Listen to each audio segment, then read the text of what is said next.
Hi. So yeah, we're here more Amstrad Action. Chewing on issue 58.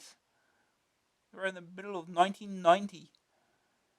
Yeah, and the first game to look at tonight is Defenders of the Earth by Enigma Variations. 9.99 cassette, 14.99 disc, joystick or keys. It's what Saturday mornings were made for: mindless TV shows and brutal cartoons. It was a golden time when, in a sleep-filled stupor, it was possible to flick quite freely between the real Ghostbusters and Defenders of the Earth. Now, Ghostbusting is okay, but it ain't got that hip and groovy tune at the front end like Defenders. Oh, 4 become 8, defending the Earth. Stop singing now. This kicking tune is also the way game players are welcomed to the world of Flash, Lothar, Mandrake, and the Phantom on the CPC. Ming leers over the title screen with that all-powerful, merciless, very green look he does so well. Jeddah and the rest of the L-plate defenders aren't to be seen, but Zuffy, the cutesy thing they always throw into these shows, makes the occasional appearance. The state of play is this. The aforementioned young whippersnappers have been kidnapped by Ming and his ice robots. The DOE posse have to try and get them out before Ming thinks up a really nasty fate for them, involving power tools and blancmange. The defender chosen to bear the brunt of the mission is Flash, saviour of the universe, Gordon. Armed with a blaster and 3 protective shields, he has to run through the palace, avoiding or trashing as many robots as possible, trying to find the kids. The main opposition comes from small leaping box droids, zombies with bazookas, and flying dustbin lids. They will take a lot of killing, so Flash, 14 hours to save the Earth, Gordon, has to be super sharp on the shooting score. More Ming problems become apparent if Flash saber-red suit for 40 years, Gordon hangs around in one room too long. Then the intruder alarms sound, and the little energy he's got left drains away. The playing arena is composed of flick screens, which means you get some exceedingly nasty surprises and doorways. For most of the portals, you just send FG in and press the stick to spirit him to the next room. Some, though, are locked, and this is where the other defenders chip in. As soon as Flash convincing rocket ships Gordon finds one of these, he has to summon help. Pressing 1 alerts Dynac X, the defender's supercomputer, who sends the best suited defender to the aid of the DOE's Department of the Environment, beleaguered leader, and then he hangs around killing all the time while they open the door. These are bits and bobs to pick on the road, important of which are the energy shields, which act as life counters. Flash, best swimmer in 3 planets, Gordon, takes heavy damage from the word go. Even with 3 lives and a bar full of energy, he's still lucky to live for more than a couple of minutes. There are simply too many foes too often. When Enigma Variations announced that it had nabbed the DOE license, there was a great deal of skepticism. Gilbert hardly showed promise, being a spiky port and all. And this makes the graphics and speed of DOE seem all the more shockingly good. The sprites aren't the most original, but there's an awful lot of them.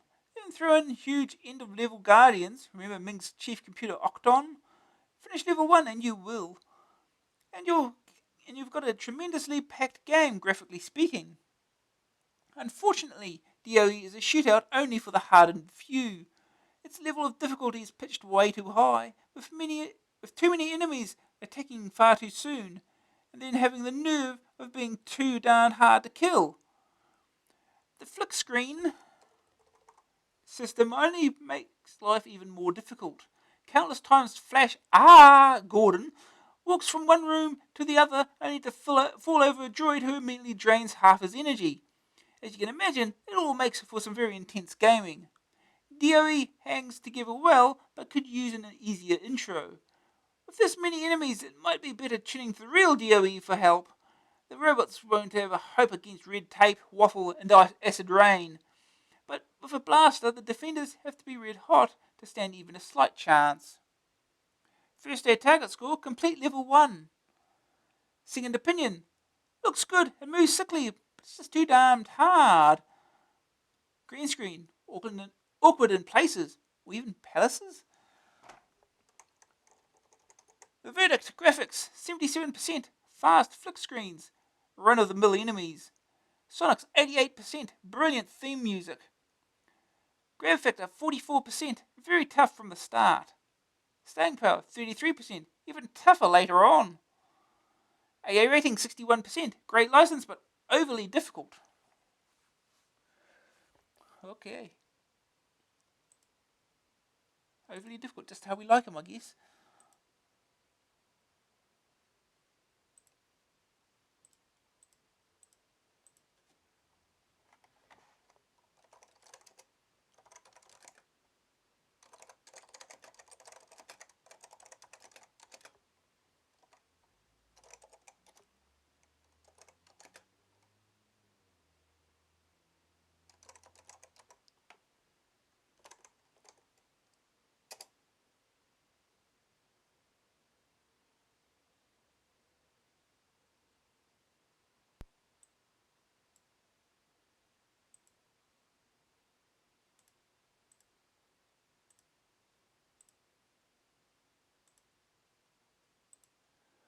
Okay.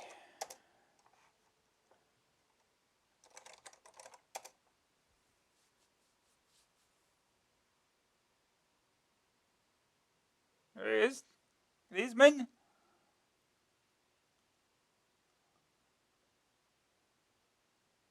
English or French? Oh, English, I think.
Alright, let's get started. Should I undo it? Oh, jeez!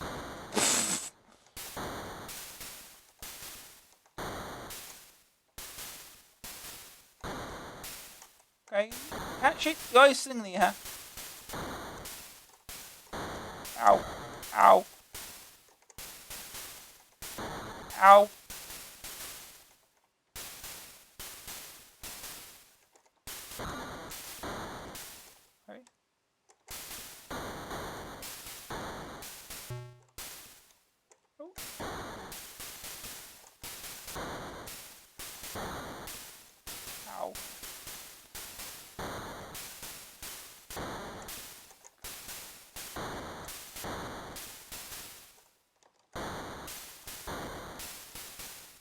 nothing here. Oh, we can just go through the door. I need nothing with these chests.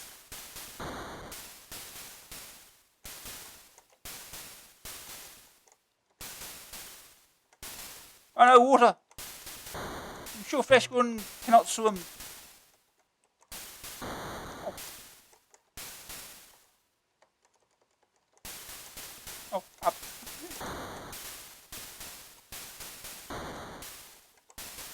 You can't shoot this guy just in there.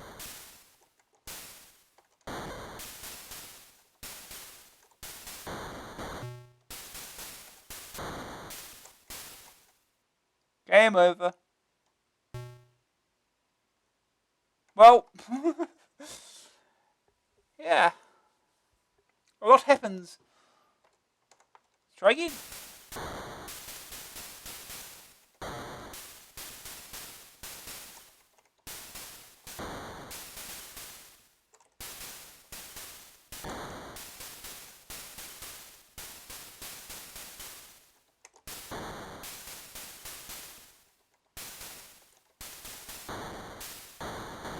Oh, they come through the wall. It's fine.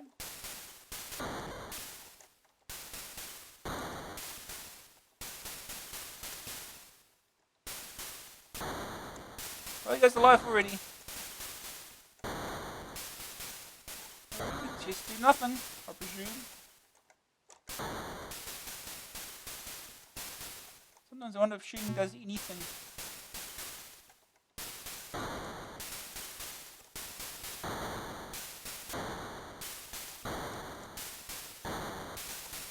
Ow. Is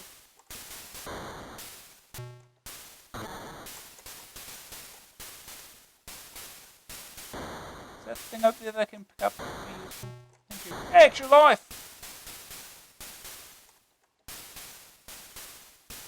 Oh, he's locked on. There he is. Just move something. Oh,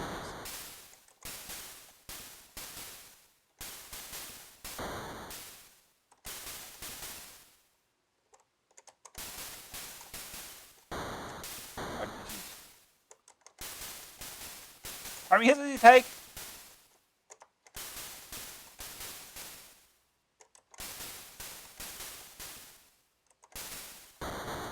Ow.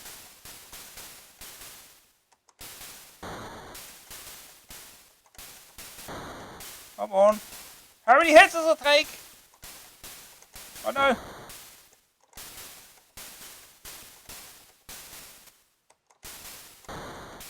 Last life.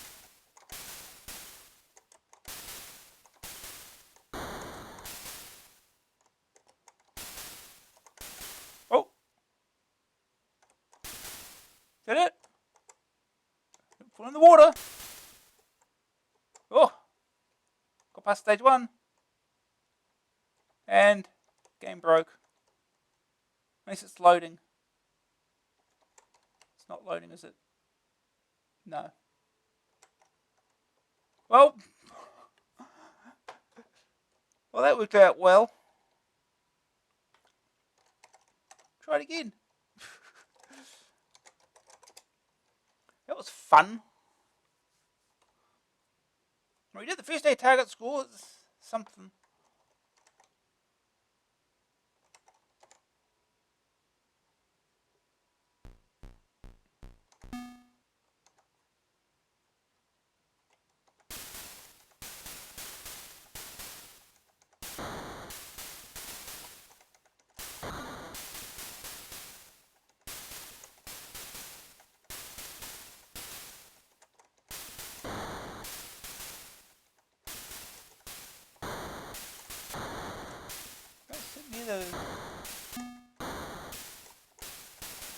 Oh, where's the thing? You're not going through the door again, you idiot.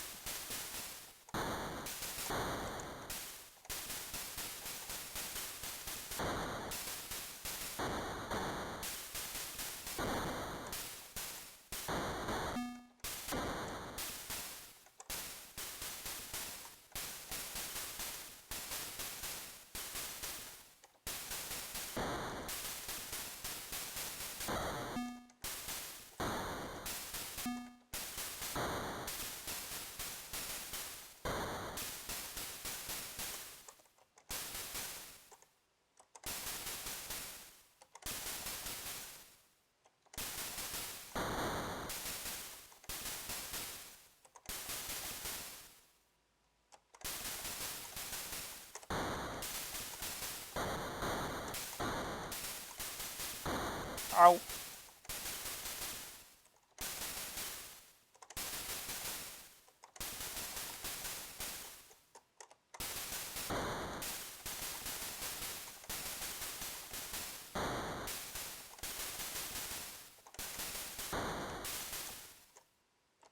Right, I don't follow the... Yep, Flash Gordon cannot swim. Oh, it's ready again. Ow. Ow.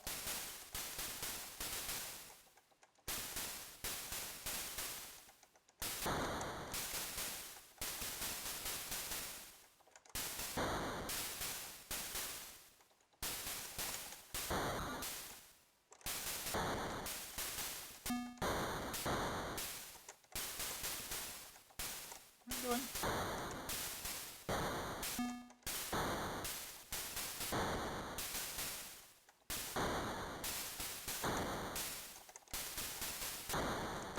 I'm just really...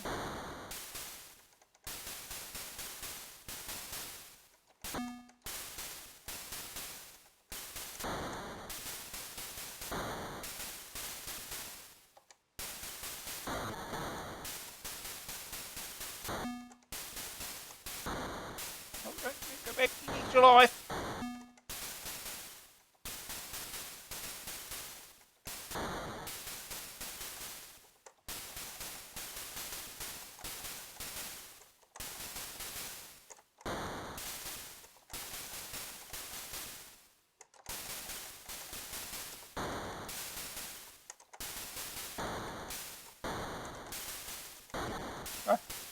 Oh. Oh.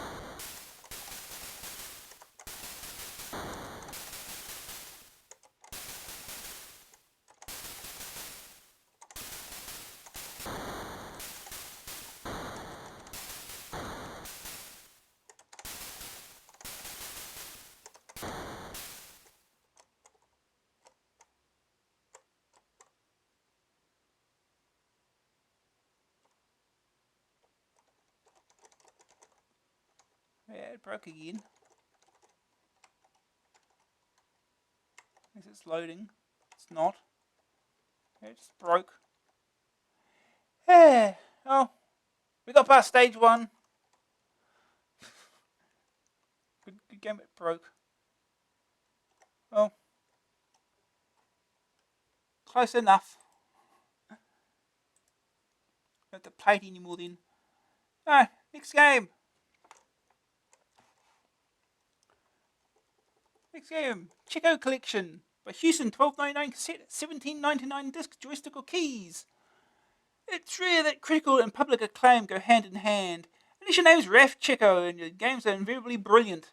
Houston has noticed this too, so now it's brought 4 of his greatest games together in one compilation, a mega blast of epic proportions called the Chico Collection. Ixalan. Vitalk the Mean has to go stomp an alien-infested planet. With grenades and blasting galore, Ixalan is a romp across platform after platform of traps and nasties. It looks a teensy bit old now, but the game's a great example of a classic genre. Cybernoid. Arcade adventure meets the shoot 'em up in space. A tiny red fighter ship has to see off hordes of pirates in a fight to the finish. Timing and trigger speed are essential. It's tough, addictive stuff. Cybernoid 2. More of the same, only even more fiendish trick flying is required to beat the pirates a second time. A flick screen shootout is a bit of a rarity, and with such stiff competition as this, you can see why. Stormlord. Arcade adventure in the land of the fairies. Beautiful graphics and incredibly tough gameplay took this one out of the realms of fairy tales and into legend. So, 4 master games in one box. What more can a reviewer say? Each game exhibits state-of-the-art graphics for its day. Though Ixalan may look tame now if you compare it to the best of the modern stuff, it's still able to hold its head up high. Chico has become something of an AA hero over the last few years. If you give the collection a shot, he may become yours too. The verdict: Ixalan, issue 24, 93%. Cybernoid, issue 32, 91%. Cybernoid 2, issue 39, 90%. Stormlord, issue 46, 92%. AA rating, 91%. Simply stunning. And we don't have to play them because we've played them all before. Next we have the Cycles by Accolade, $9.99 cassette, $14.99 disc, joystick or keys. Cycles, real bikes, not the pedal kind, are the subject of Accolade's latest sporting epic. Racing bikes, to be more precise. Either small 125cc steeds or 500cc monsters, you can have a blast on both. The aim is to win Grand Prix, as many as possible, hopefully building up points for the World Championship. The circuits are world famous venues where man and machine have duelled, sometimes to the death, for racing glory. Bikes are romantic, for mystique derived from speed, and to be effective, the cycles needed to capture that sense of devil-may-care lunacy. A charge into the hairpin at a terminal speed, the arm-stretching acceleration of the straights are central to its success. The cycles unfortunately cannot deliver. Graphically, the game is strong, with easily readable instruments and a good 3D perspective of the track. The engine, however, grumbles rather than throbs, and the bikes don't seem to travel at any great speed. The speedometer says you're doing 110 mph, but looking at the tarmac you'd think it was 20 mph max. Without the sense of speed, the game cannot thrill, no matter how good everything else is. No, those handlebars don't tilt around corners. Light years ahead of Test Drive 2, the Cycles are still dogged by the same central problem, the lack of any real pace. It's more of a slow motion replay than a racing sim. This is not to say the game is easy, but control difficulty cannot replace speed at the core theme of a racing game. Try to take a corner on anything but the correct line, and even the best bikers will find themselves slewing off the course. There's only one explanation for the Cycle's attraction to grass. There must have been cows in a previous life. The handling and speed seem similar. First day target score, qualify for a race. Second opinion, 10 mph looks pretty much the same as 100 mph, it's just harder to stay on the tarmac. Green screen, the grass is greener. The verdict, graphics 66%, nice 3D. Too slow. Sonic's 33%, Bumblebee engines strike again. Grab factor 33%, it's not exactly exciting. Staying power 45%, there's loads of tracks to wade through. AA rating 52%, motorcycle racing for the extremely timid.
Oh, speech!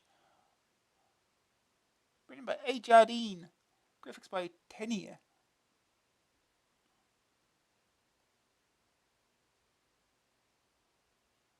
Practice single race championship circuit. Difficulty level. I think we'll keep that on easy. Enter your name. That's per race 3. This is just a single race. 125cc, 250, 500. Stick 125. It might be easier. Choose your track. We could get info. Japan. Suzuka Circuit. Suzuka City, Japan. I think 3.695. 3.695 something. We do not know exactly what. Australia. Phillip Island, Victoria, Australia. Length is 2.764. 2.764 somethings. USA. Yaluga, Monterey, California, 2.196 something. Spain. Ciudad de Jerez, Spain, 2.620 somethings. I presume miles? We don't know. Could be inches for all we know. Italy. Misano, Italy, 2.167 miles? We don't know. I'm not going to say what that track is shaped like. France. Sugat Bugatti, Le Mans, France, 2.640 something. England. Donington Park, England. No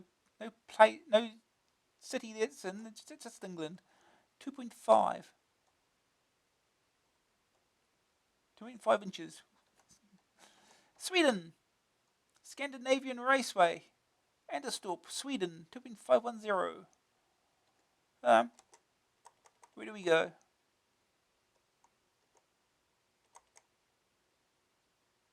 Here we go to Australia. Whatever. Prepare to qualify. This is going to be terribly hard.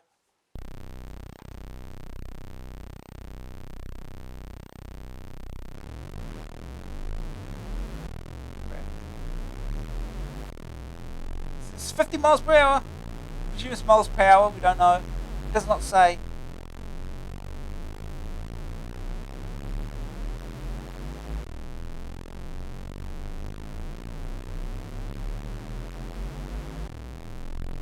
Oh, yeah.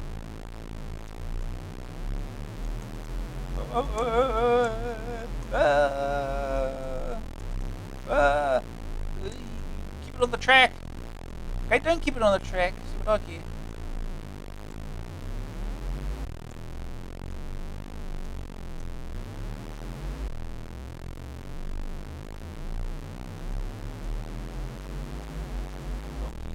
Stop turning. Stop turning now.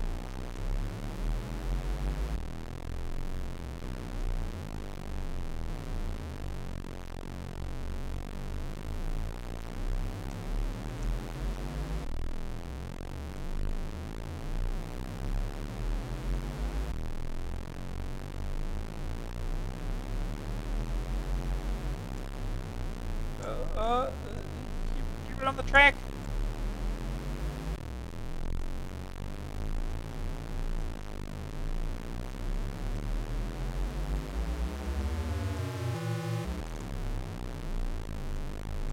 Oh jeez. Oh jeez.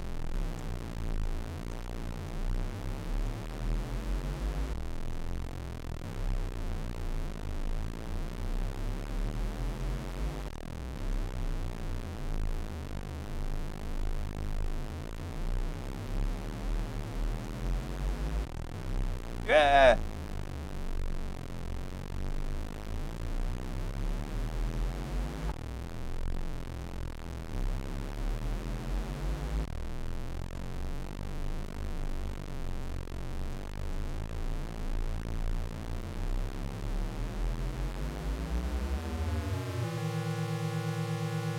Hundred and 6 is the maximum speed apparently.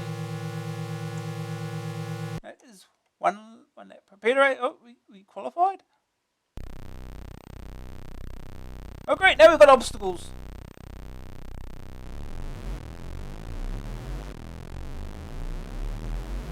And they're all gone. They just blinked out of existence apparently.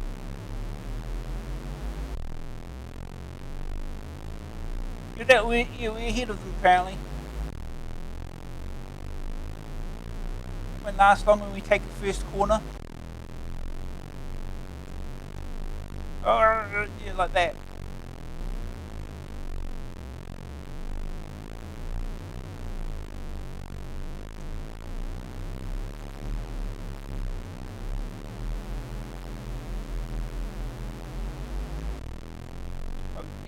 Now we're being overtaken, as expected.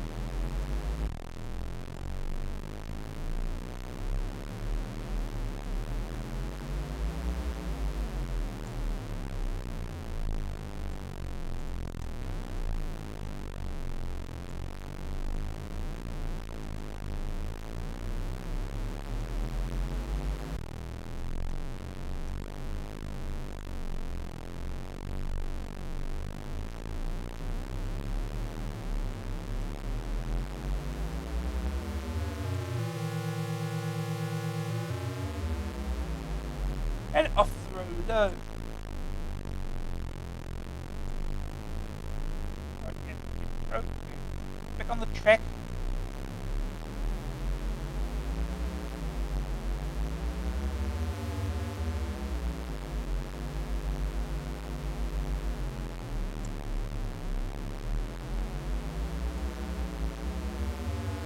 Ah!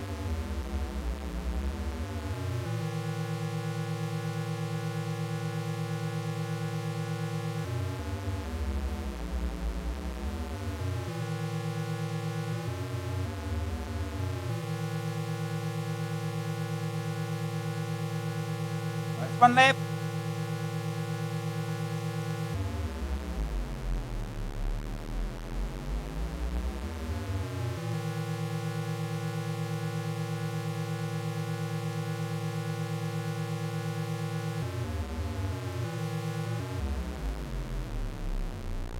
Alright.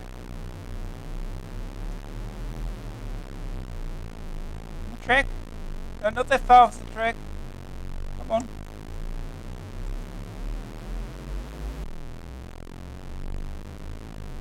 Get back on the track.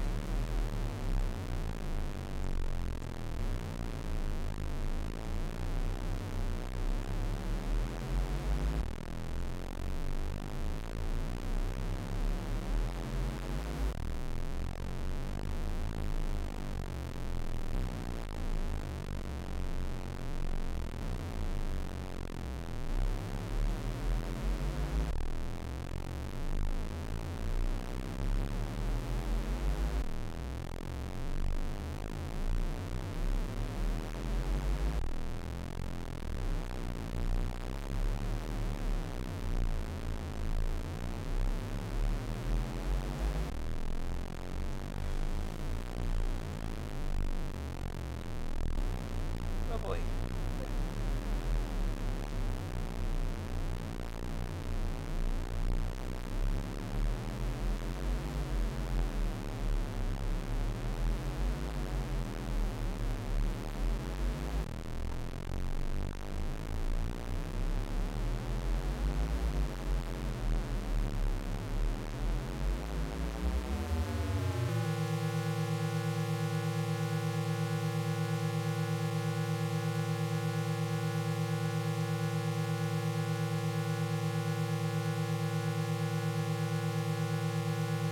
Third lap.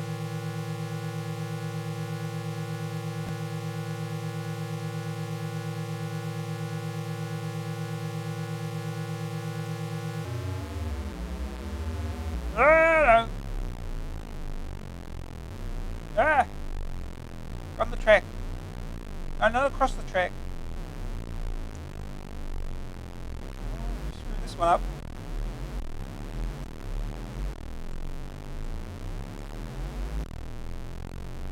No, no. No, we're fourth. Boy.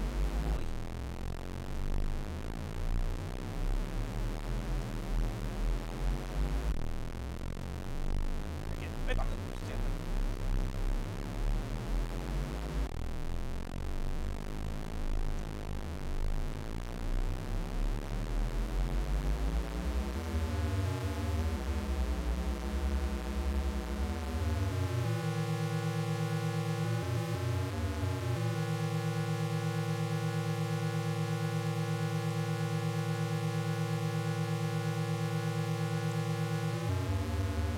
back on the track. Come on.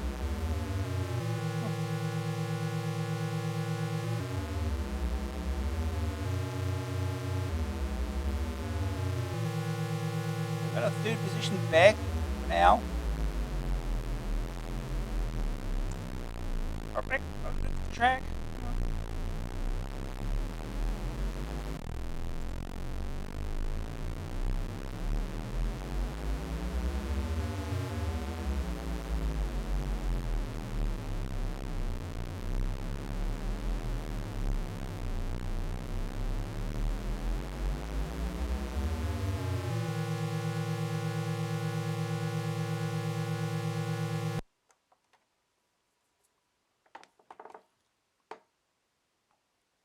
High speed 106, obviously.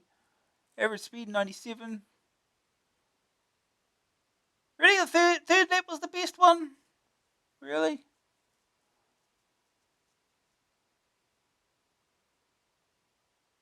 What went last, I suppose. But I don't know if I want to play it again.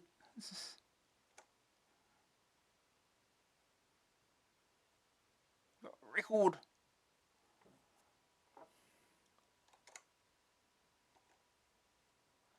Oh yeah, that's the cycles. Don't, don't really want to play it again. It's not exactly exciting. Nor is it easy to keep the bike straight. We'll move on. Looking through these quickly.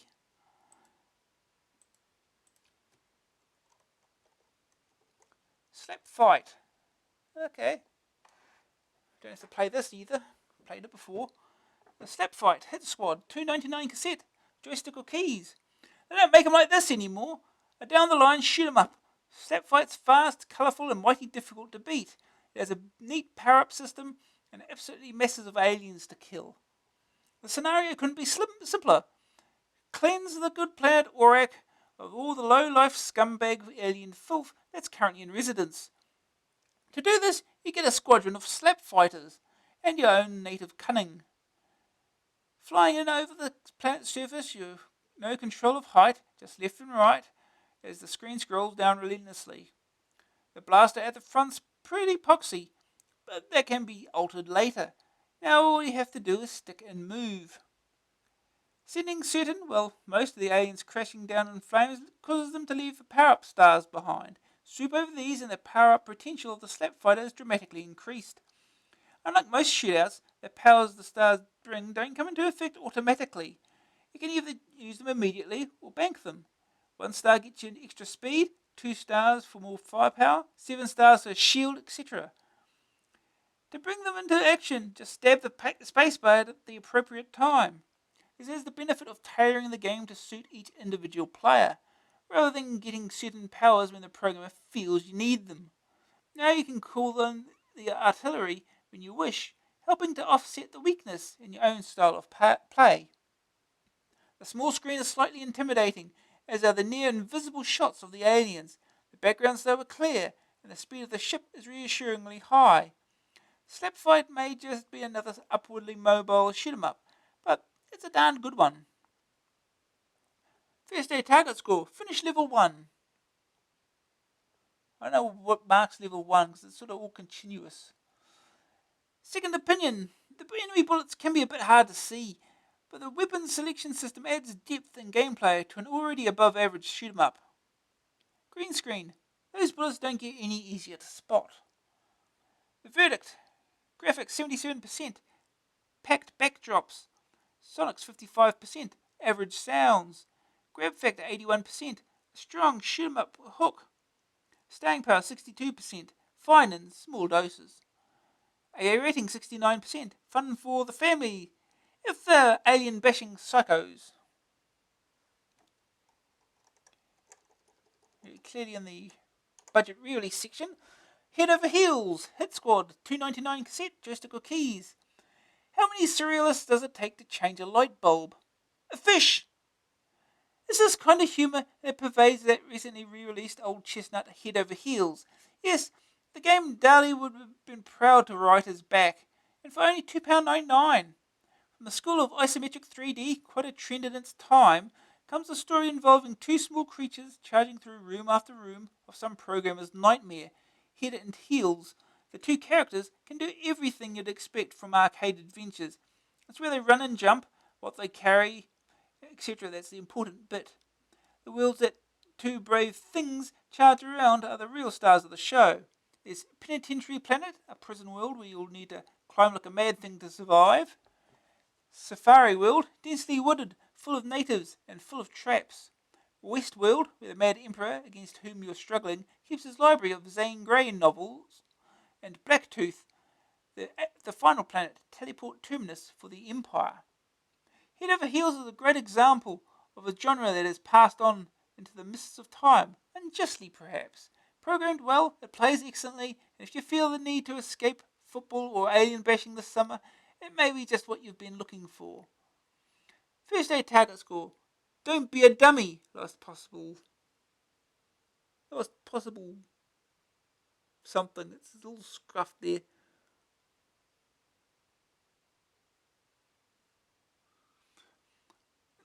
Second opinion. Looks like a spicky port, but the graphics are detailed and amusing, and the gameplay is deep enough to keep you going for a long time. Green screen. Green over green can still be seen. The verdict. Graphics 66%. Cute, spicky style sprites. Sonics 55%. Cute tune. Grab factor 69%. Intriguing and big game. Staying power 52%. Can the cuteness hold it together? A rating 62%. A welcome rerun. Next we got Daley Thompson's Super Test. Thank God we don't have to play this again. A Hit Squad 299 cassette joystick. Only joystick apparently. Do you enjoy a good waggle? Does it make your day to give that stick a really good shake? Do you feel the need to press your buttons time and time again?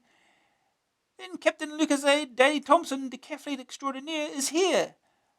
Based on the coin-ops that once ruled the arcades, DTS is a multi-event sports sim. It means lots of furious waggling and thumping of fire buttons in quick succession. This time, Uncle D brings you 8 different events to test your skill, style, and stamina. Day 1 takes you to pistol shooting. Not even a wiggle, let alone a fully blown wag, is needed here. Just blast the targets.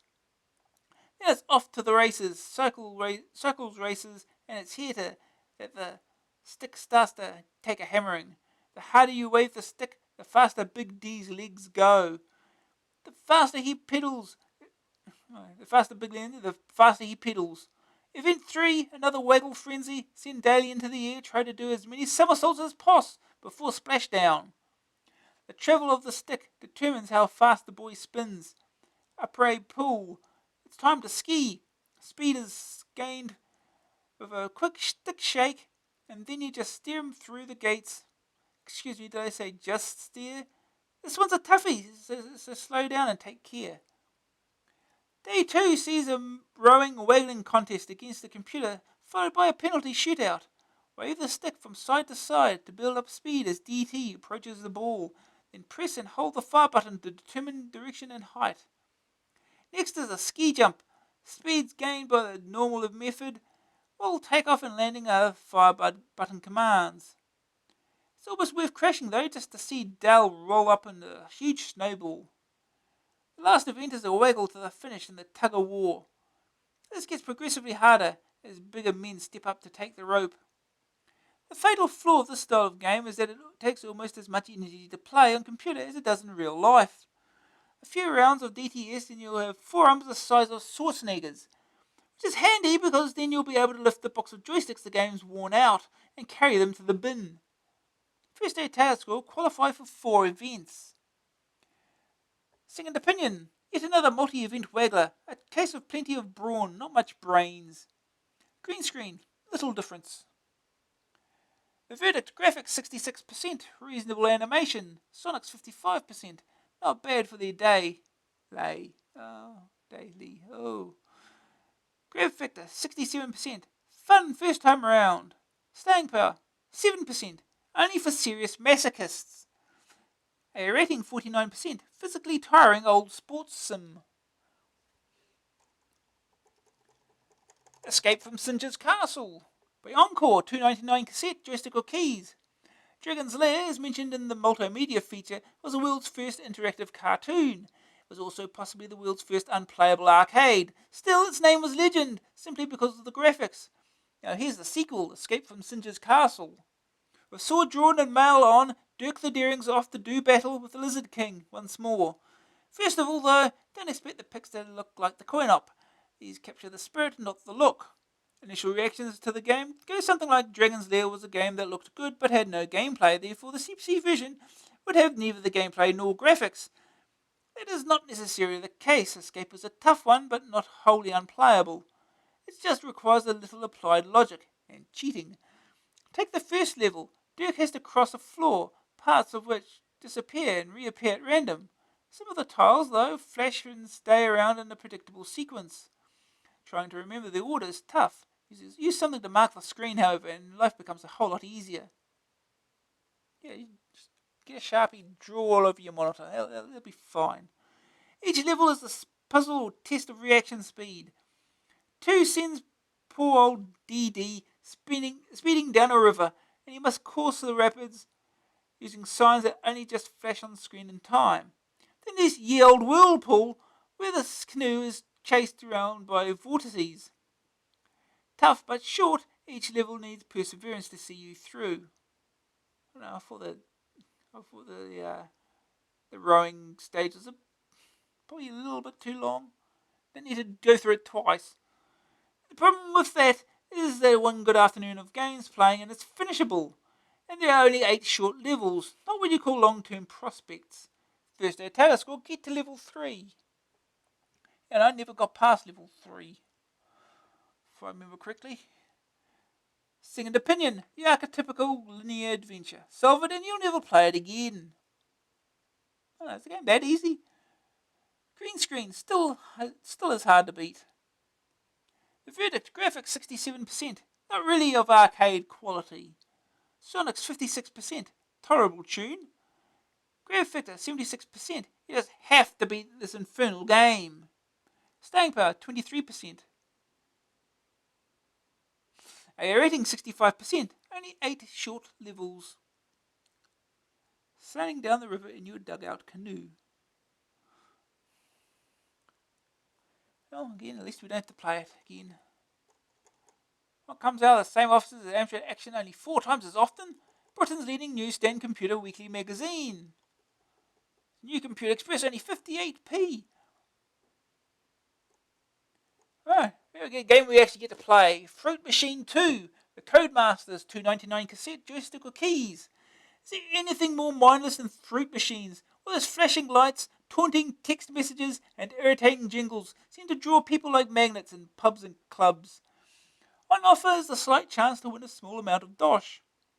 An amount that will be hardly offset the 3 weeks' wages you've pumped into the thing to get this far. So what hope could there be for a computer vision that doesn't allow you the chance to keep your theoretical winnings?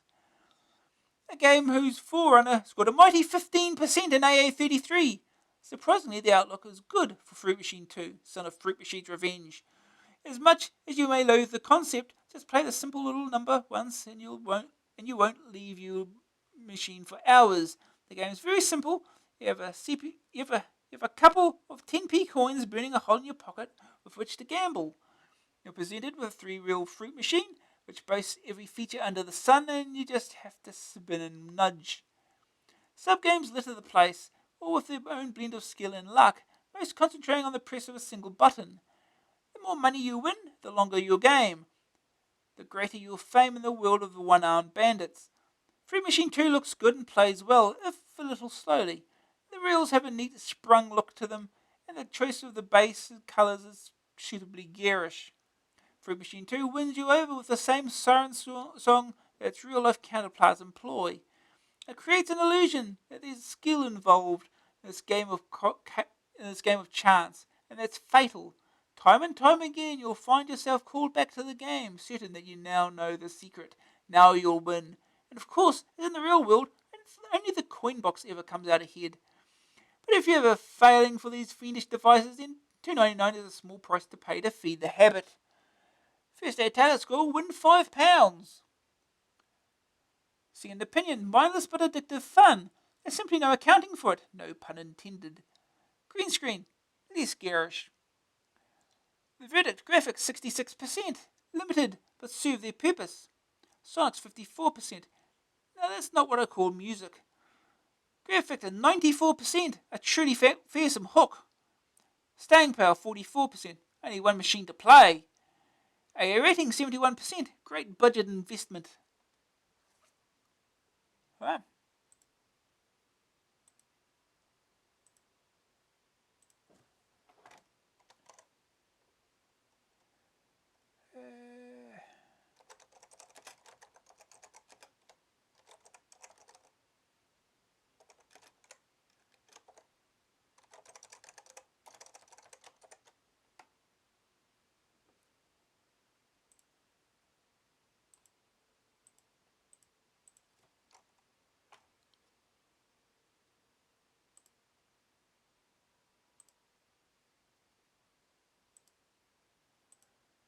Right.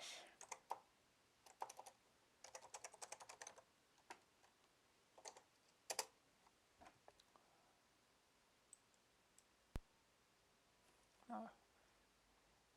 I used to enjoy the original Fruit Machine Simulator. I've not really played this one much though.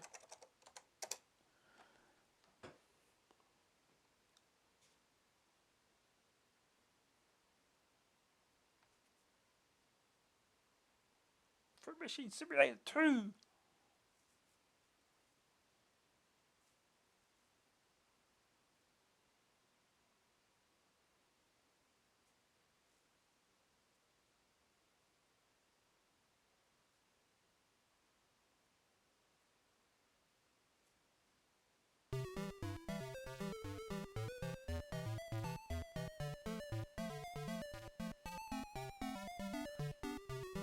Two to four football players. Press 1 to start game.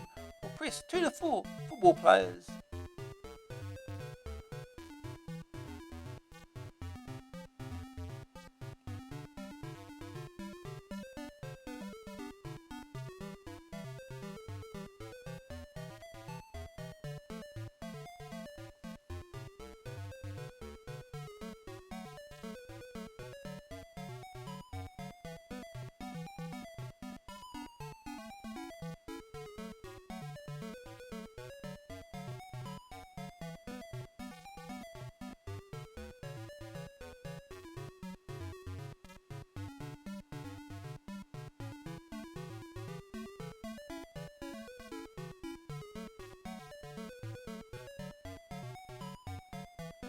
Let's go. Insert coins. Insert coins. So we've got a pound token. What? 2 tokens here. And a 10p. Okay, let's go. Hold. Okay, hold those. Here we go. Oh! Keep it. We win 80p. Take what we can get at this point.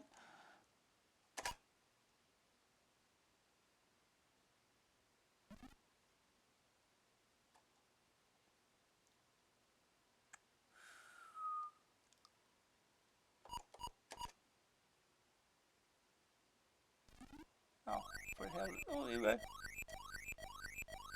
Turbo, turbo, turbo. Oh. Come on. Off we go again.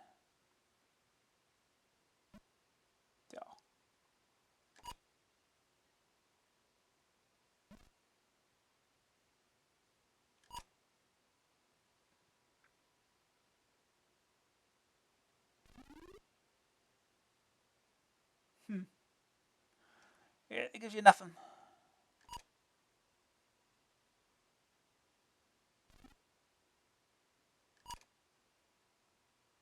Ooh, ooh. Can we do this? Oh. Tough luck.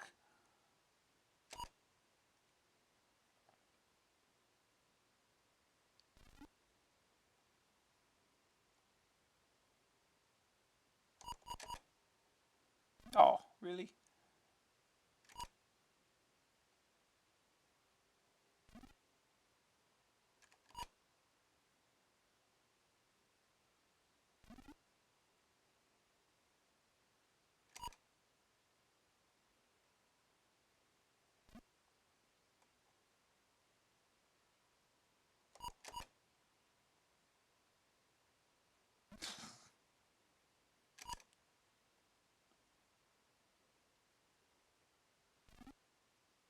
Alright, insert more coins.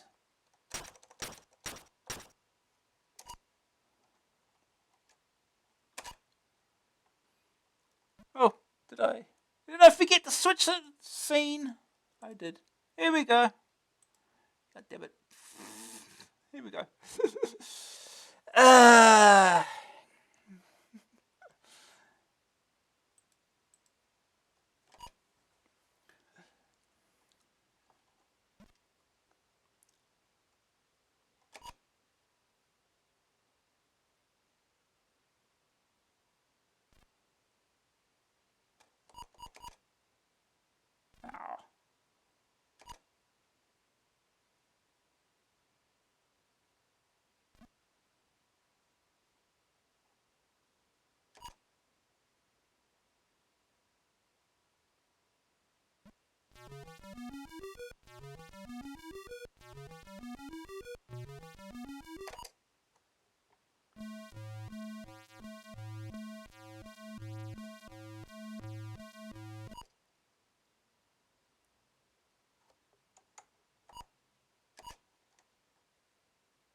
Carry on tricking.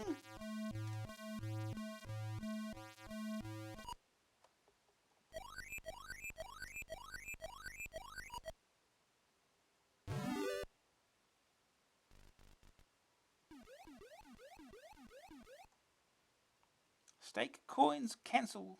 Stake coins. Stake a coin.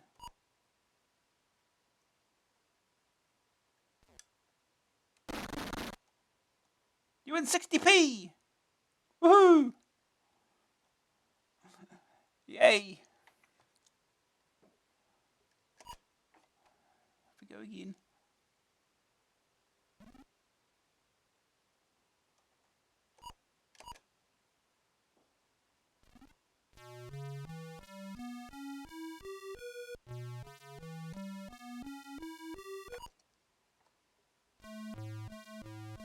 Carry on tricking. Free spin!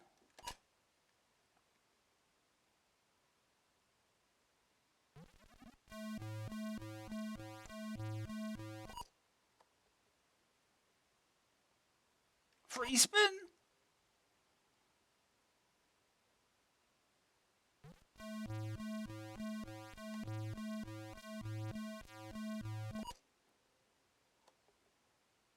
Free spin!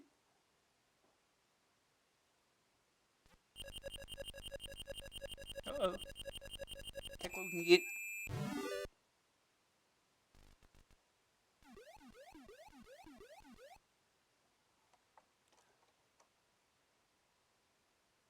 Super scanner.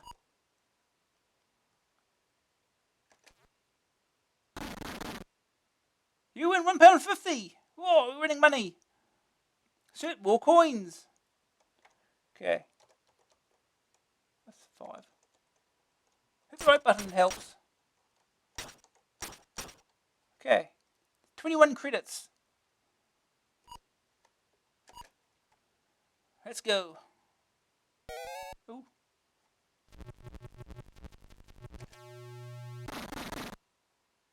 You win 50p! 2 times tokens. 1 times 10p.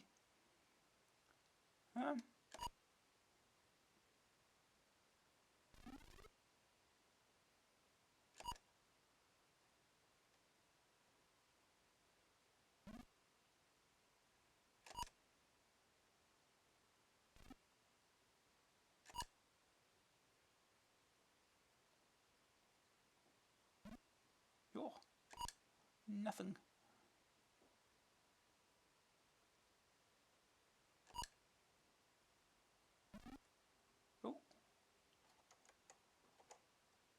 Oh. Can't hold any.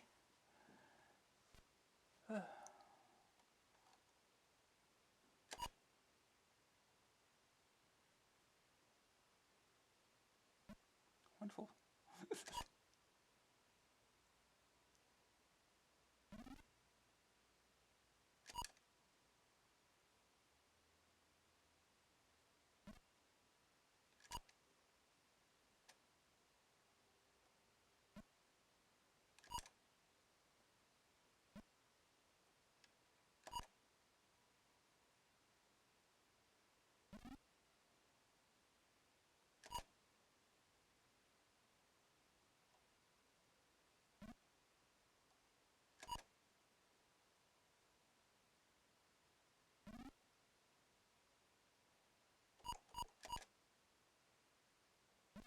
Oh.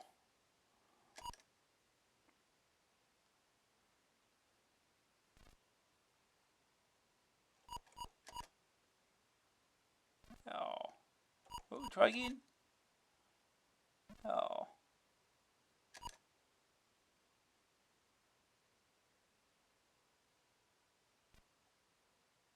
Insert more coins.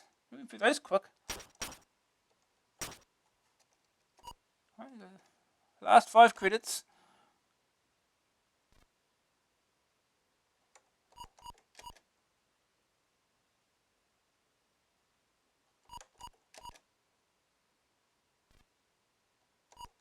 You're gonna get it eventually. Oh, maybe not.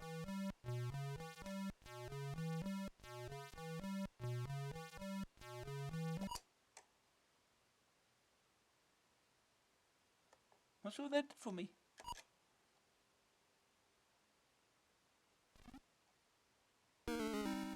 You are broke.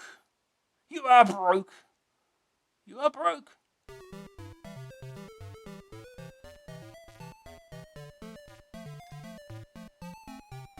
Right, we'll try again.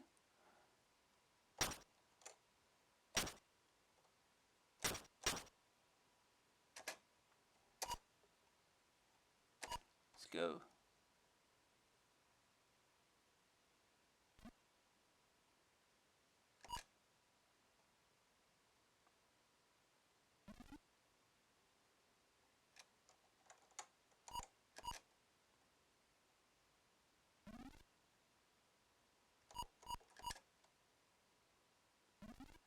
Wish the game give me nothing now.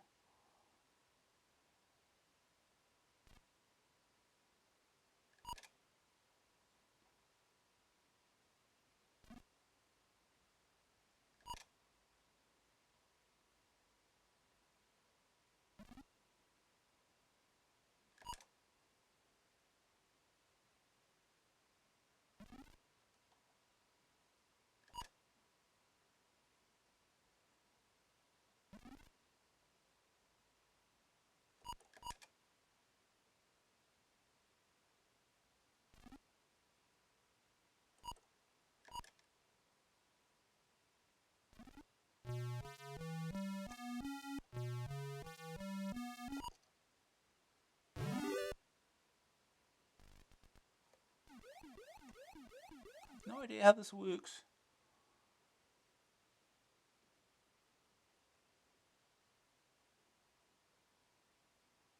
I need to take all coins. Take all coins. 20p! Woohoo! Rich.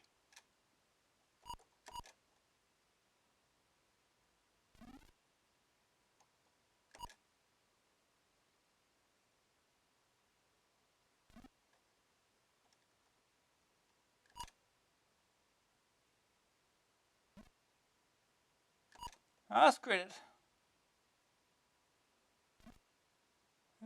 See more coins. You get 2 more credits.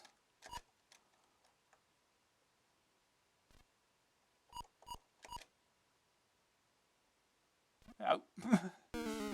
We're broke again. It's not as easy as Fruit Machine gets at times. The original Fruit Machine simulator.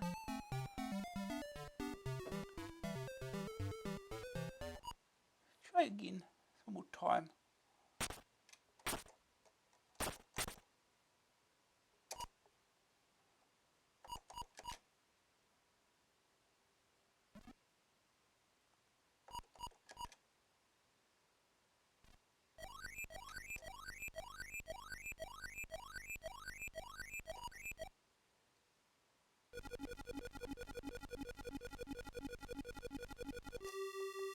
Little fruiter. Whatever that is. It's start to get the fruits. It's starting to get the fruits.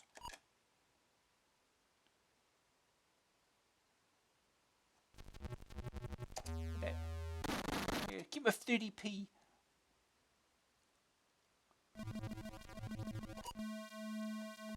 Yeah, second chance. Let's go again. Get more fruits.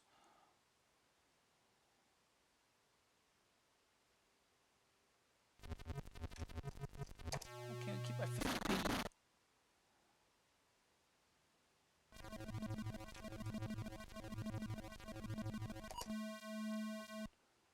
And again, more fruits.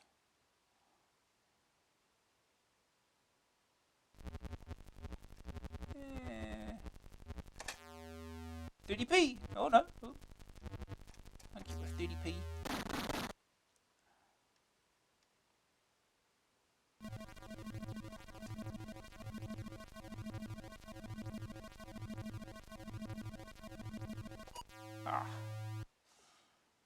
No more fruits.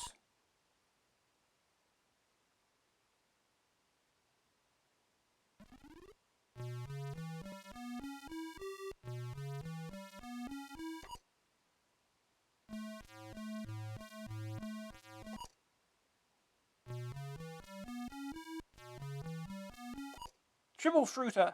Here we go.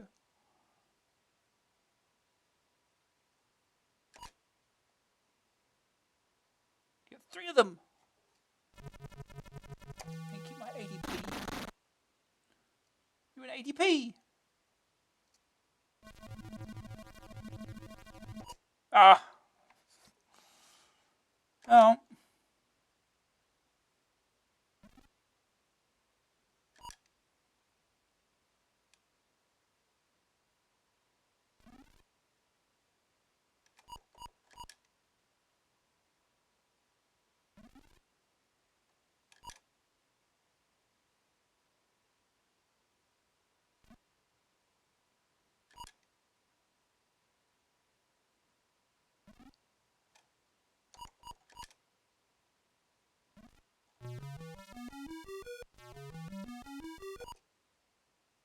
Piece skill box. Free spin.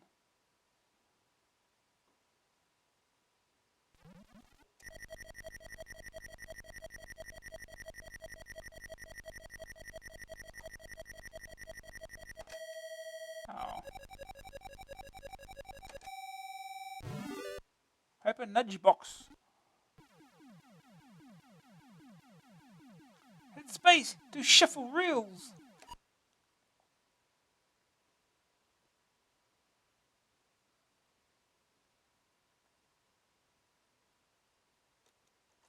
Stake a coin.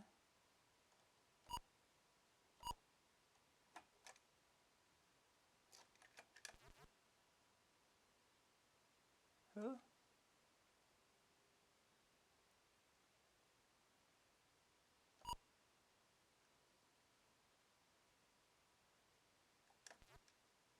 Huh?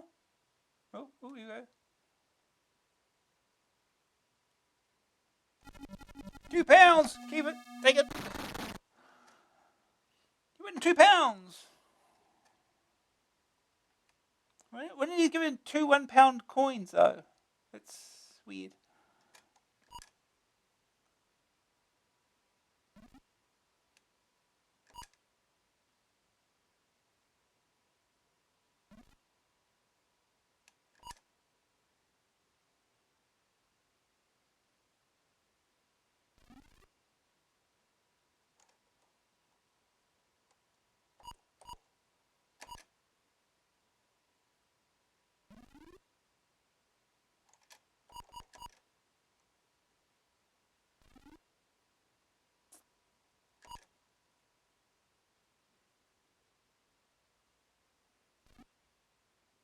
Insert more coins.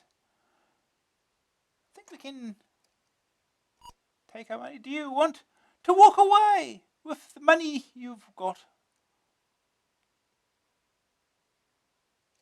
Yes, we'll walk away with the money. More than we started with. Yeah, the high score table. There we go.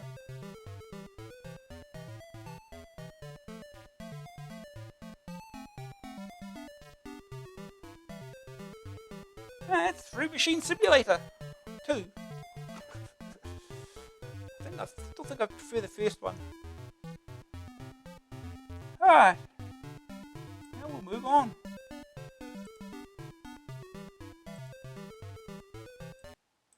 Alright, next game. Oh boy. It's The Hunt for Red October. A Grandslam. $9.99 cassette. $14.99 disc. Joystick or keys. Got another one of these. The game's so good, they made a film of it.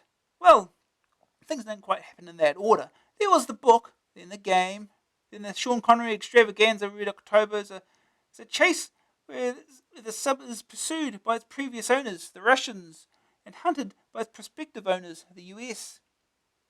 Why is the sub so special? The Red October is a sub that's so sneaky and stealthy that its own crew don't know where it is. That's why. Using its revolutionary caterpillar propulsion system, torpedoes, cunning, and firepower, you must guide the super sub to freedom. To make the game playable, all the commands are icon-driven. As soon as it's been clicked, it's done. Your crew are that loyal. Or they will be until they find out you're defecting. Staying out at the head base of the Soviet fleet, you must first navigate your way through a maze of undersea canyons, known as Gorshkov's Railroad, while being pursued by other red subs, all of whom want to send you to the bottom. Once out, then it's all hands below deck and off to the rendezvous with the US Navy. Red October is an accurate representation of Tom Clancy's imagined Wonder Sub. In fact, it could be said that the game is too accurate. The first few missions are spent seriously sinking time and time again, as torpedoes rain in from all directions. Survive for 10 minutes and you've got the record. If you want to learn the inside story of today's wonder weapons and are prepared to put a vast amount of time and effort into learning the basics of sub warfare, then Red October's for you. Gamers who like to meet with limited success reasonably quickly, though, forget it. Red October is too realistic. Your average Joe punter would crash a nuclear sub at least once when let loose over the Rakine's Ridge. First day tackle school. Survive for 10 minutes. Second opinion. Involved and absorbing. Make sure you've got no appointments for the rest of the day if you want to get anywhere though. Green screen. Emerald maps become difficult to read. The verdict. Graphics 66%. Practical icon system. Sonics 33%. Nothing special. Grab factor 5%. RO is extremely complex. Staying power 68%. Stick with it and there's a lot to learn. AA rating 61%. A simulator that's too real.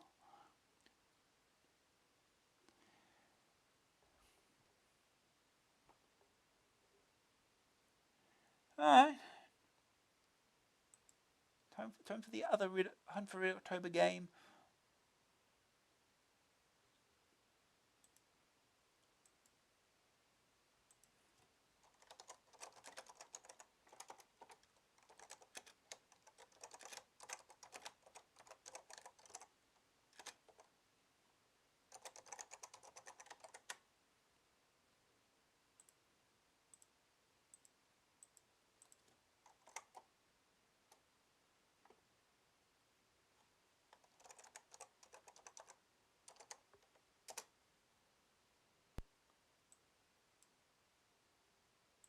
Okay, switch scenes before I forget.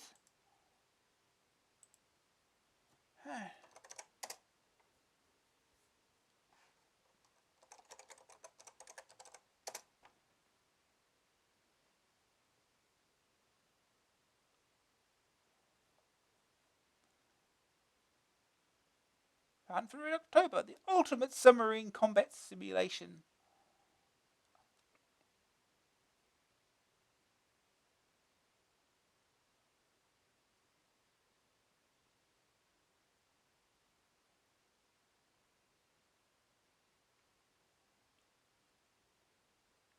Copyright 1984, the United States Naval Institute.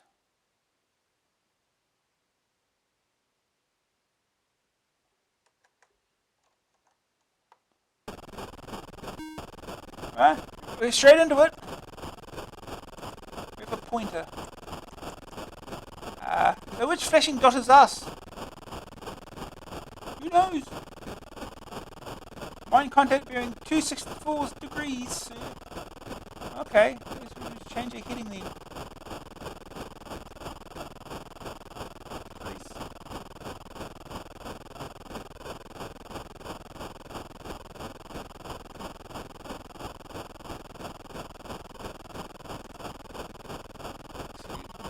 Changing heading to 310 degrees. Use our speed, I suppose. Maybe, I don't know. 6 knots. 8 knots.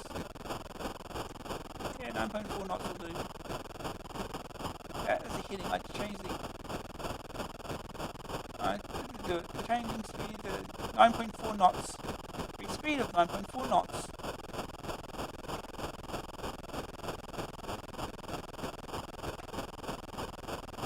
Question.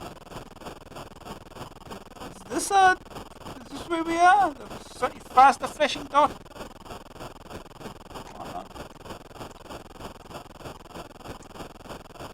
scope. Search, attack, night. Torpedo launch detected, sir. What do you want me to do about it?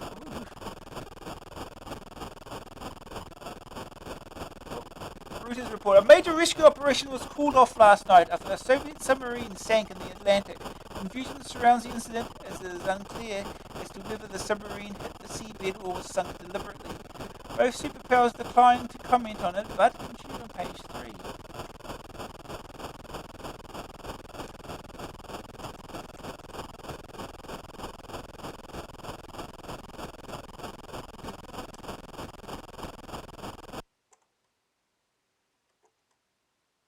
I didn't want to load.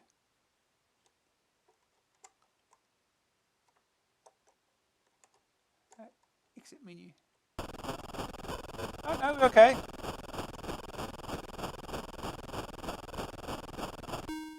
Torpedo launch detected, sir. Change the heading again.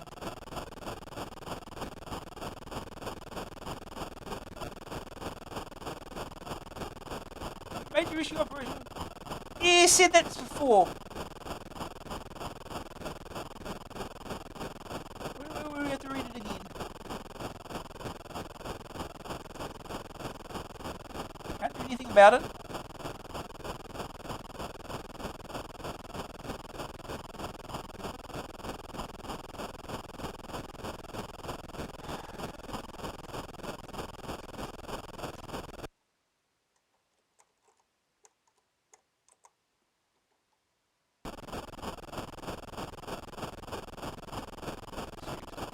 Changing heading to 328 degrees. I'm probably straight for rocks or something.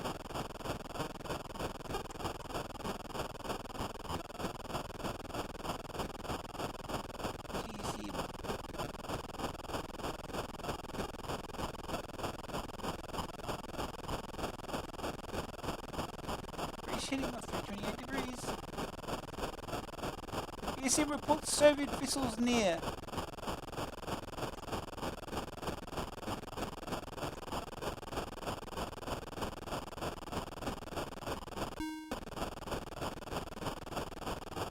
Where launch detected, sir.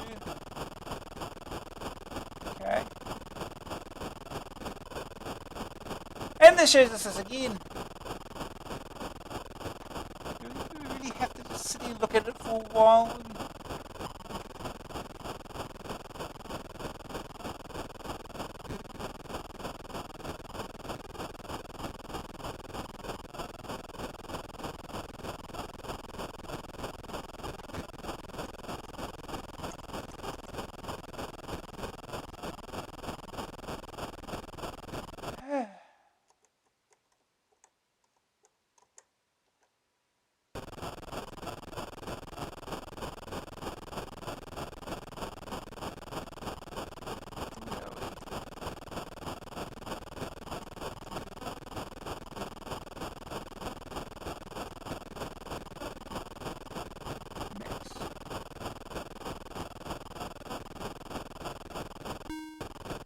Where launch detected, sir.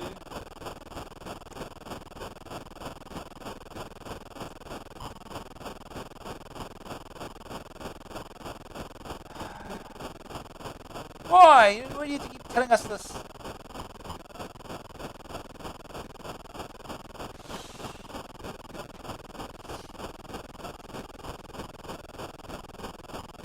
You did nothing while this is happening.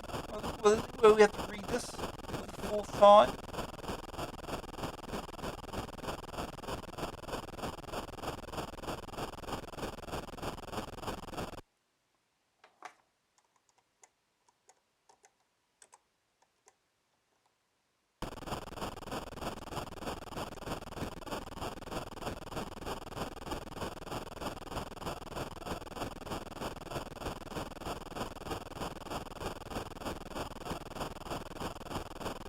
Heading to 15 degrees. We survived 10 minutes yet?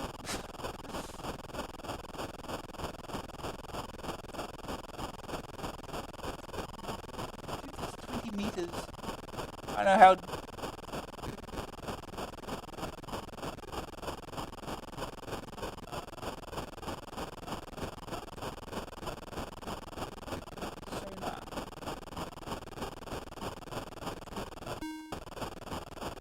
Serial launch detected, sir. That's sonar.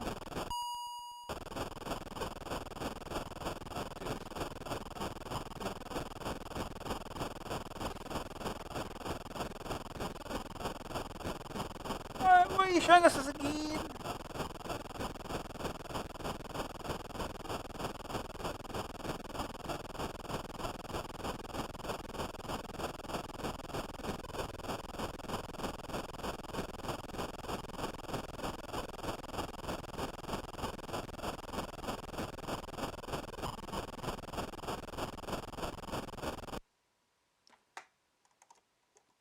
Why does it try to load after that as well? Beach foes. Terrain. And it's doing it.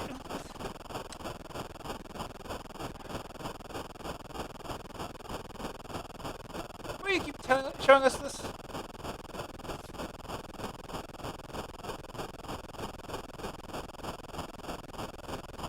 I can't do anything while this is here. It does look like it pauses the game at least.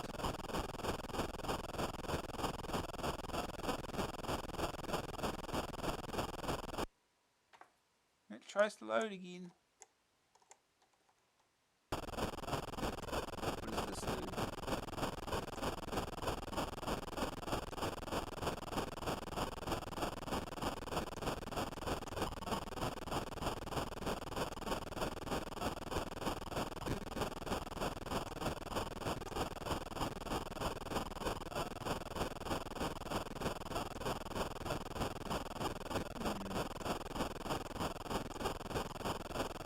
No idea. Somehow I'm still alive. I've been going 10 minutes yet.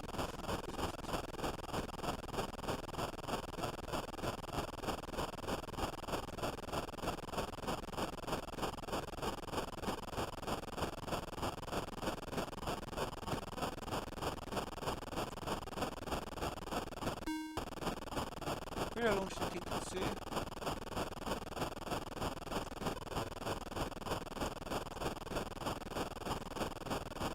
Turn again then.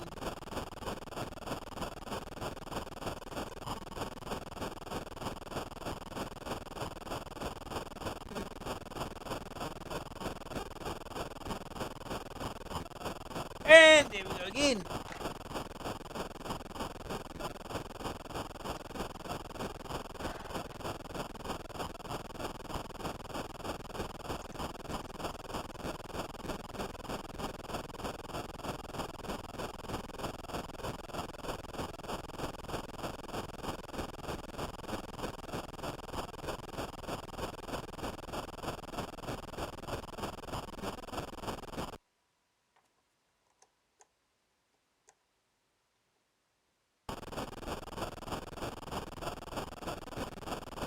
Keep going.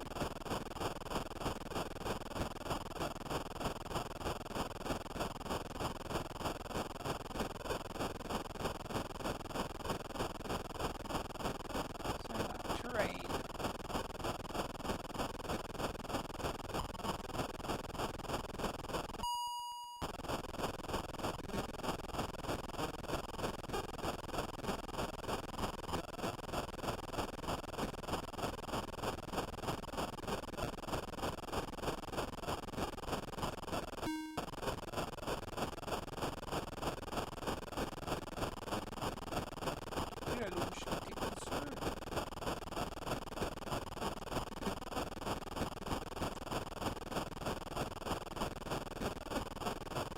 I don't know what direction we're supposed to be going.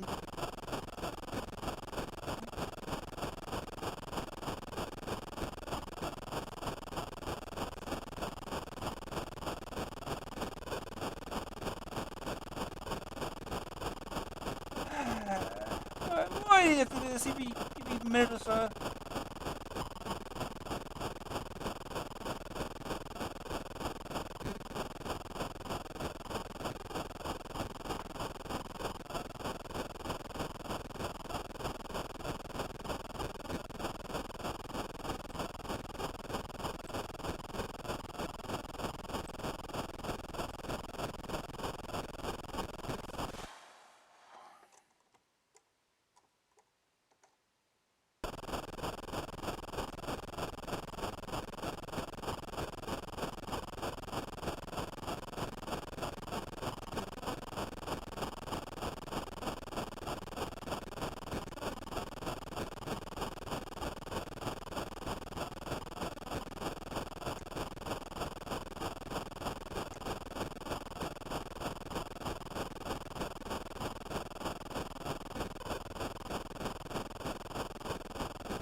We're on this map. Where are we? How do you tell? I guess with that slot graph, there's that faster blinking line. I presume that is where we are.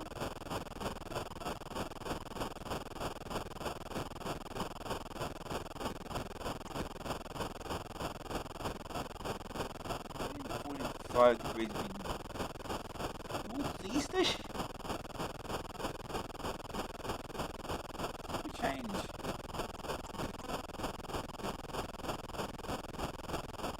Maybe south or something.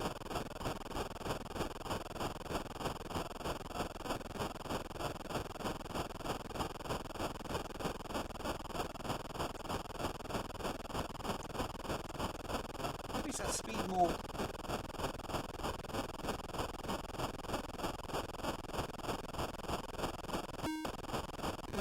One contact. Oh no.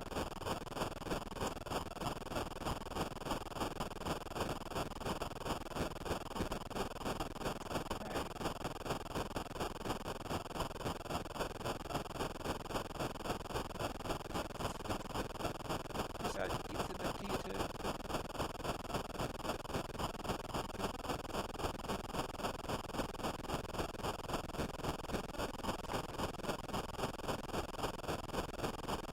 And we get this again. This is a fun game. I have no idea what's going on.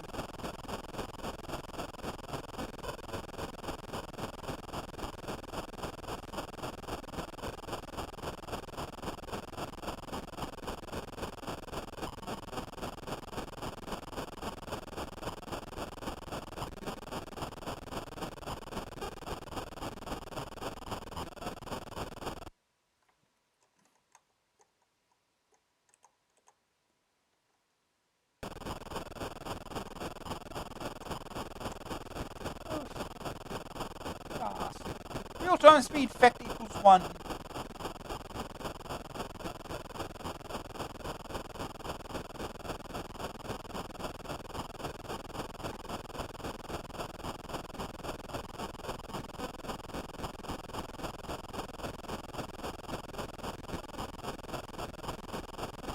Hey, submarines are slow to turn around, it would seem.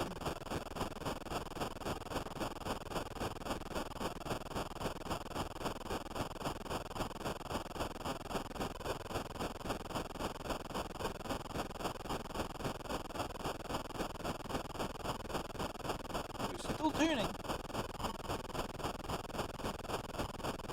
We do have a compass, I suppose. It'll just tell you what direction we're going to be going.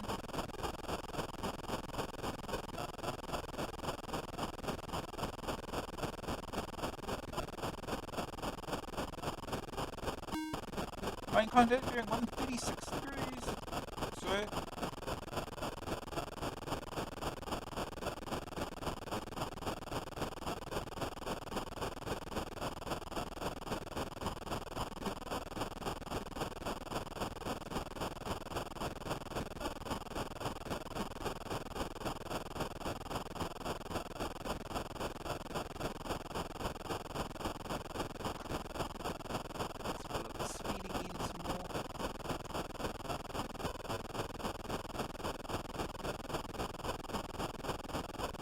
Beached heading of 204 degrees.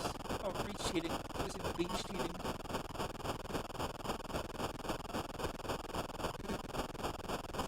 knots. I don't increase it. Here we go. See if we can burn out these engines.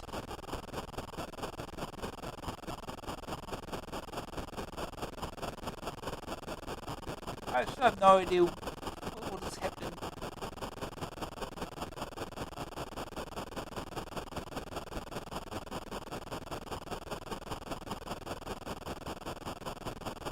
We don't seem to be, if we're that blinking, faster blinking dot in the top right, we're not going very far.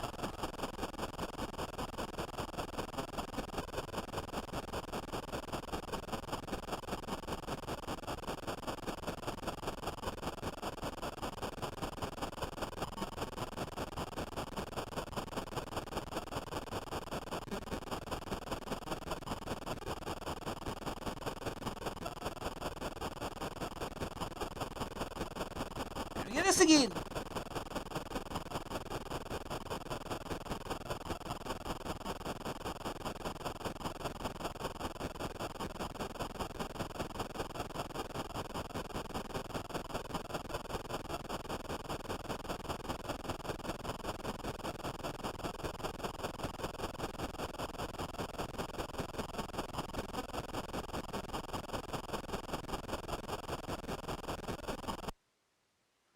Okay, so it's this menu. It tries to load for reasons.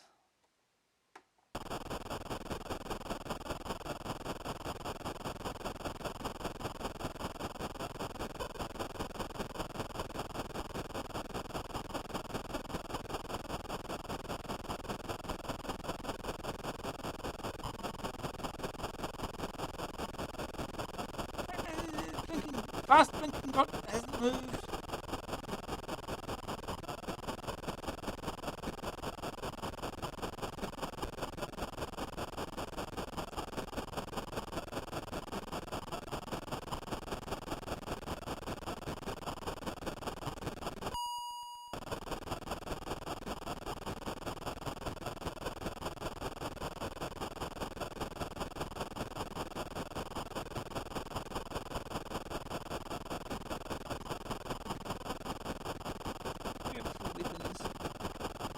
Manual override, 1R.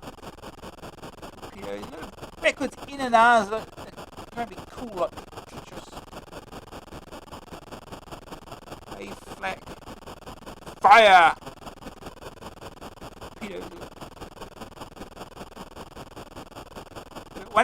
One coin and 6 of another, or so in a contact class, probably trawler.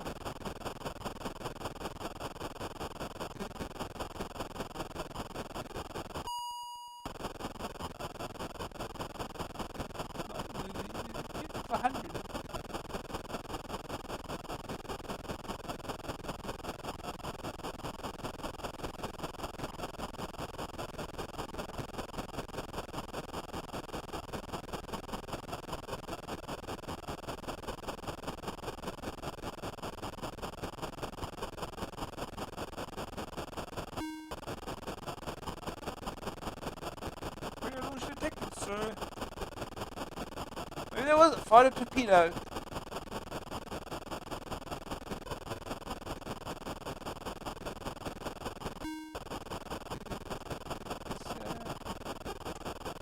Change your heading slightly then.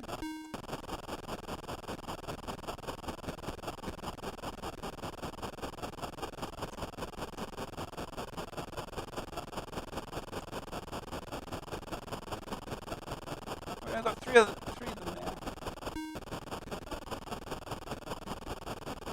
Boy, it's getting close.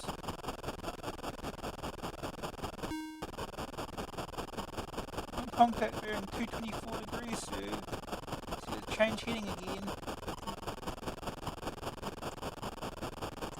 We'll read this first again.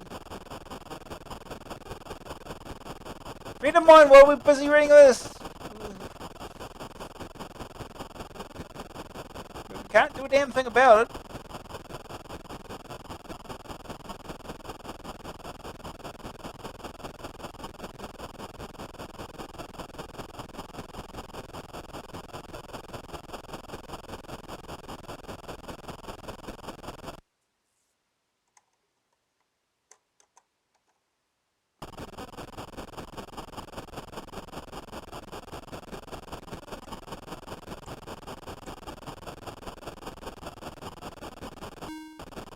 Launch detected,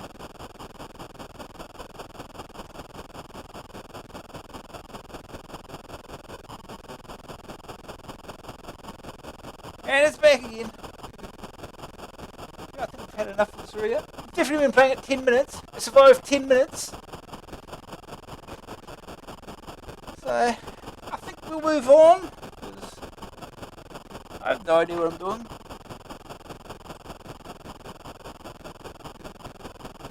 Let's move on. Enough of this.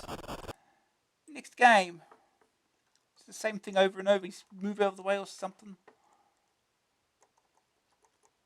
World Cup Soccer Italia 90. only official World Cup computer game for the 1990 championship, except those substitute.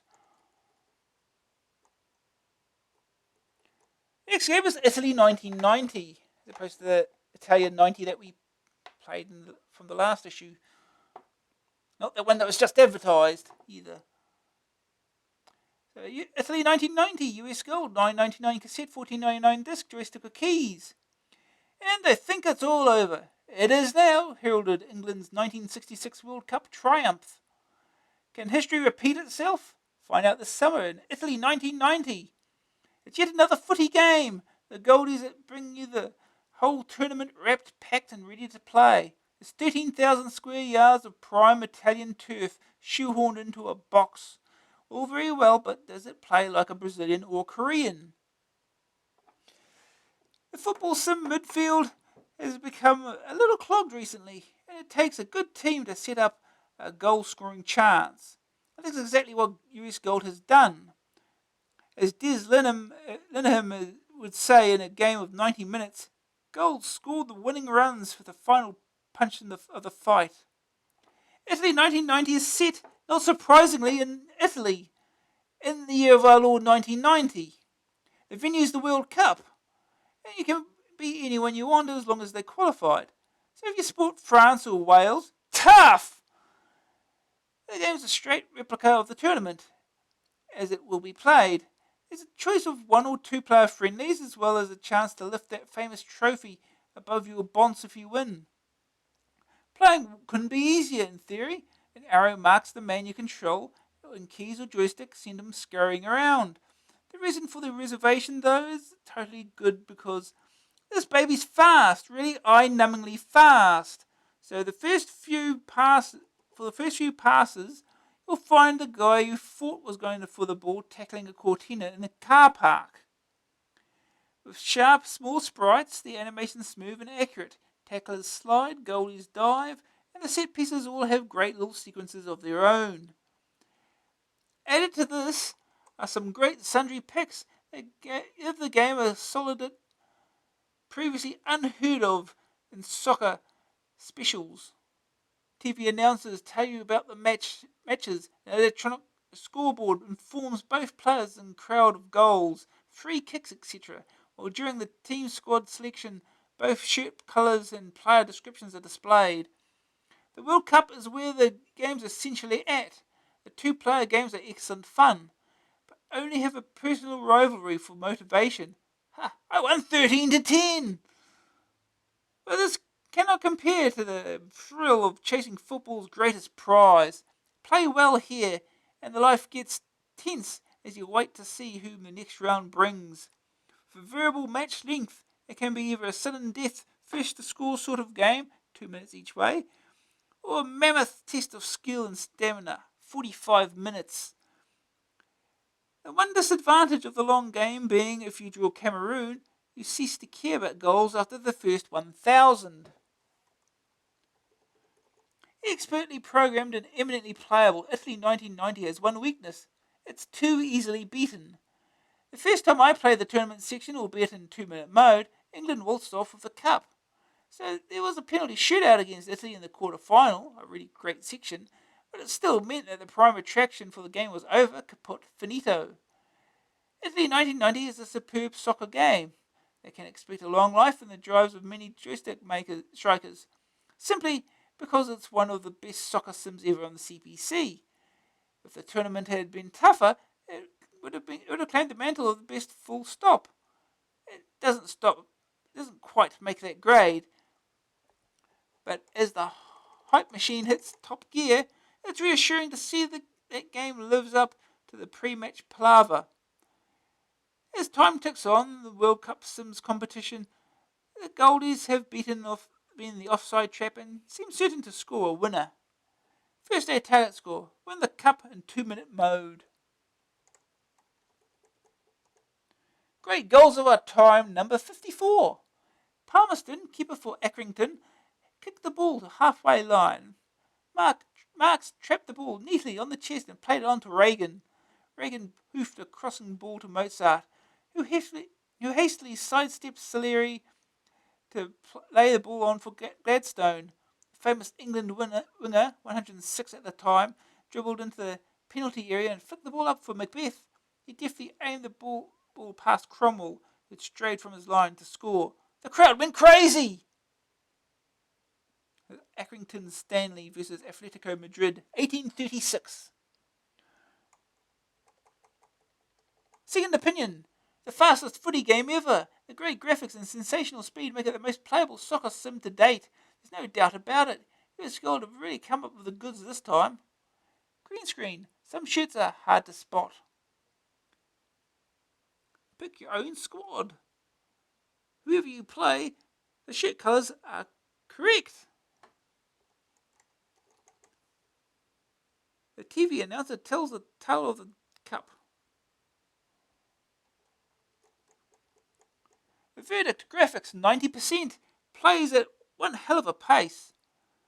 Even the shirts are the right colour. Sonic 77%. Music, whistles and fans, brill. Extra bits for 6128s. Graph factor 88%. Played in the classic footy style, so instantly picked up. Staying power 56%. X decent computer opposition. AA rating 88%. Hope the real thing's as much fun. Okay.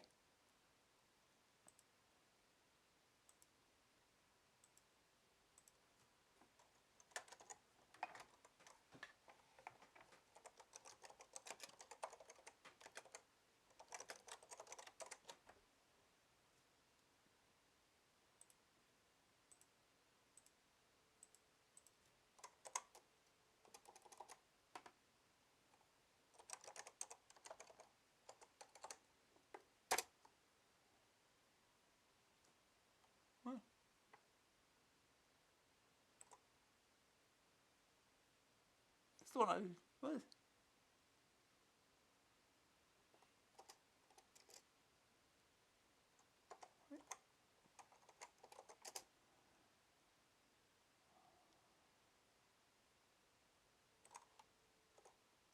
This is what I wrote down the wrong thing, huh? Wrote down the wrong version.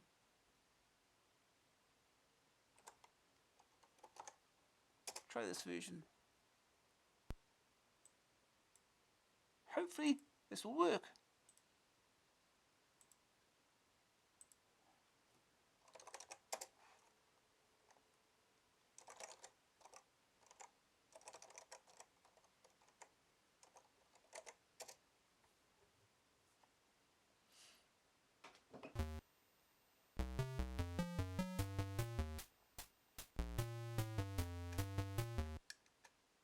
US Gold presents Italy 1990. The World Cup starts here.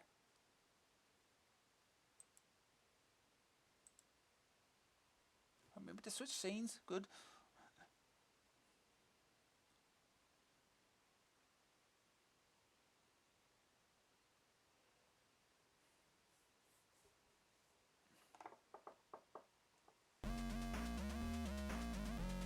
Game design and program. TTX Limited.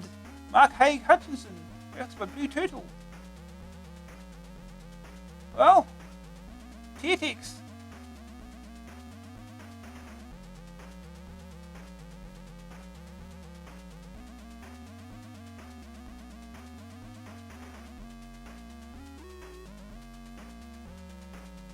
Set preferences. Match length. We'll go with two minutes. Keep it quick.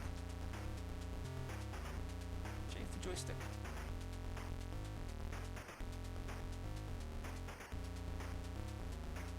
Mix it.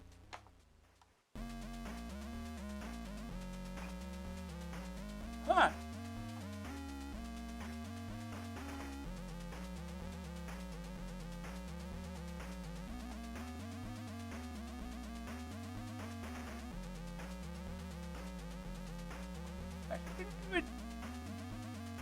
Go for World Cup, see what happens. Italy, Austria, USA, Czech, Argentina, Cameroon, USSR, Romania, Brazil, Sweden, Costa Rica, Scotland, West Germany, Yugoslavia, UAE, Colombia, Belgium, South Korea, Uruguay, Spain, England, Republic of Ireland, Poland, Egypt. Well, Brazil's got to be the best, right? Group E, match 1, 10th of June. Hey, Buggy, we're playing soccer again. Brazil, Sweden. Match played at Criminal Stadium in Turin. Brazil are favourites. Just hoping. Select formation.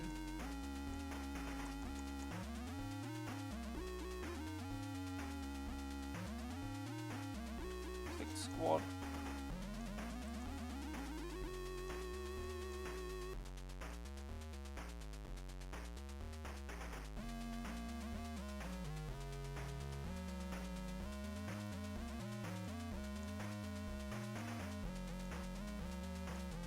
I have no idea who any of these people are. Is that all? Good. Okay, let's go.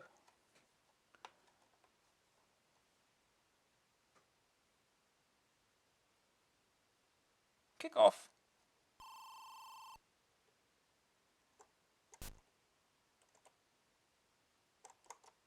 Oh, I've got the ball. Here we go.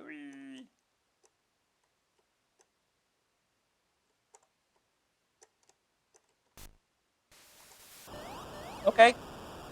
Look, T-Tex made a game that's fast. Goal! Yeah.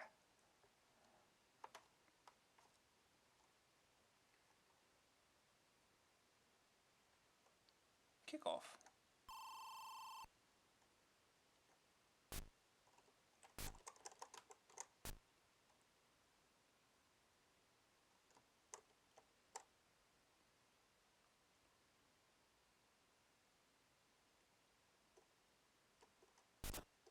Go.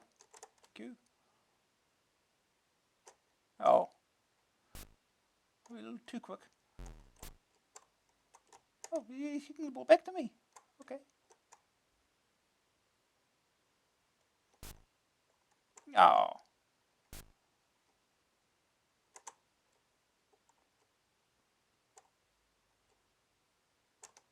Oh. Goalie comes up really quick.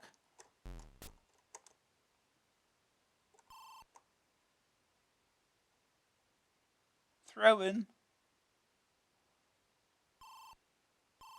Oh, that's the 2 minutes. That's the 2 minutes. Half time.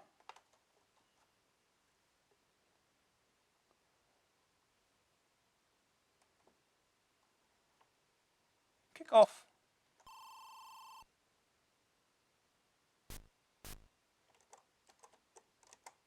We'll go down now, right, huh?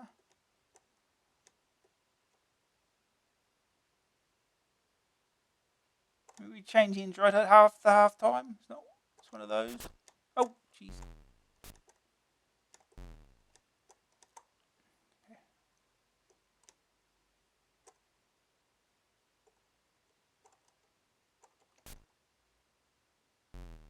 Oh. Goal kick.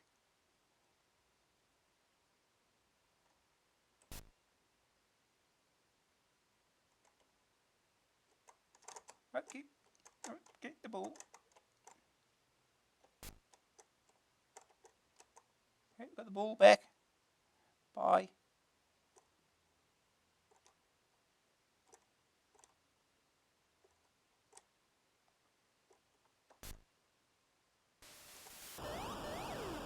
Yay! Goal!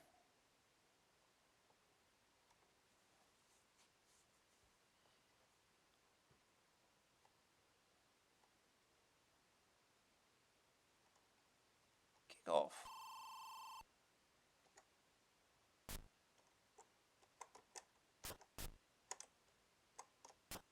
Oh.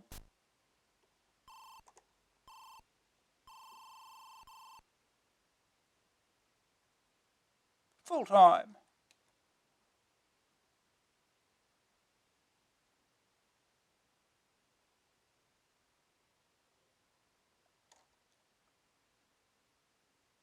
Continue World Cup.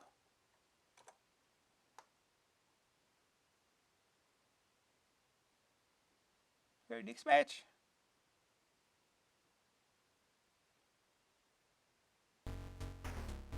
Brazil 2, Sweden 0.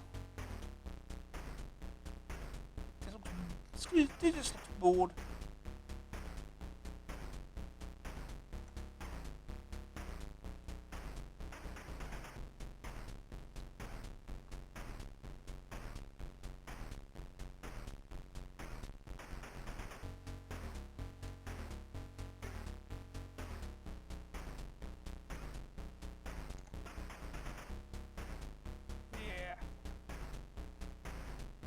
Group C, match 2, 16th of June. Brazil, Costa Rica. Match played at Criminal Stadium in Turin again. Brazil are favourites.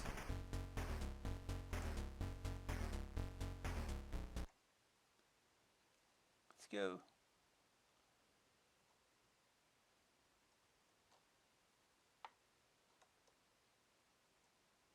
Kick off. Oh.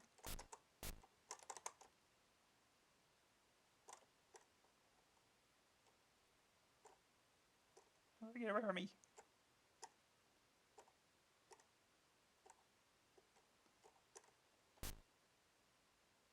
Oh.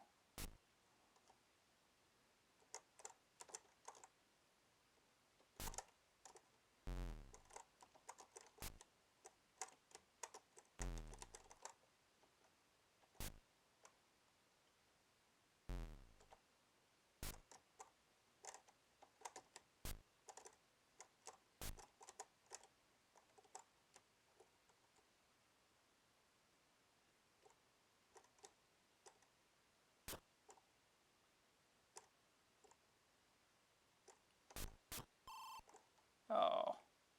Close. Goal kick.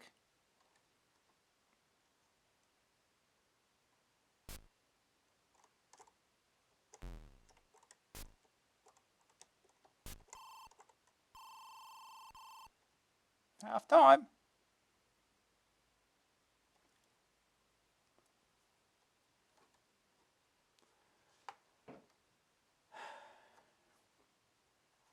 Kick off.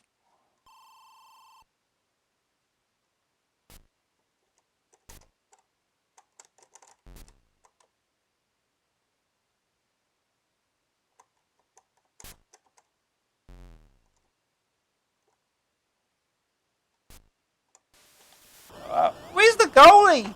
Look, he wandered off somewhere.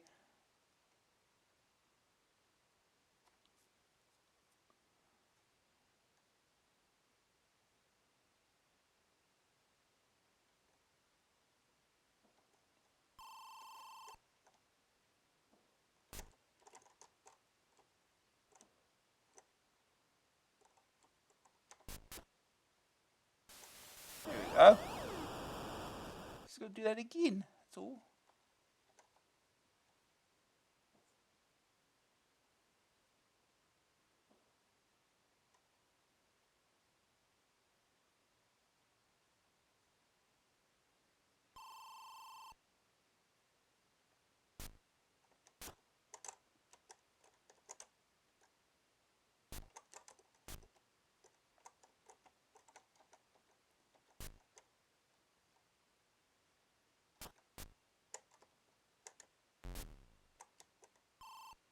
What was that shot?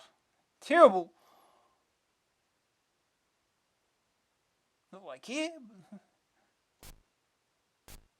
Oh, what the? Oh, he missed. He missed. The goal kick.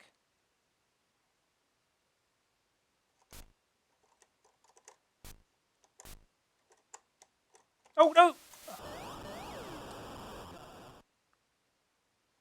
Well.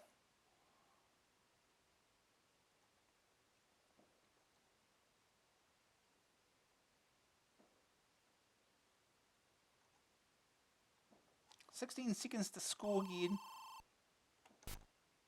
What are you doing? What are you doing?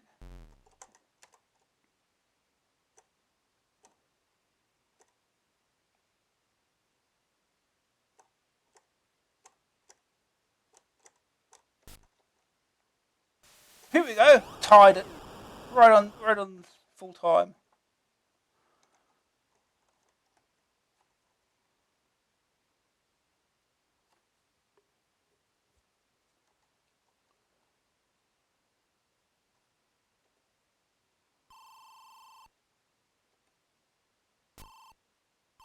That's it. Full time.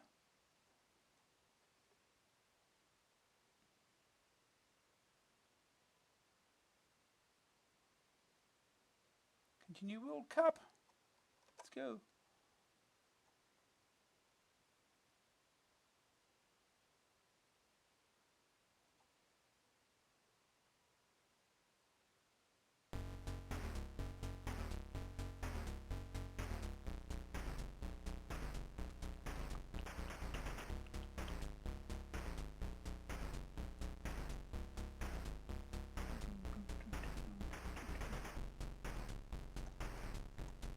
Group C, match 3. June 20th. Brazil versus Scotland. Match played at Grenell Stadium, Turin. Brazil are favourites.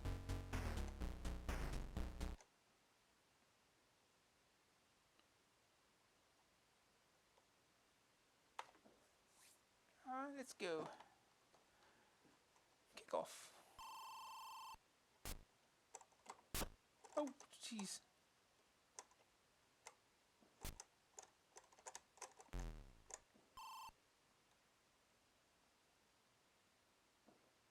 Goal kick.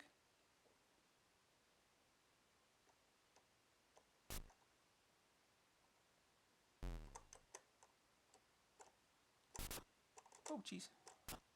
Yeah.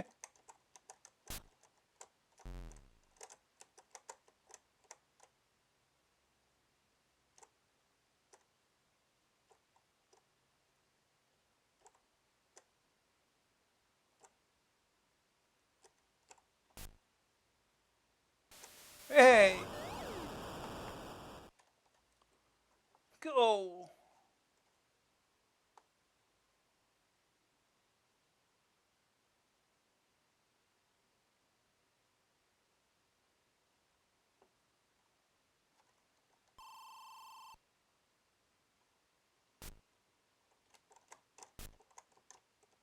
Thank you. Oh, thank you. Oh, yeah. Foul, ref, foul.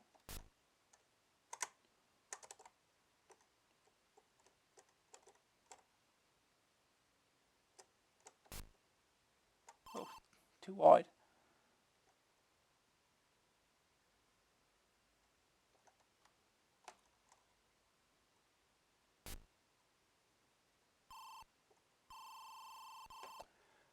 Whew.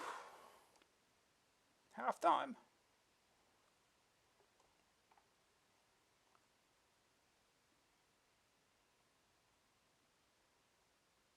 Kick off.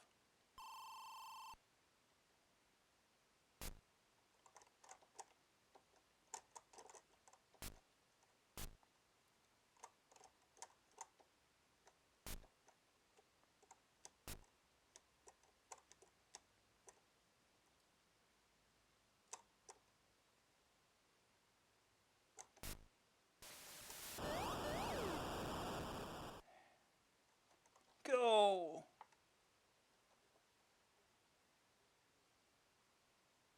It'd be nice if it had more than just the one goal animation.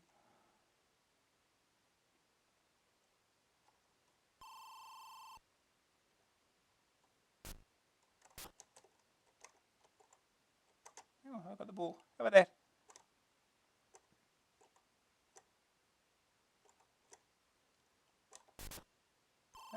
Too wide.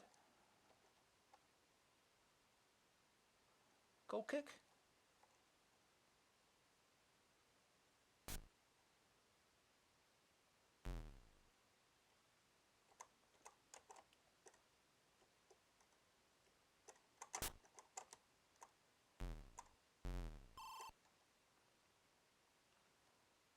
Throw in.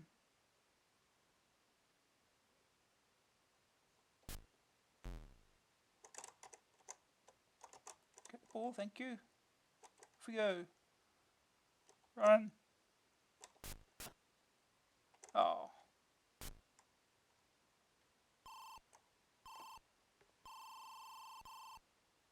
Yeah. Full time.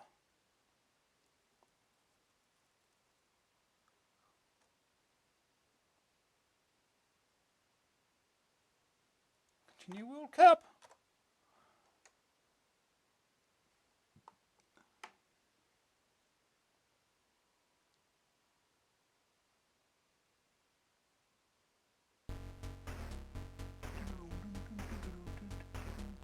Result table.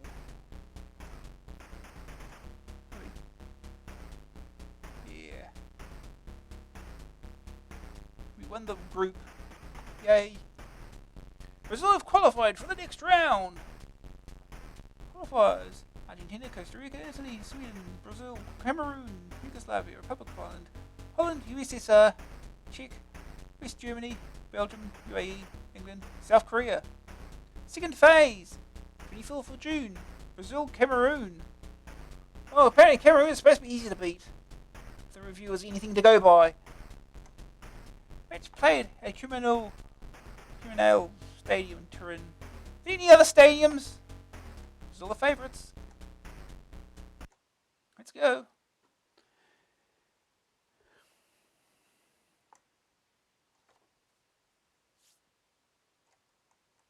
Kickoff.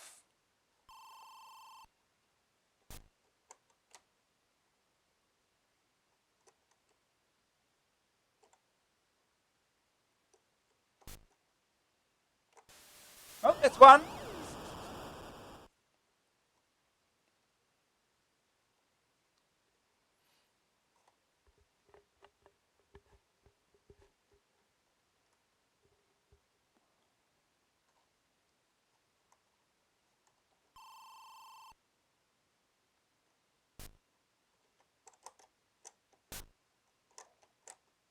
Two. Take the ball. Upright. Out of my way.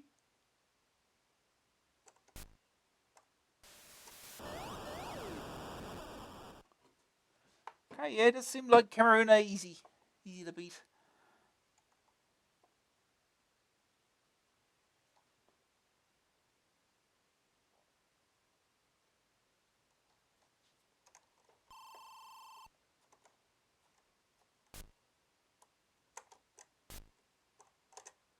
Thank you. Flip it. Oh, hey.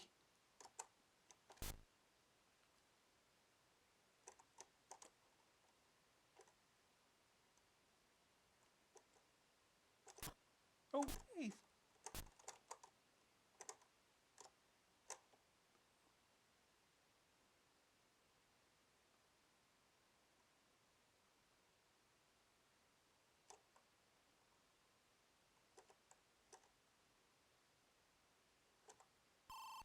Oh. Oh. Half time.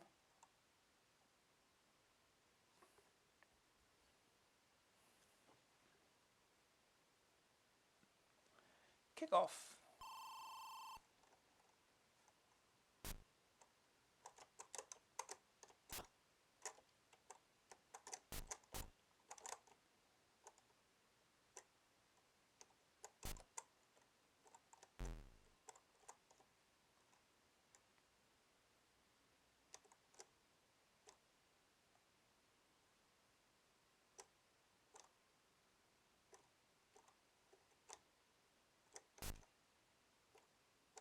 Oh.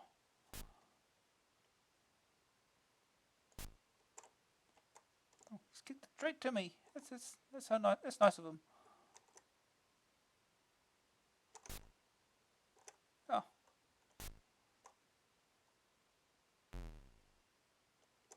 Oh, thank you.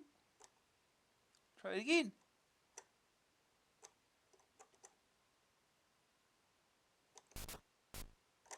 Oh.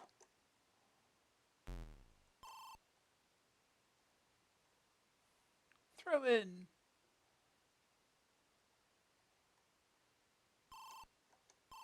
Oh. Never mind.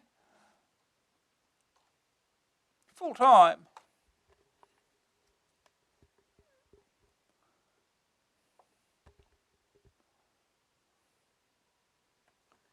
Continue World Cup, sure. Keep going.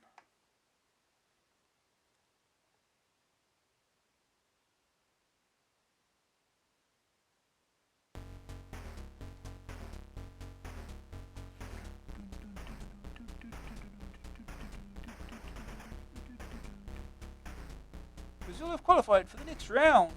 Qualifiers: Argentina, Italy, Brazil, Republic of Ireland, USSR, Czech, Belgium, Ireland. Quarter-final, 30th of June. Brazil versus Belgium. Match played at Quirinal Stadium in Florence. Quirinal Stadium. Okay. Brazil favourites. Brazil are always favourites.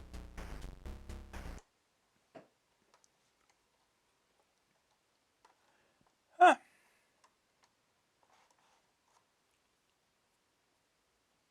Kick off.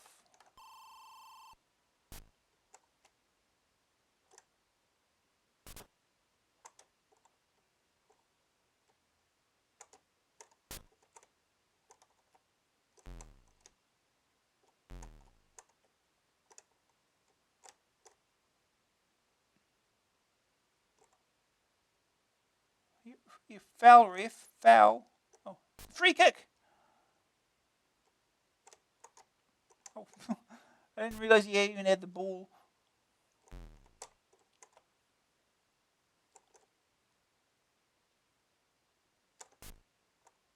No.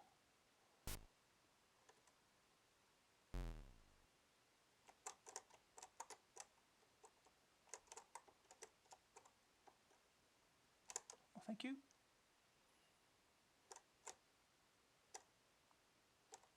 He seems to want it back. Oh. That was quick. Half time. You get one goal in there.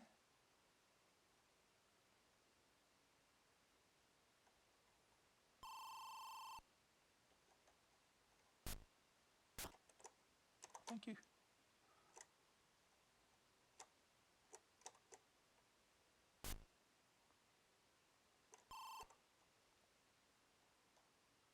Corner kick.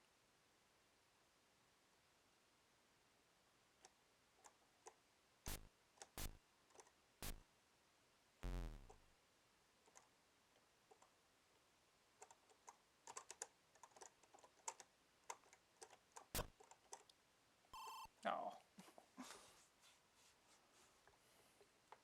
Throw in. Oh, he threw it right to me. Huh? That's generous of him.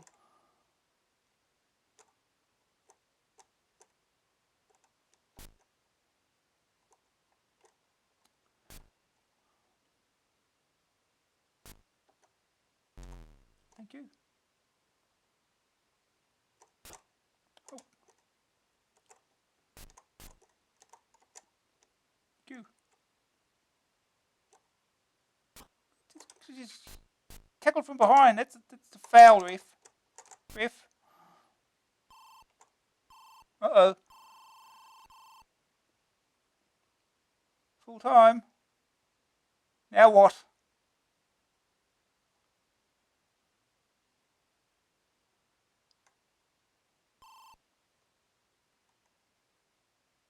Extra time.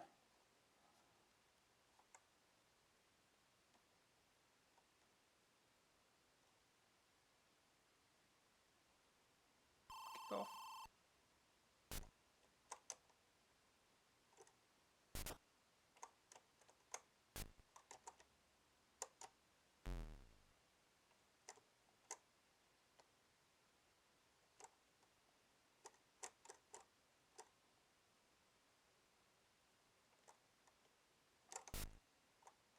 Oh. It is not long enough. Extra half time.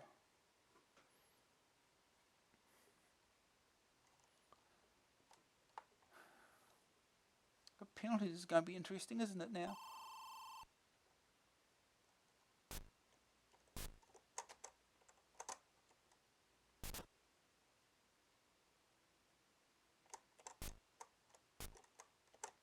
Thank you. Oh.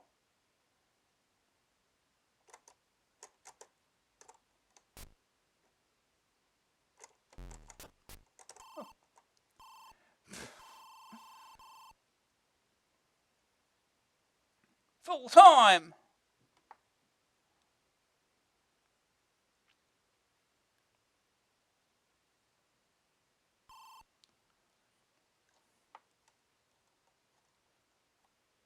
Penalty shootout.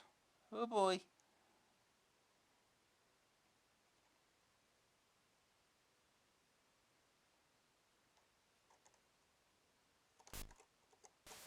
Okay.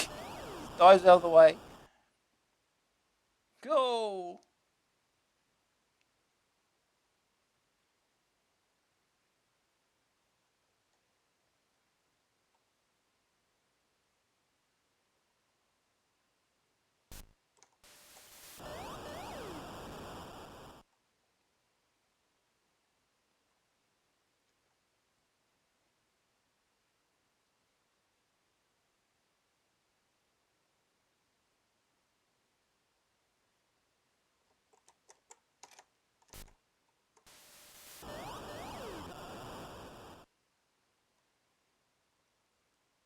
Goal.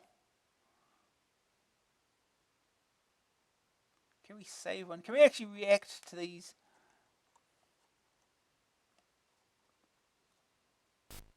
Oh, it did it! And he didn't. Goal. Hey, we have the advantage.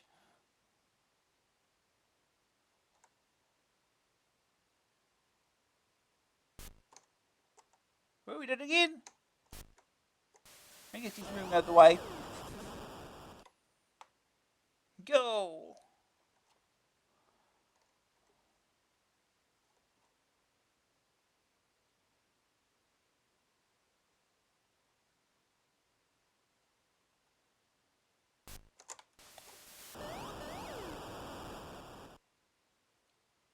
Go.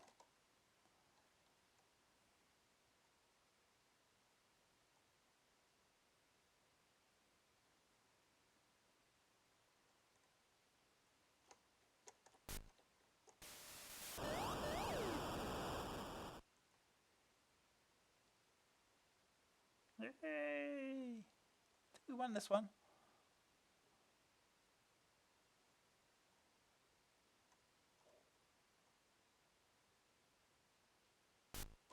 Oh, okay. Right, continue World Cup.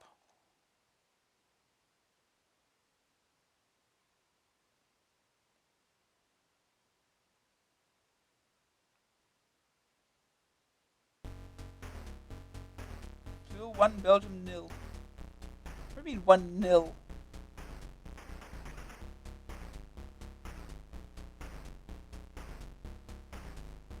We still have qualified for the next round.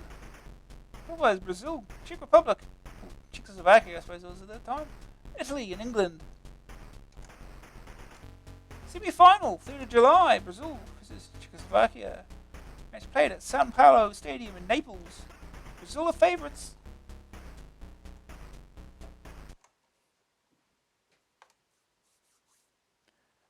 Huh?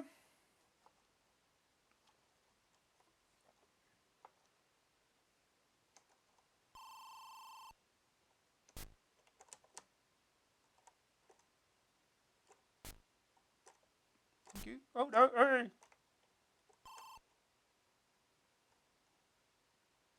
Corner kick.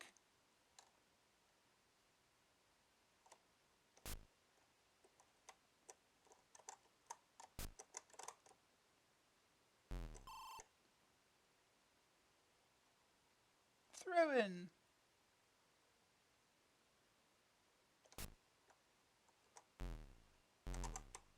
Oh, God. You just ran right all around it. Here we go. Thank you. It's another throw in. Thank you very much.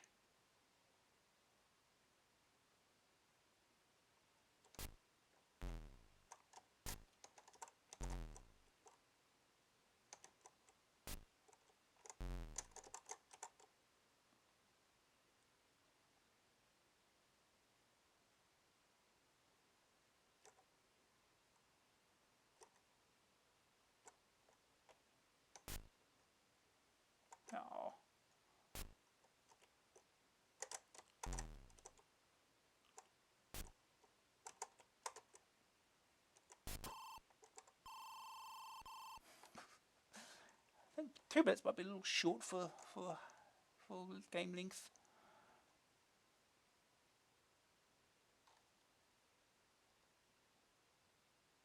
Kick off.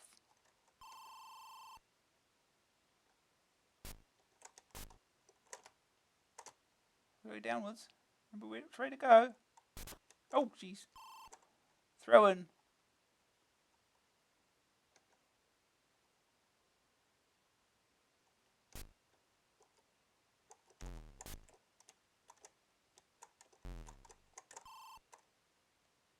Good. Another throw in. Thank you.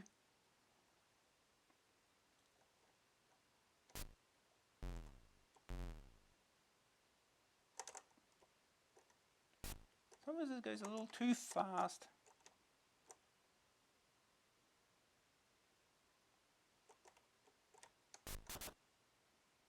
Oh. The goalies are getting too good. They're always in the right place.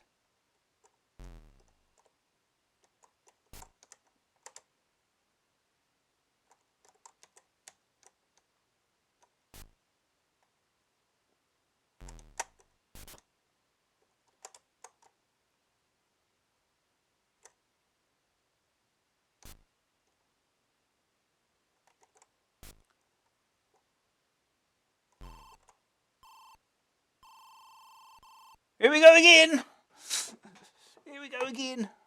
Full time.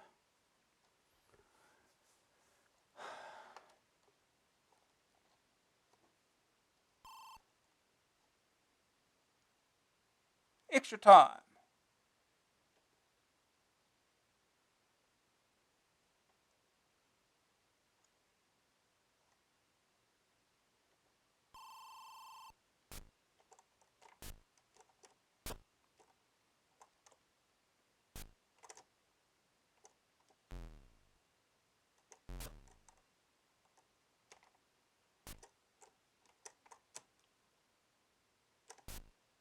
Here we go.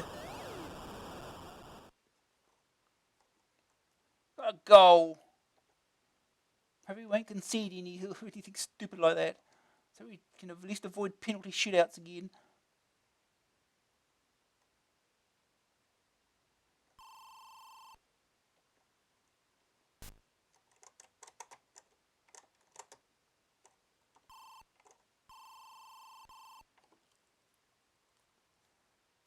Extra half time.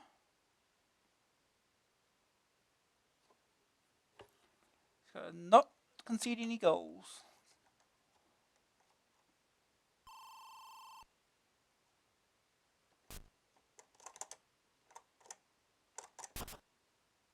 Ooh.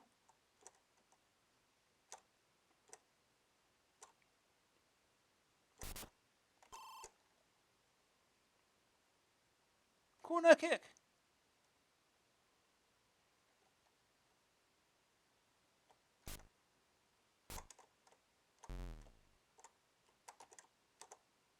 Where are my guys? Where are my guys? Oh, never mind.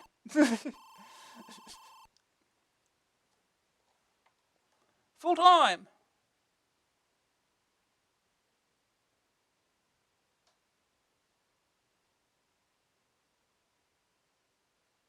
Continue World Cup. The final.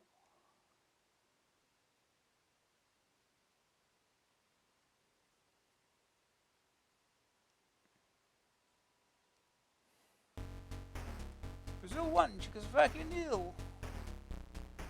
Oh, we need to face Italy. Brazil have qualified for the next round. Cup final, 8th of July. Brazil, Italy. Match played at Olimpico Stadium in Rome. Italy are favourites. What? What?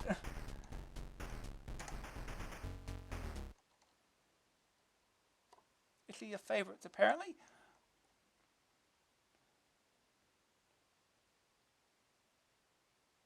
Kickoff.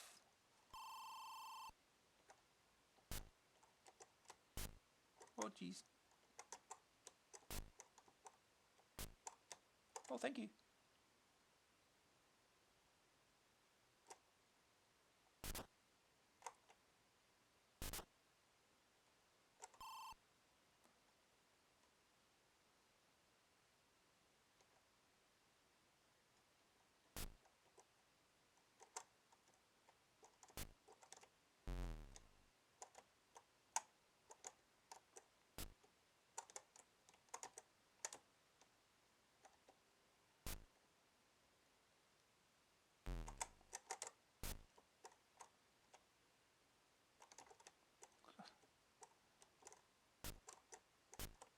What are you kicking it for, idiot?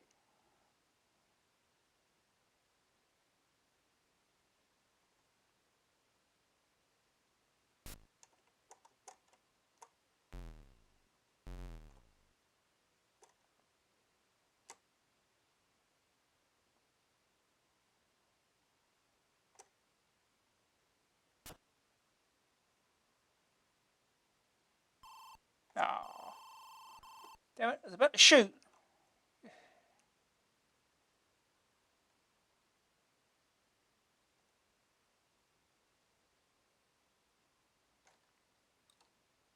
Kick off.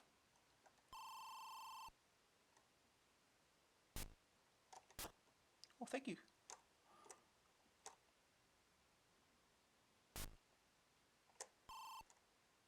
Damn it. Corner kick.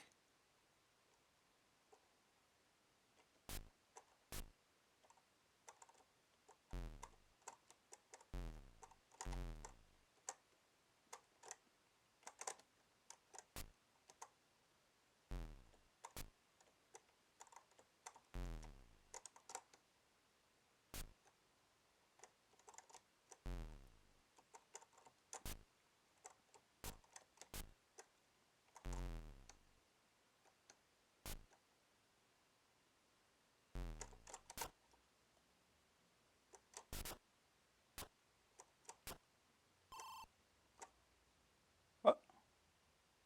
Yellow card. Is it a free kick?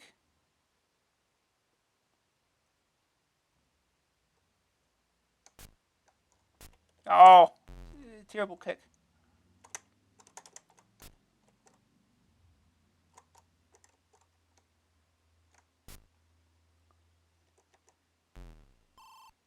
Oh, extra time again.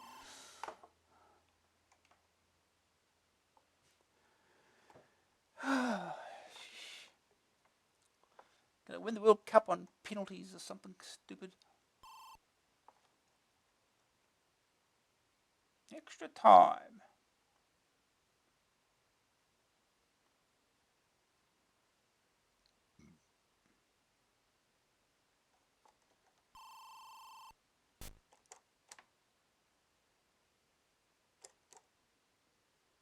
What?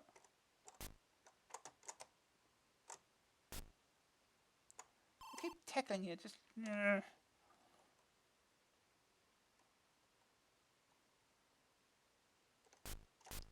Oh, jeez.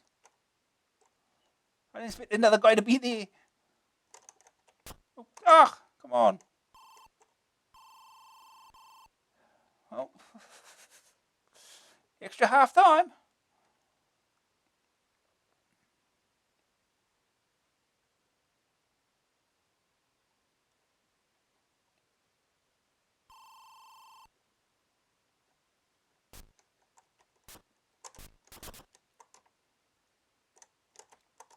What are you doing? Oh, thank you. Hey! Oh no! Uh-oh. Well, that's that, I guess.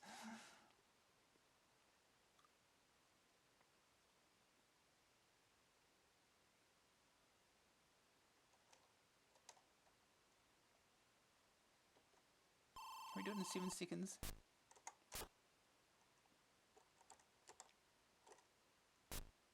Nope. Didn't even reach there. Oh.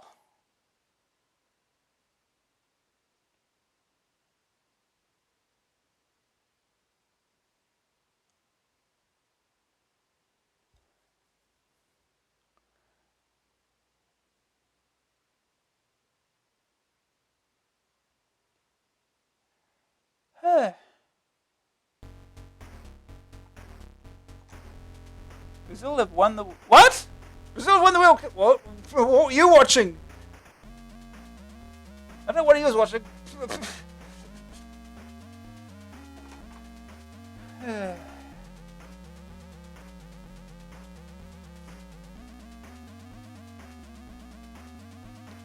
Anyway, yeah, it was actually 1990. On to the next game. See, this is the one. have next? Oh yeah, more football. How many have we got left? We've got Liverpool, Manchester United, we've got Impossamole, and that's it. We've got 3 games to go through. Half an hour to do 2 more management-like games, I think. I don't know. Anyway, this might be a proper footy game. I think Manchester United is more management type thing. Anyway, Liverpool. Liverpool, Grandslam, $9.99 cassette, $14.99 disc, joystick or keys. The hottest license in Soccer Town is here. Liverpool, league champions, football geniuses, and all-round decent chaps have given their name to Grandslam's latest offering. It's a soccer sim that lets you take over where Kenny D leaves off. Will it take the cup or forever walk alone? The options centre on league or friendly matches against either a mate or the machine. The views from the side and the aim is to win as much as possible for further cop glory. That's the idea anyway. The problem is the game doesn't live up to the name it so proudly bears. The players are all there, as are the teams, so John Barnes can score against Arsenal. The implementation, however, is infuriating. The large players' sprites are hardly lifelike, but that's not necessarily fatal. Kick-off was okay, and its sprites were appalling. What really holds Liverpool back is the lack of speed. The players amble, not run about the pitch. The ball, which often appears square, bounces as if the game was being played in lunar gravity, while tackling proves nigh on impossible. The players never go for the ball. They just stand there kicking each other for days. Underneath it all, you know there's a game trying to get out, but it doesn't stand a chance. The odds are stacked against it the minute the menu screen disappears. There's some nice ideas, such as the small map of the pitch, showing players' current positions, for example. Yes, with such an infuriating lack of control, playing the ball to a man in space is the last of your concerns. First day target score. Score a goal. Second opinion. Just too slow to be credible. Green screen, no better. The verdict, graphics 52%. Very square players, not in the trendy sense. Sonics 55%. Tunes and the occasional whistle. Grab factor 23%. Well, the name's quite appealing. Staying power 45%. It's a bit of a struggle. AA rating 46%. It might give the Yeovil Town FC game a run for its money. Well,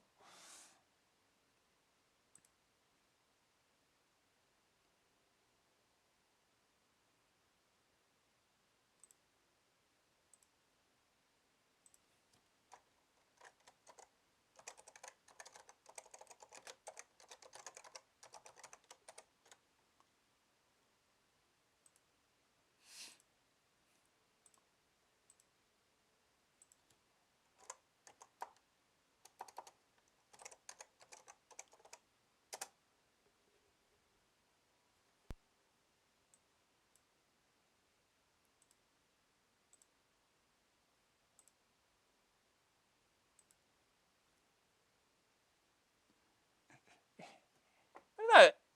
If Italy cheated, they would have won the cup. They didn't. They didn't win the cup. The announcer said so. No matter, we won't ignore what happened on the pitch.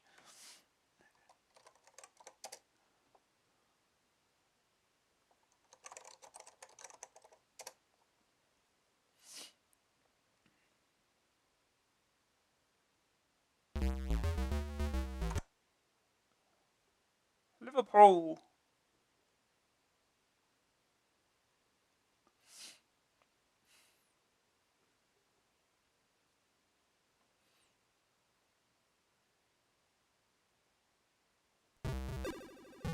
Play friendly game. Continue league. Start a new league. Code save. Nice animated ball. Type. Right to the computer. Hey! Computer against computer! Here you go. That's something. Select team. Play.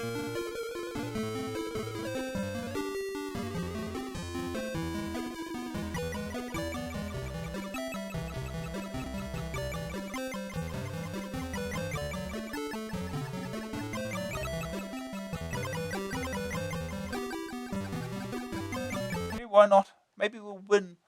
Or not.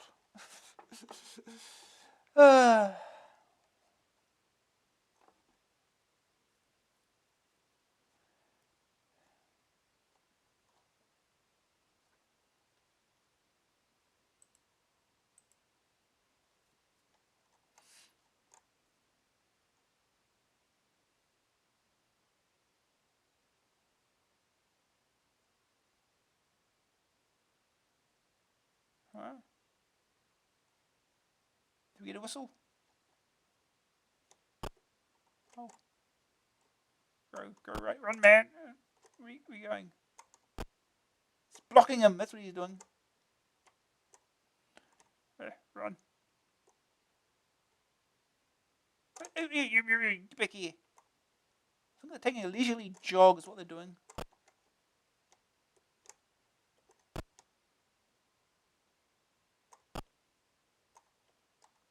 Get him away!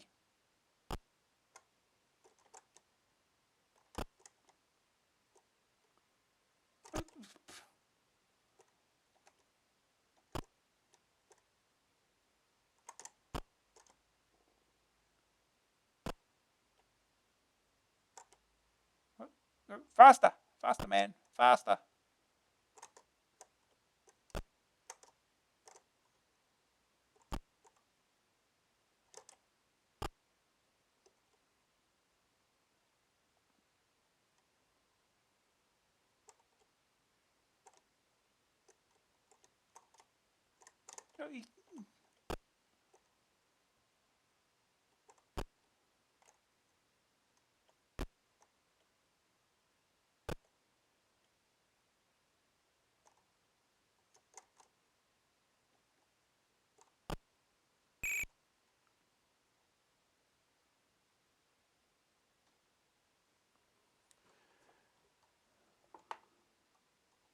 Over there.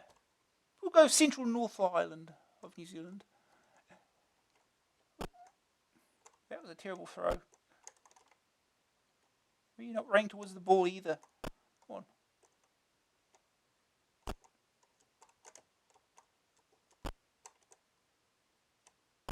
Ooh.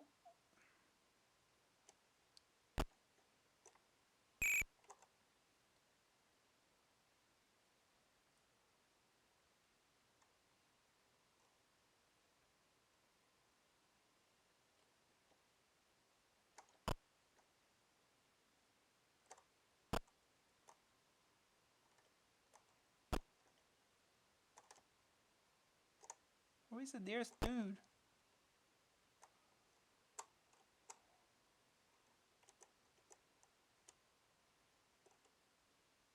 Oh, come on.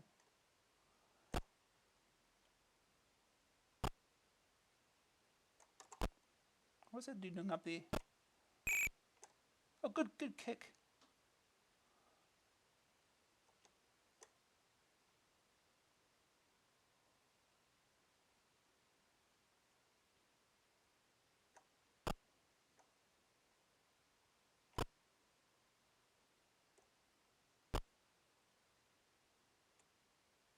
What? Did he just walk through the ball?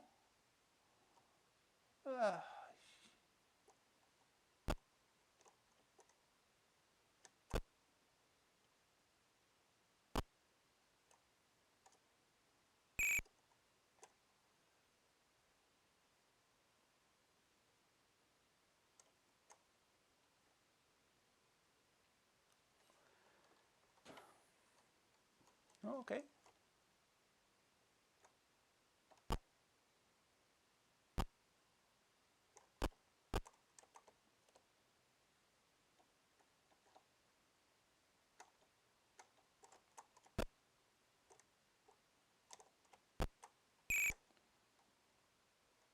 Okay.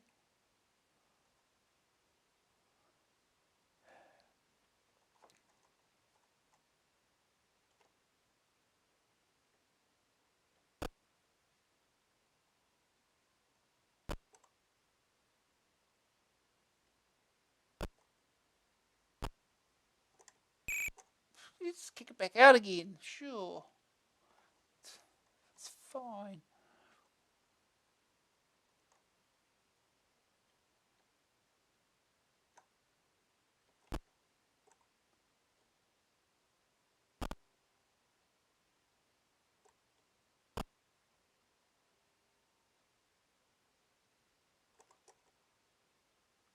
Block him. Yeah, yeah, yeah. Run. Just run. Or leisurely jog, whichever works.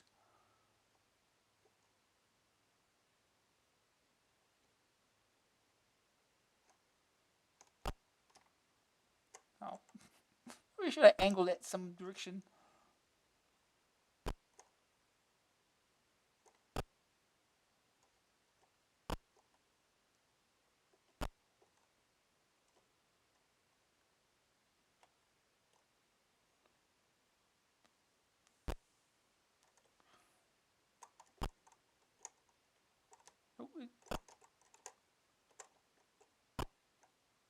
Change, dude. Come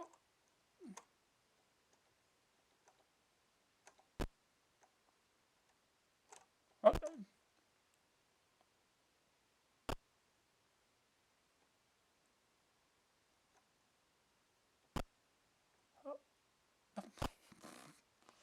Okay.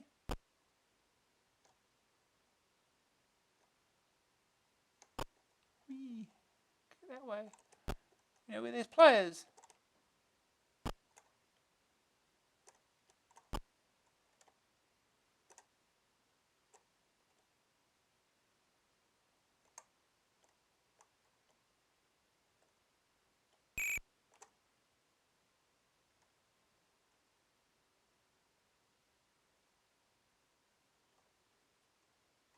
Yep. Slow and silent. That's this game, I guess.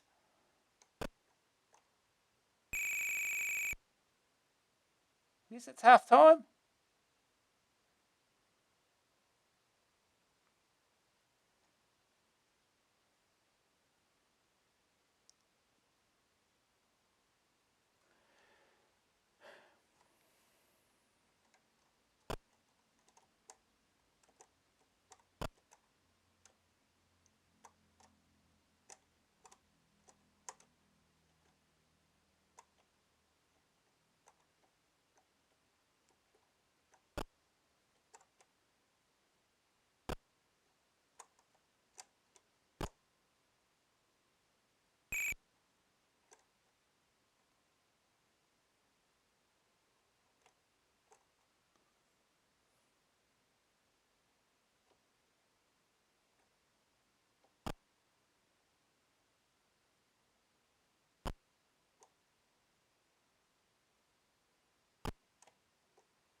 Okay, we got the ball.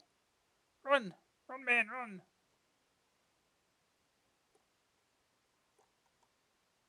Oh,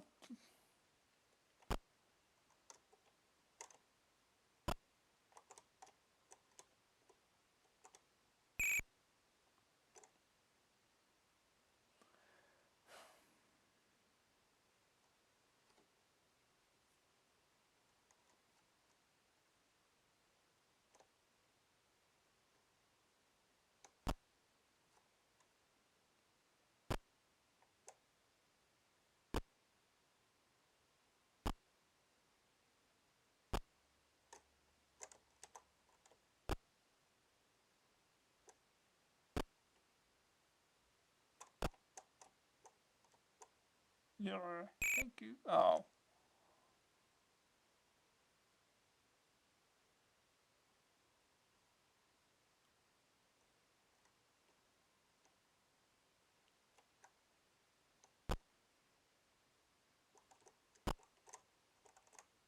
There's no one here.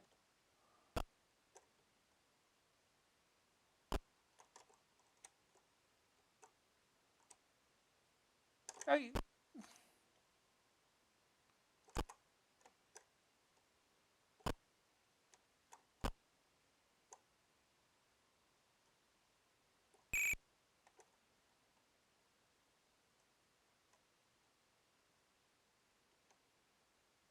go on. Go and get to the ball.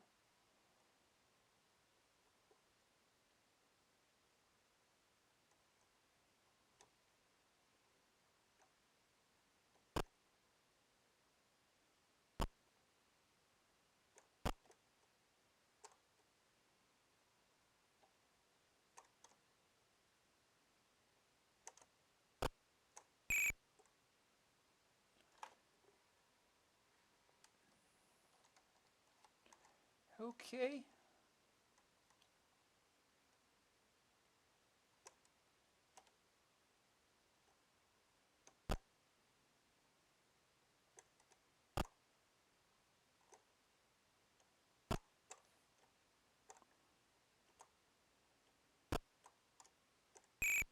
Just kicks it out again. We're not losing. I suppose it's something.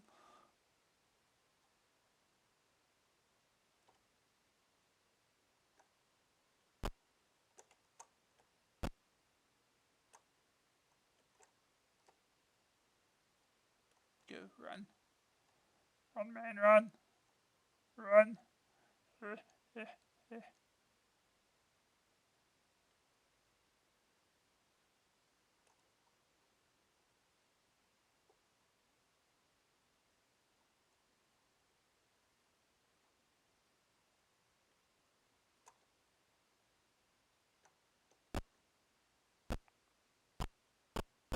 That wasn't much of a shot.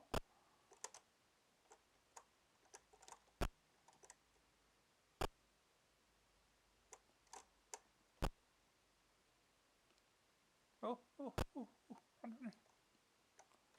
Yeah. Yes. No!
Oh, that was not much of a kick.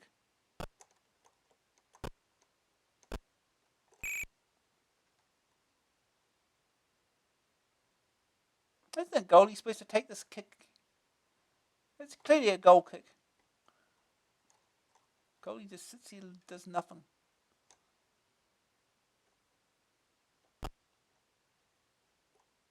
What?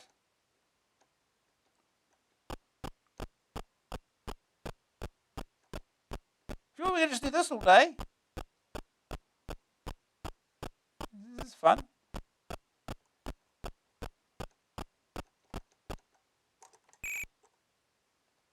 Another goal kick.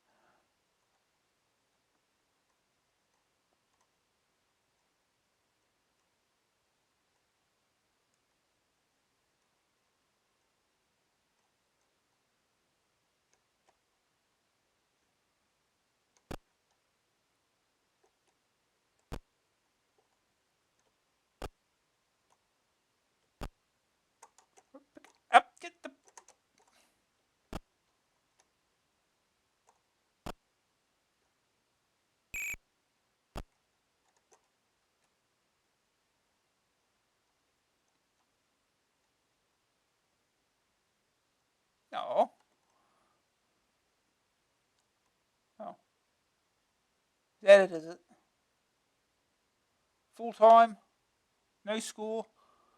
Yeah.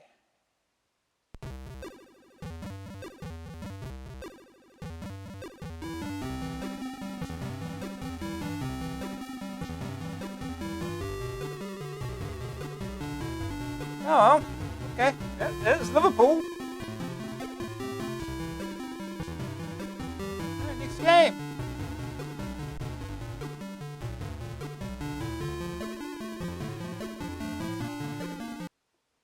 Alright, next game. This is Manchester United by Chrysalis, $9.99 cassette, $14.99 disc, joystick or keys. Ready for the cliche of the Eon? Football is a game with two halves. Or at least it is in the case of Manchester United.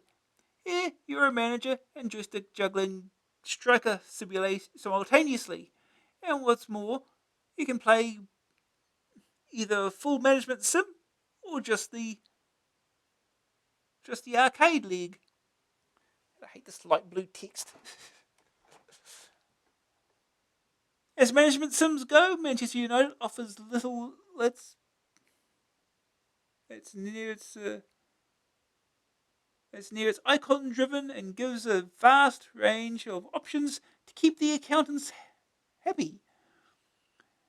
And there's enough going on to make sure you appreciate the pressure young Eddie Ferguson was under. The arcade section's nothing to shout about. Viewed from overhead, it's another in a long line of soccer games. Not a particularly fast game. Everybody's everybody's easy to control, and that's the important bit. The opposition isn't hard to beat, but it's unfair to judge this section as a standalone because it's an integral part of the Man United package. It's a major hardship to be endured with Manchester United is the tape version. As the game flips between arcade and management, this means repeated loading and reloading. No problem on disc, but on tape, it takes a lifetime. Overall, there are no complaints, but neither side of the package excels. The management competition isn't the most complex of its kind, but it is far from being a slouch. The arcade section is no third division pretender either, but it's left standing by Italy 1990. Manchester United won't win any silverware this season, but they give a better account of themselves than certain Merseyside computer teams you could mention. First day talent score, not applicable. Second opinion, creditable but dull.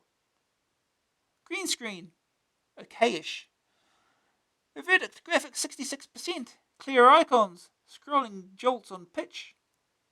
Sonic 60%, great tune but little else. Grab factor 55%, two games in one. Two loads in one. Staying power 65%. Can you last longer than Bobby Robson? AA rating 61%. No classic but tolerable. Tolerable.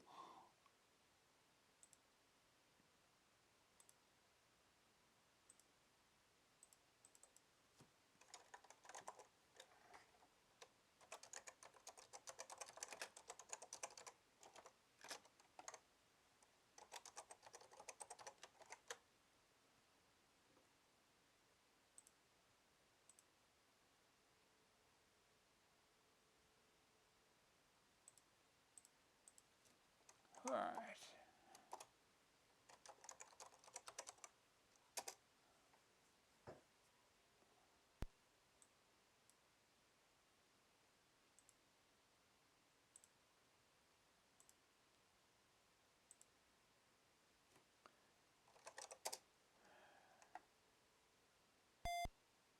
Oh, here's one of these.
pointer.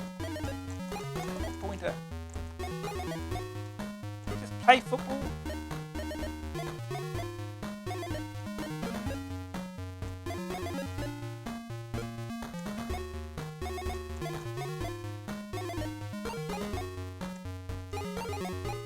Oh, this is not even in English.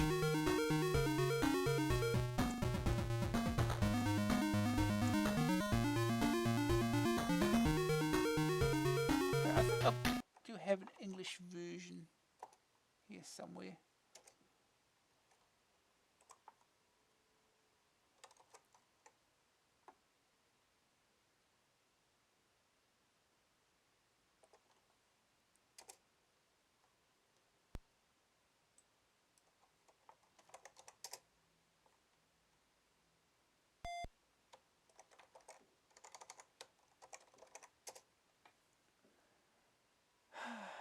Try this one.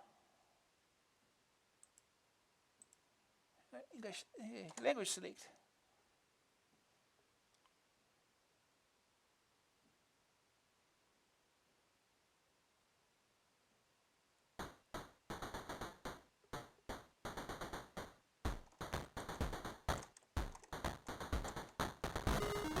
Players under suspension. Okay, that's what that means. How do we play game?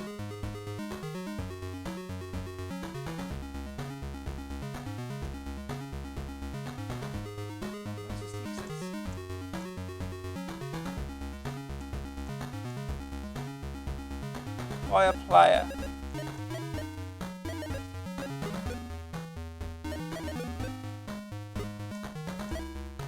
Sell player. Okay, let's buy and sell players.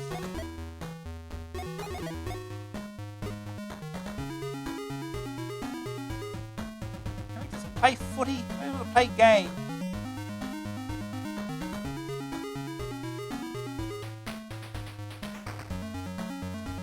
New fixtures.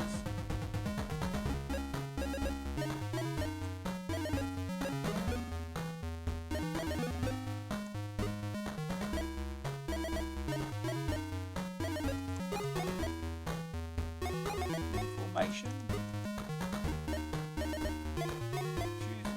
Choose the team. Choose goalkeeper. Choose left back.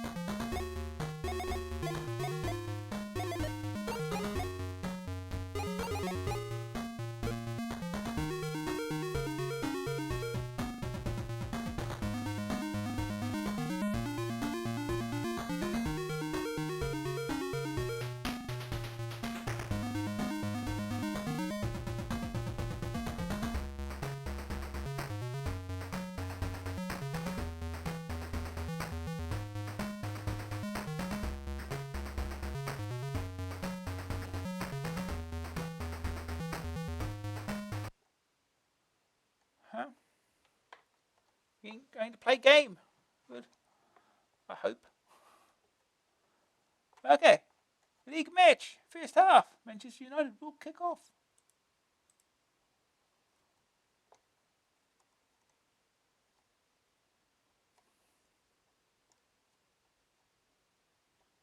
I'm going to skip that.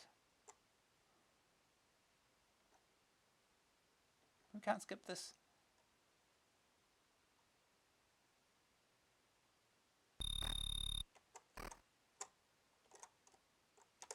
Get the ball, you idiot.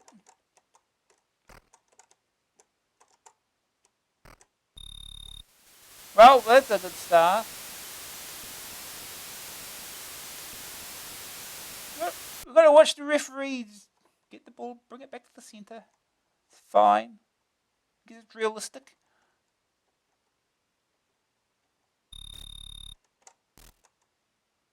Oh, get the ball. Get the...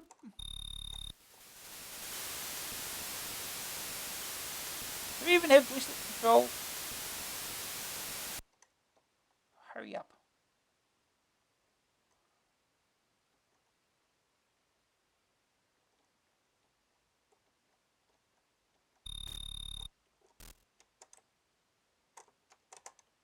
Pick up the ball.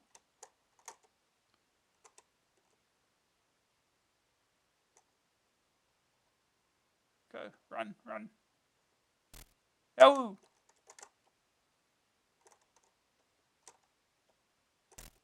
Thank you. Ooh, got the ball.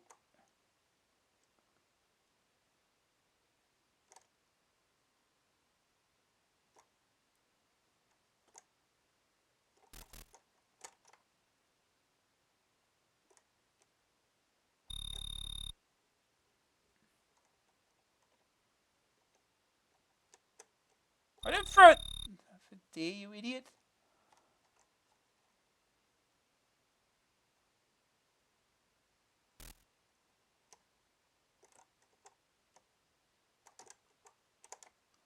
Ball.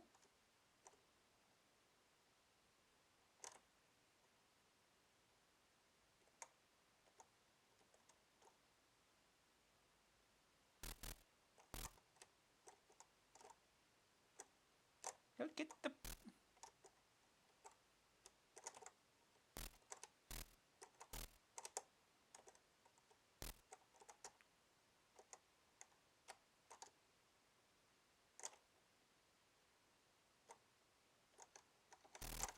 Go kick the ball.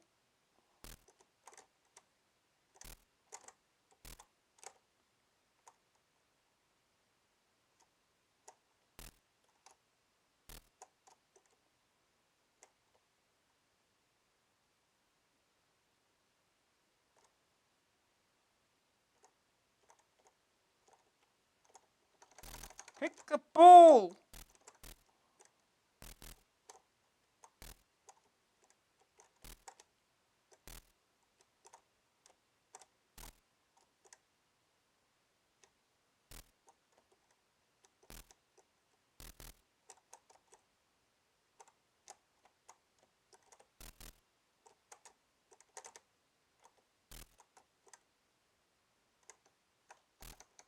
Oh, you again kick the ball. Okay. Get the ball back.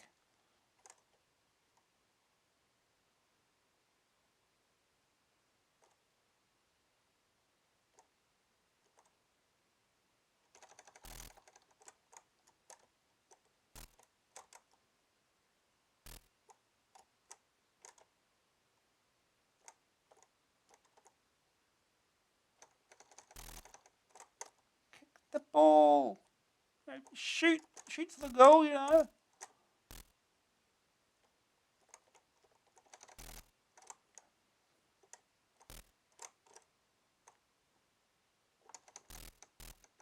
Oh. That was high kick. That was something that happened.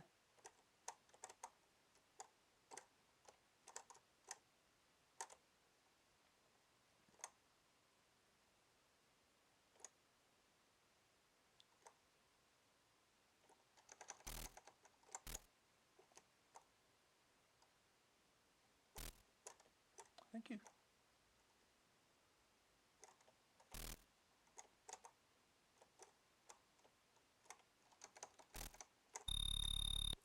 A little high that was. Queen's Park Rangers will kick off.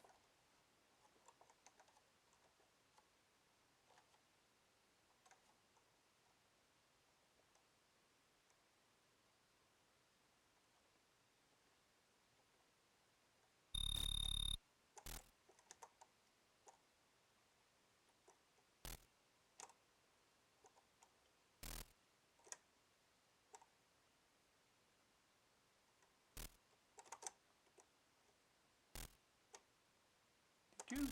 Oh!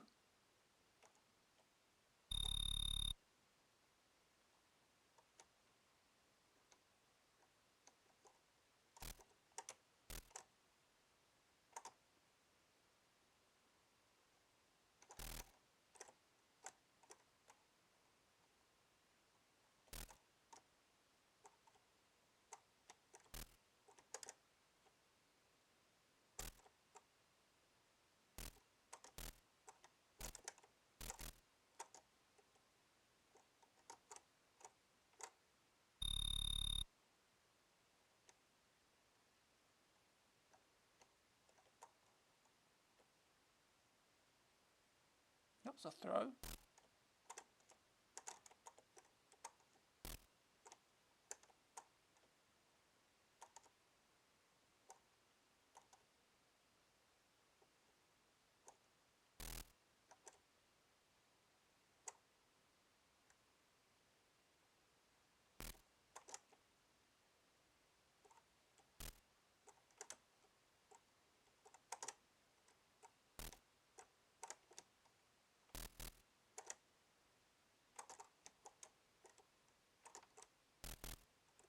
Really? Ball, thank you.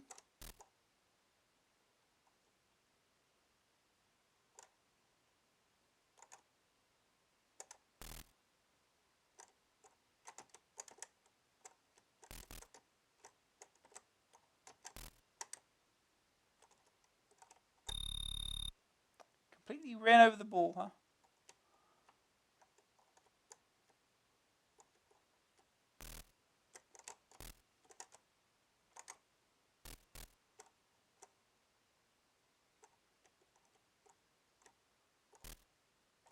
Really?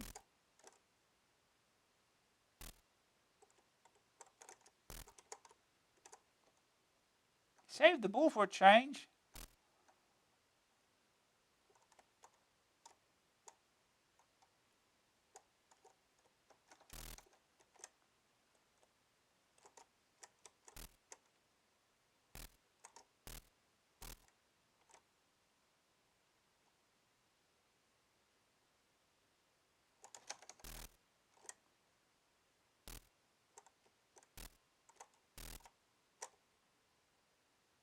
Come on, Vicky. Oh, thank you. Hurry!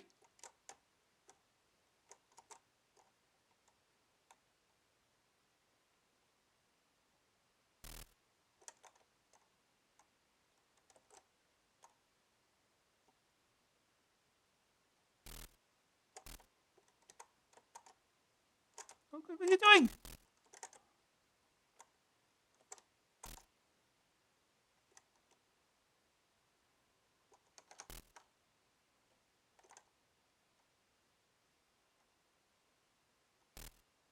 I don't know how the goalie leaped up to catch that.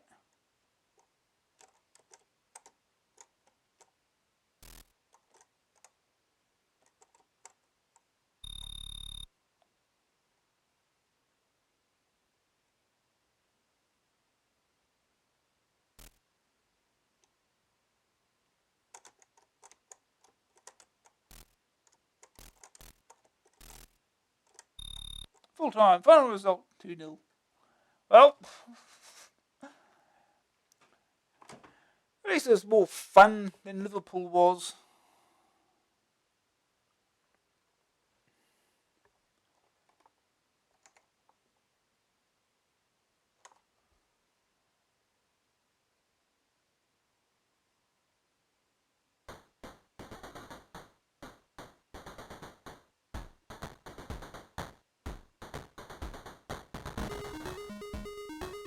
Alright, we'll move on.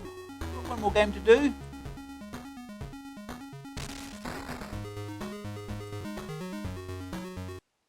Right. Last game. Definitely last game, I think. It's Impossamole by Gremlin, $9.99 cassette, $14.99 disc, joystick keys. As Henry V said, it's one mole to the breach, dear friends, because Monty's back in Impossamole. Since his demise in the mid-80s, fans have been clamouring for the return of the furry funster. Unlike Oliver, their plaintive pleas of, please sir, can I have some mole, have at least secured a whole new series of games for software's first superstar. Impossamole finds Monty enticed from retirement by a band of aliens. They give the little guy superpowers so he can defeat the 5 Guardians. Ever ready for a challenge? His battery's fully charged after 5 years off. Monty Mole says yo and hi, it's off the fight we go. Monty was the platform adventure king, leaping around multi-level arenas. He collected odd objects, dodged traps, and found secret rooms. Impossamole sticks rigidly to this formula, adding an extra something to the game, namely decent graphics. The 5 Guardians, Mega Mole has to find a tucked away in the 5 different locations. The first 4 can be tackled in any order, but only when all these have been beaten can our boy burrow into the number 5's hidey hole. Whichever one you pick, though, it's a tough starter. It gets more dangerous and more confused by the moment. Whether you kick off Snowmen Sentinels, what? Whether you kick off in Iceland, the Klondike, the Amazon, or Orient, you'll find life's hard as a 1 foot tall earth mover in a cape. Iceland, as one would imagine, in a land of ice, where the platforms are snow-drifted logs and cable cars. Puffins hunt the mole on a mission, continually stripping him of energy by touch. Mountain men fire blunderbusses, and abominable snowmen sentinels stand guard. Here, as on all the levels, Monty Mole must work his way through each screen, picking up grub for energy, coins, and weapons. Unlike the bad old days when one slip cost Monty's life, new improved Wonder Mole, ozone friendly with no artificial additives, is a small amount of energy to help him survive ham-fisted play. The Amazons know better on the foe front. Hummingbirds and patrol instead of puffins, and cheeky monkeys hide coins. The recent population explosion amongst triffids and snakes does little to aid restful sleep either. Oriental land is filled to overflowing with ninja and other martial arts nutters, while the Klondike's just plain dangerous. As superheroes go, Mont ain't nothing special. He can't leap tall buildings in a single bound, isn't faster than a speeding bullet, and definitely is unable to bend steel with his bare paws. All he gets are a few extra bits of energy to see him through. There's one special smart bomb super weapon to use once a level, although he can carry loads more. All in, even with his special powers, the mole who came in from the dole as much as he was. Playing Impossamole is a voyage into pure frustration. The leaping has to be exact, a millimetre out and you fly to the ground below. Not much fun when you land on an alligator's head. The bad guys are incredibly resistant to damage and mightily persistent. Most annoying, though, is the fact that you don't see how the mole dies. An integral part of puzzle solving has to be learning from mistakes. If you don't see the terminal ones, the game can stall. Tough games last longer, every game you play unraveling a little more of the puzzle, until eventually you know every single enigmatic variation and can breeze through level after level. Impossamole fails here because there's no reward factor. With only one life and a small energy supply, you have to get through whole levels in one go. Mess it up at the end and you restart back at the very beginning. A one-way ticket to Annoyance City. The guns collected on Monty's travels only work on half the enemies, while the food stashes are a long way apart.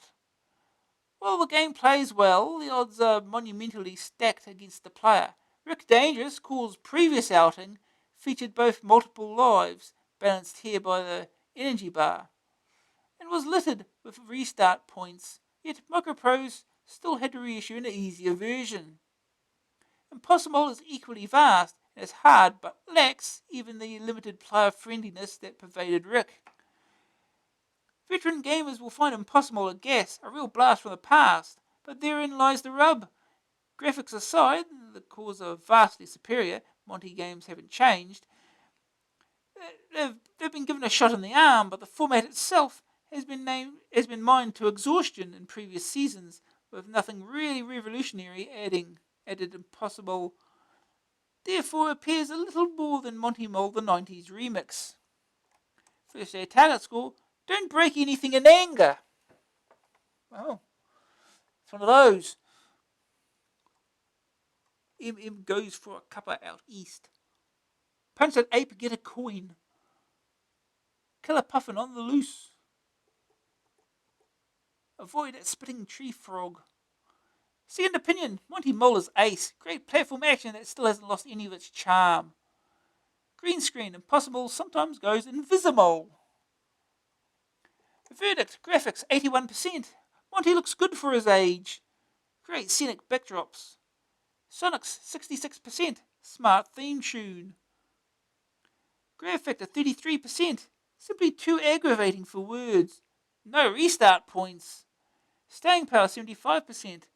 Masses of rooms to explore. 5 huge levels, if you can face them. AA rating 66%. Colossally frustrating revamp. Huh?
Impossamole.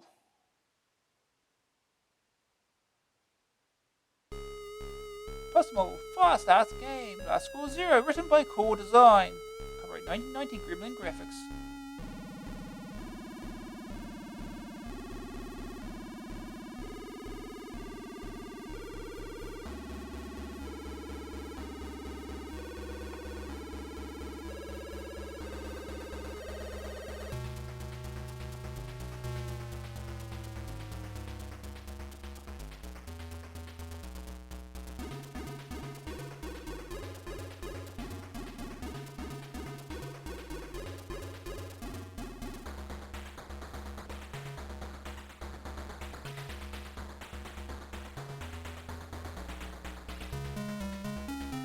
Oh!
Okay, I like the music.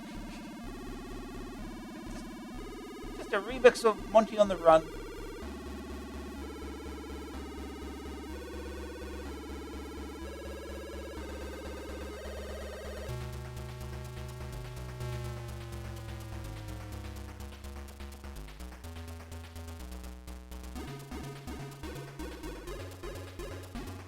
Let's start game. Select level. Klondike. Orient, Amazon, Iceland. Start with Klondike. See what happens. See what we get. Okay. Punch. Punch. Punch. Ow.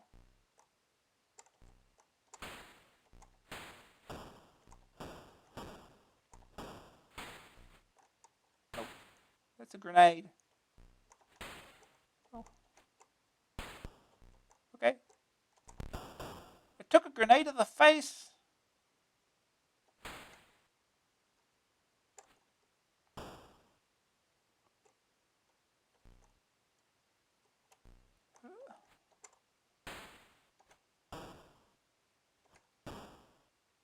Yeah, that's invincible to grenades. Oh, jeez. Ah.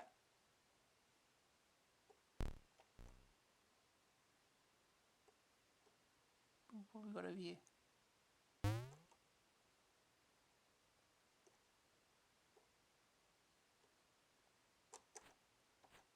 Back to punching. Punch. Punch. Punch. Okay, don't punch.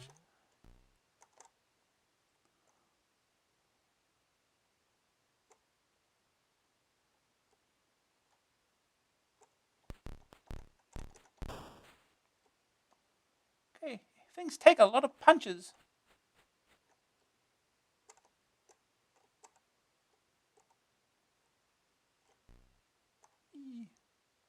Jump. Keep jumping.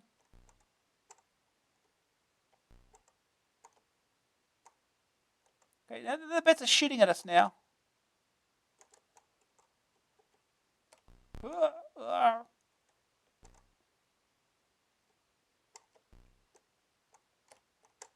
Okay.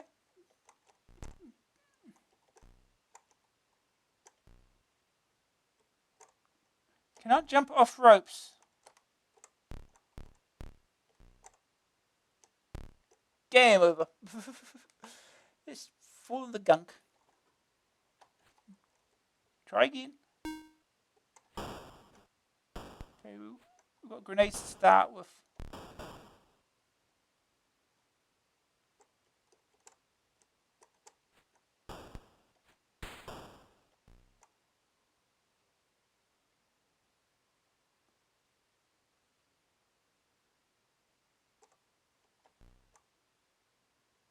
Oh god.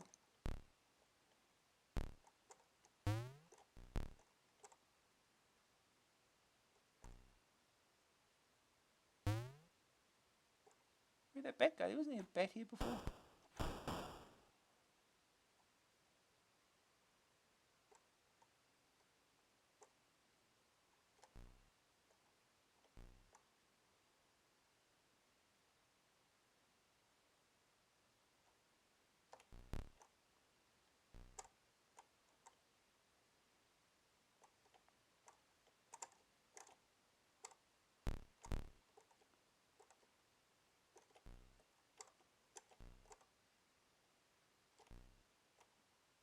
Okay, that works.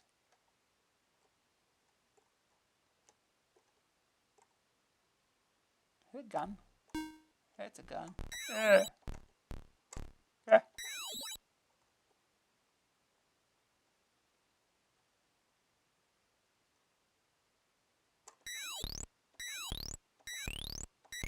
Oh no, he's got crushers! Crushers for Monty on the run.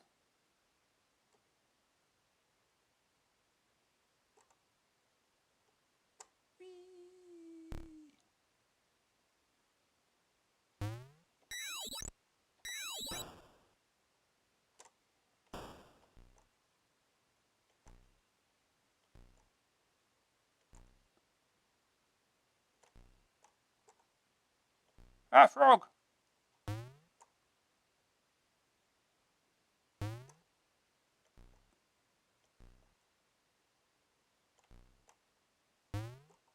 Let's go down here.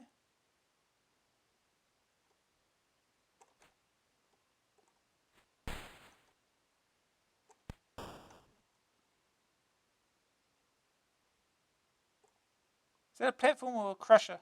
It's like a crusher upside down. Oh god. Oh, we can climb onto those.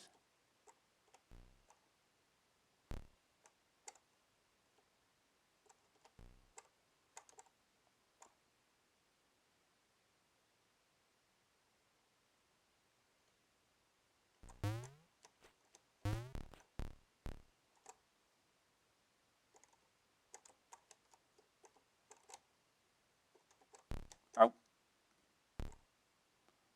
He's almost dead.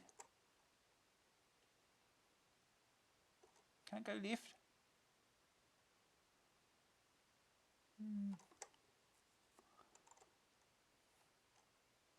Oh no.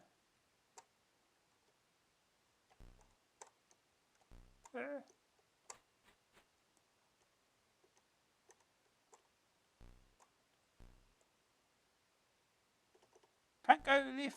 Oh, we can climb that. Okay. Oh, geez. Can't get.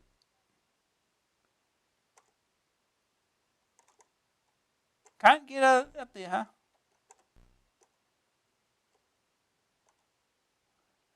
I guess you have to die to the mine cart again.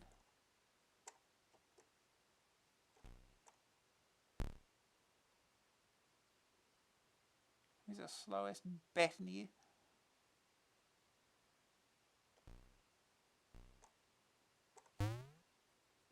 Okay.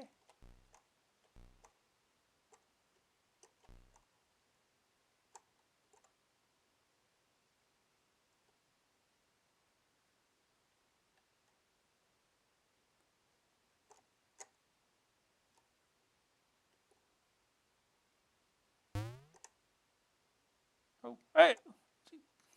Shot at me again.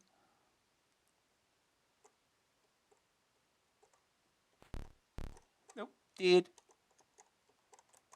Alright, try another stage. Iceland. This has ice physics. Oh, it does not.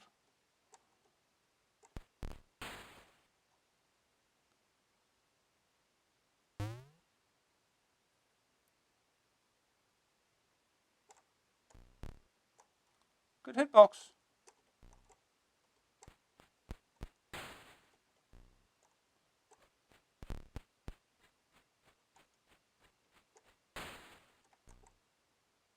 Can we go in here?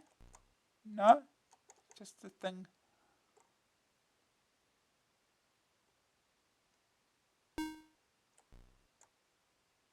Okay. Puffins are also invincible to grenades.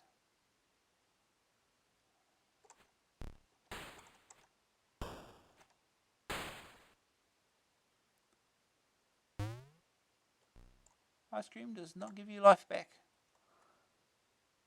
Unfortunate.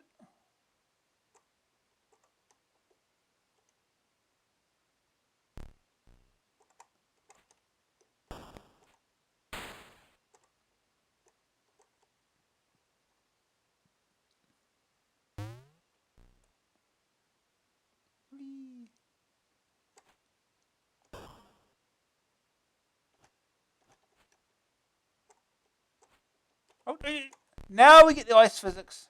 Good.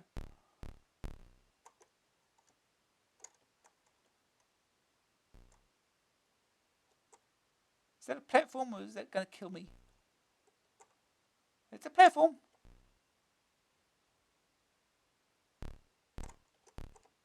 And dead. Because water is deadly. Oh.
It's going any further than that, huh?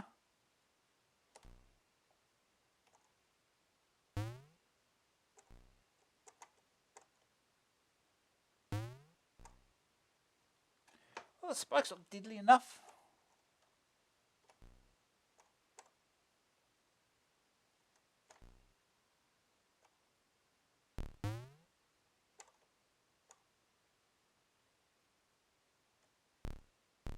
Oh, jeez, get away.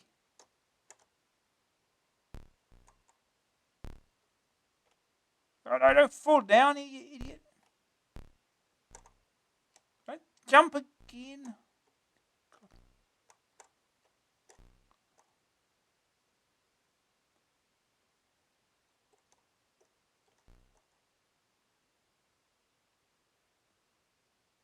Oh, jeez. Oh, yeah. Okay. Amazon.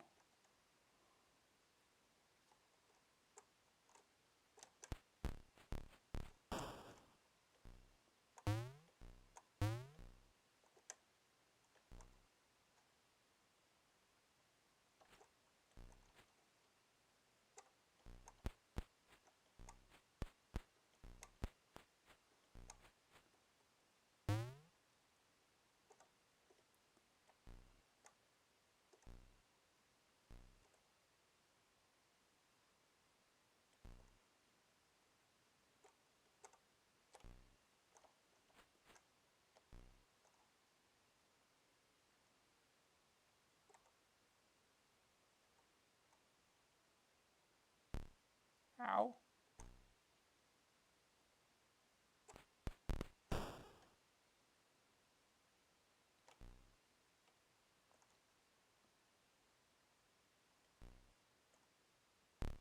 Ow.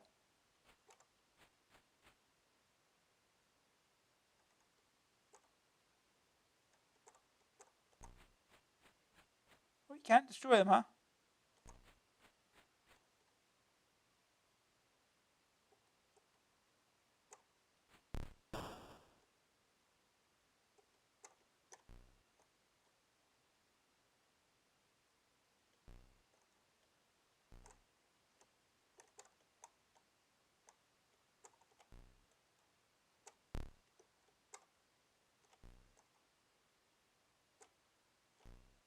Yeah.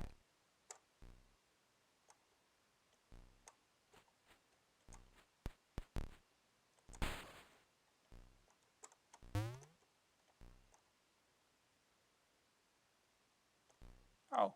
Shoots you. With food. Fall down, just go get it. Oof. That doesn't give you much at all. That's pointless. Oh, you can't.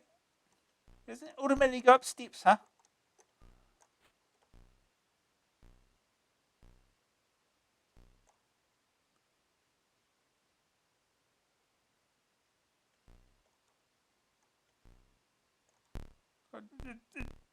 Birds after me. Alright, stage left, orient. Let's go.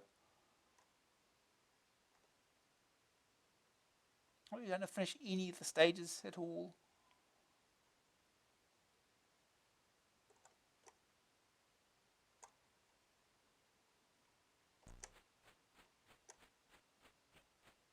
Okay, that's invincible apparently.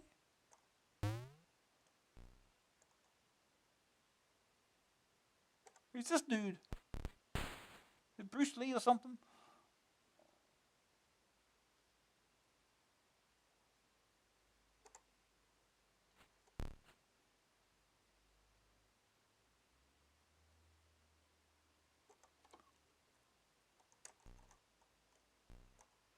Okay, how are we supposed to get across here without losing any energy?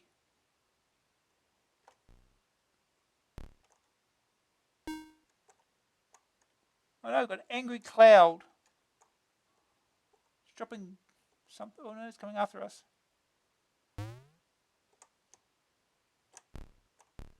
Oh, got another bird after us. How are you supposed to stop this? How are you supposed to stop that?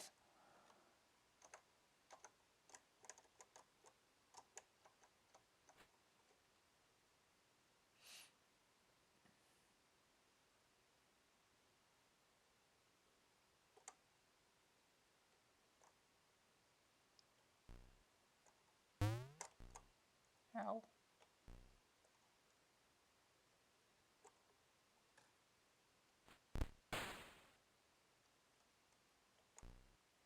So hard to really not take damage in places. Aha. Because these birds are invincible.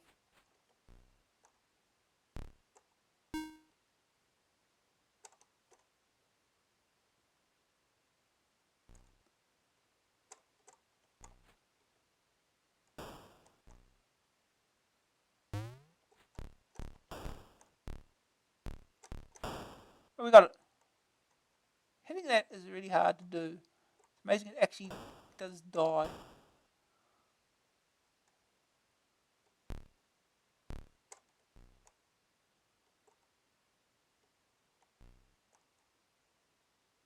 Food.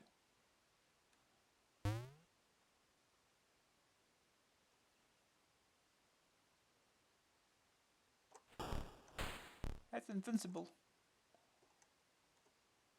Oh jeez, it's coming back.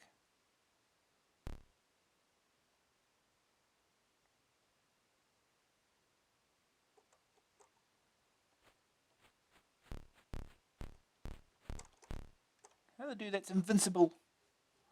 Wonderful.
Oh, that was a thing to pick up. Yeah.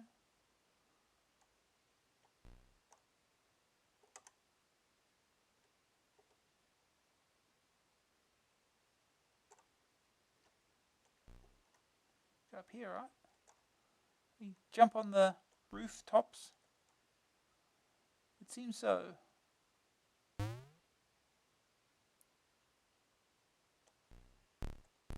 Oh God, there's a bird up there.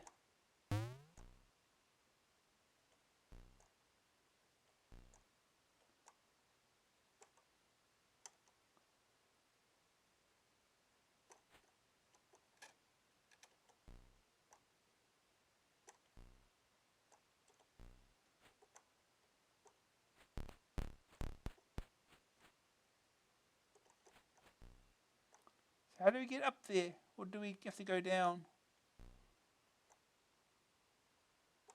Oh, we're over down. Okay. Good. No death pits. Something. Yeah, can't destroy that.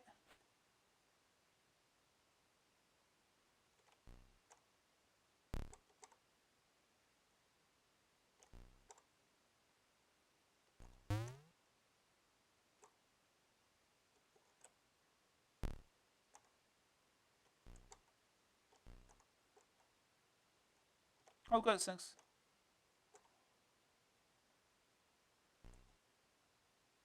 We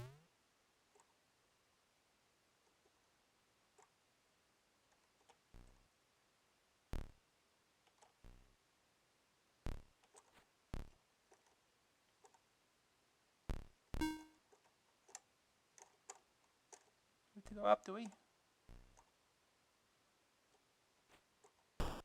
And we did. Amazon one more time.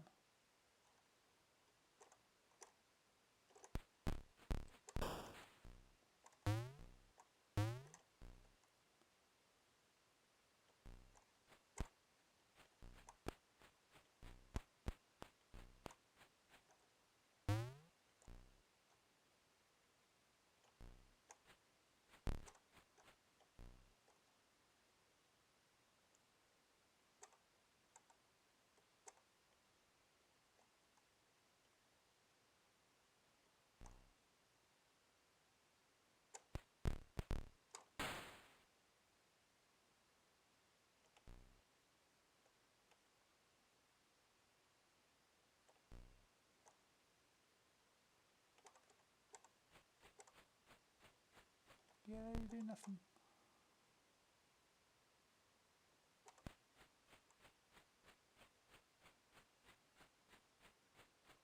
You coming here or what?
Ow. Oh boy.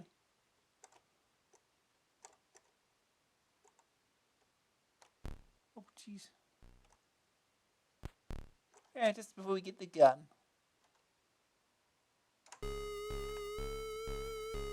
Yeah. Gotta leave it at that for tonight. Alright, back to the magazine.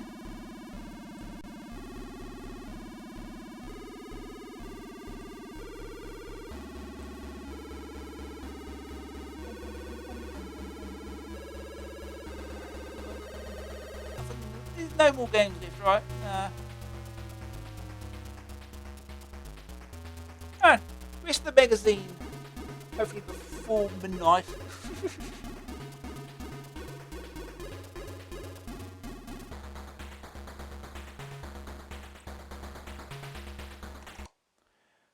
Balrog, the beastly Balrog is back! Welcome once again, fellow travellers, to yet another chat with your favourite fiend, the Balrog.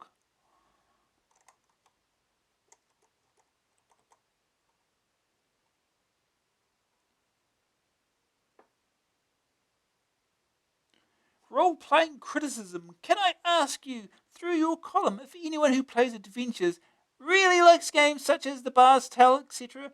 These so-called arcade adventures appear to be taking over. I think most adventurers like myself prefer the old-fashioned puzzle game rather than role-playing. Surely, if adventures are at an all-time selling low, then these RPGs must be even lower in the money-making market. If this is the case, how can the companies justify releasing them instead of the traditional games? Jim Struthers, Blythe.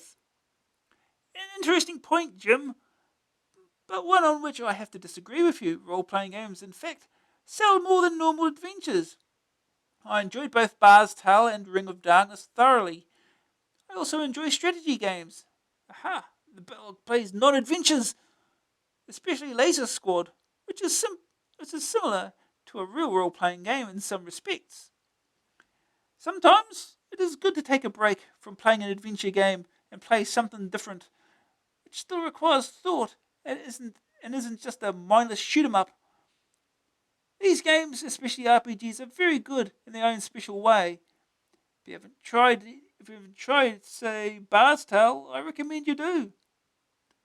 It really is an epic game in both size and quality, and the amount of response I have received from the Bard's Tale Club illustrates this.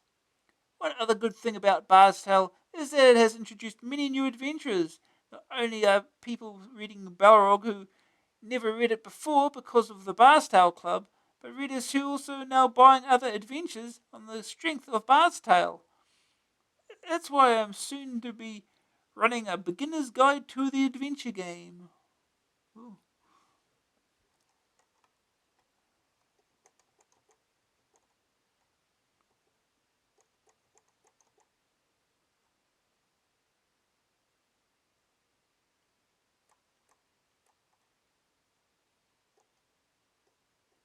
Just for laughs. This bumper collection of amusing responses is brought to you by Mark Brubazier, South Netherwood, and Crusher Grew, Simon Stuart White, Claire Smith, and Nigel Arnott. If you know of any amusing responses in an adventure, why not send it to me and share a laugh with a Balrog? The Big Sleaze, typing Fergus McNeil, examining the icebox at home. The Lurking Horror, attack the hacker. Kill yourself with knife. Jump off skyscraper roof. Sounds like very deadly things to do. Mind Fighter, try removing your boxer shorts in part 4. Rigel's Revenge. In the basement below the street, into the bathroom, remove clothes, then approach guards in nude. Oh. Sorcerer, try casting the proximity spell from the chest on anyone but Belboz. Or look up the facts about Infocom and Meretsky in the encyclopedia. Try mixing potions. Spellbreaker, go down into the dungeon and then Liskin yourself. Then open the cabinet and climb into it. Station 4, shoot yourself with gun. Okay.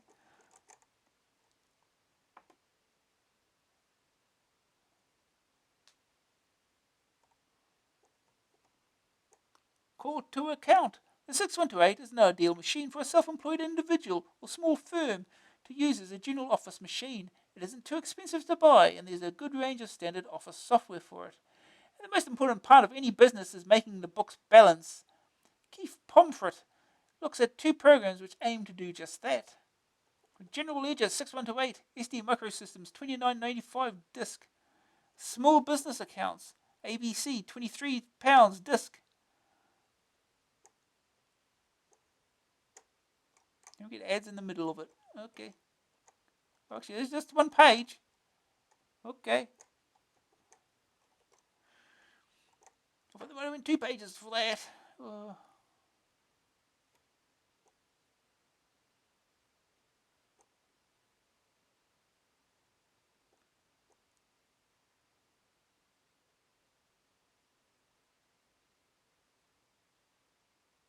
Rainbow Islands from Ocean.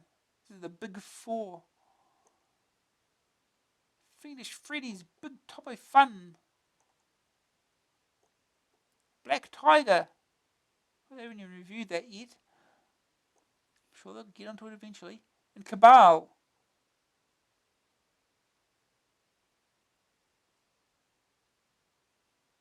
Any platform as well. That's interesting.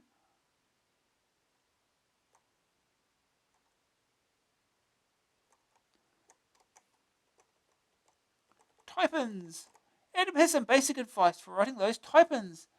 It's one thing submitting your programs to type-ins. It's another thing entirely getting them published. After all, we receive over 50 budding entries a month and only have space to print around half dozen or so. If you want to reach the dizzy heights of fame and small fortune, then you've got to stand out from the crowd. Size isn't everything. Mine. This simple game from Simon Tully of Brighton pits you against a minefield and you have to get across in one piece. Unfortunately, the mine detector in your possession is a bit old-fashioned. It can tell you how many mines are nearby, but not exactly where. If only you bought the RX-101 model instead. Move around using QAOP keys. The number of mines can be changed by altering the number. Initially 200 and 960. So basically it's Minesweeper.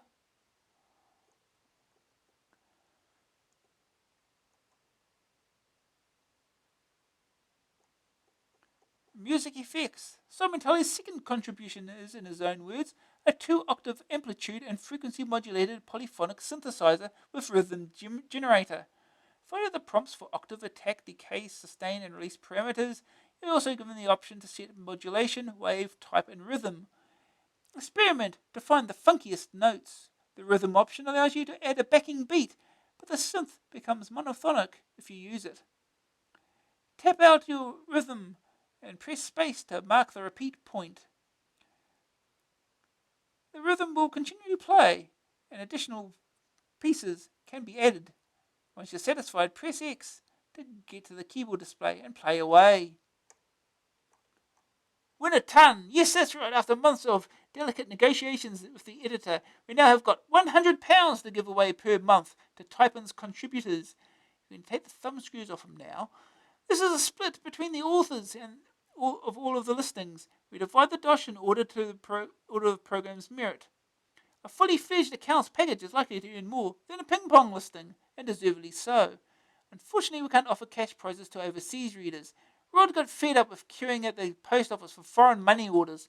Rest assured, though, you'll get a little something for your trouble. Oh, blast! It seems that Gremlins attacked last month's Type-in pages. The little blighters took out 3 vital lines from the TuneGen listing. Users found that they could compose the tunes, but they couldn't save their masterpieces once they had. Oh dear. Twister. This short graphical demo has chugged its way from across the oceans and over the seas by T. Clipper from New Zealand. Colin Young of Hamilton, who came up with the program, is a delight to watch. Ooh. Oh, God, got a home address. I wonder if he still lives there. Bounce! 6128 only. Jonathan Dean, a Sutton Coldfield resident, brings you this rather jumpy little game. Guide your bouncing ball around the screen collecting gems. Better avoid all those rather nasty looking red mines though. The game can be played with either the cursor keys or a joystick. Left and right move you left and right, while up will give you a bit more bounce. Before you run the listing, a file called High Scores needs to be saved to disk. This can be done by typing that. So you got to do that first before running the game. Bank swap, 6128 only. Ever felt the urge to have 4 basic listings in memory at once and be able to swap between them at will? Have you spent many a restless night fretting that it was impossible? Well, Ian Little from Sheffield has come up with an ace little utility that allows you to have 4 basic listings in memory simultaneously. Now, if that's not a coincidence, well, I don't know what is. The 4 programs can each be up to 16k in length. Command bank, X swaps between them.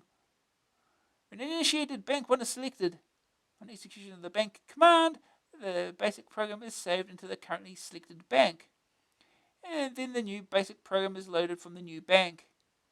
The 4 banks are numbered 1 to 4. Now let's use a friendly for you. What are those funny codes? And what are those blinking dots? Yeah, I think we've been through that enough. Cheat mode. Hacking full Howard rips into another lorry load of games. Keeper S cheats. The excellent and prolific Andrew Price of Dunstable has been doing a vast amount of work on your behalf this month and come up with some real cracking Keeper S cheats. His first conquest is Turbo Chopper Simulator. Pause the game by pressing Control, then enter the cheat mode press M, B and 1 keys together. You now have infinite lives. Also, from now on, you can pressing Control followed by Escape. You can advance the level.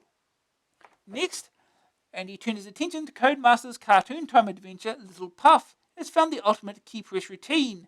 Pressing the keys E, A, D, B, X, N, M, and this then will get you. Together will get you into the cheat mode and give you a little dragon invulnerability.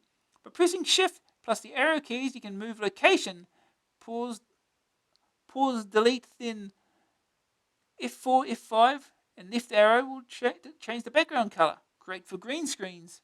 Alternatively, F4, F5, and copy will alter the border color. Phew! What more could you possibly need? Back in issue 23, there was a keeperish cheat for Codemaster's Grand Prix Simulator. The game is still popular, and Andy has reminded us that to play any of the tracks, all you need to do on the title screen is type track, followed by your selection A to M. Apparently, it's worth typing the following words in the high score table if you can get a high score. Complex, cheat, help, panda, spectrum, somebody, track, here Robin. Pretty wonderful stuff, these keeperish cheats are considerably more difficult to locate than ordinary pokes. Well done, Andy. Once again, the price appears to be right. Curry Warriors, Kalsari has produced a poke for this two-man and their tank oldie, re-released on the Encore label. Remove any features you can do without. Carl also produces a fine newsletter. Get in touch at the address below. Thanks, Carl. Bomb Fusion. There are a healthy number of bouncing games in this month's crop of cheats. This diffusing poke is by Dunstable's Andy Price and works on the tape version of Mastertronic's explosive game. Ghouls and Ghosts. The unstoppable Mike Wong of Sale is put down without losing his clothes. Another disc game. Again, it has a dodgy format, so you're advised to cat an ordinary disc before running the cheat. Hoppin' Mad. Going mad trying to finish yet another game without a G at the end. It's about time these guys learn to spell. Put the spring back into your step and the hops back into the bitter with this infinite life tape poke. Hard driving. Suddenly it's all driving and bouncing around here. Mike Wong has been busy hacking the discs and finding the pokes, and I'm putting a bar on the back of my car and driving myself to drink. Oh. Hard driving disc poke does something, probably. Okay. Thunderbirds. In issue 51, there were maps and playing tips for the first 2 levels of Thunderbirds. Thanks to Stephen Troop of King's Lynn and Carl Surrey of Barnet, levels 3 and 4 suddenly become so much easier.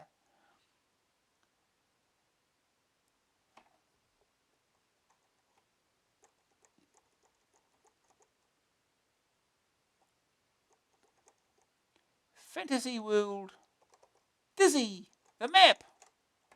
Just when you're about to lay off eggs for your life, your ever faithful AA storms in with a complete map of Fantasy World Dizzy. The little egghead's adventures should be a cakewalk now.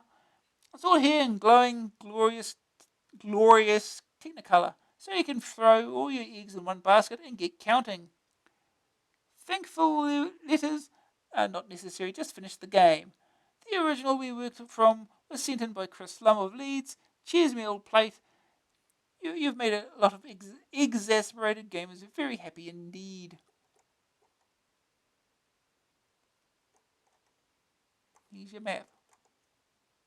Is that it? Oh no, 2 pages. There's more. Interesting items to collect. Doesn't tell you what to do with them, though.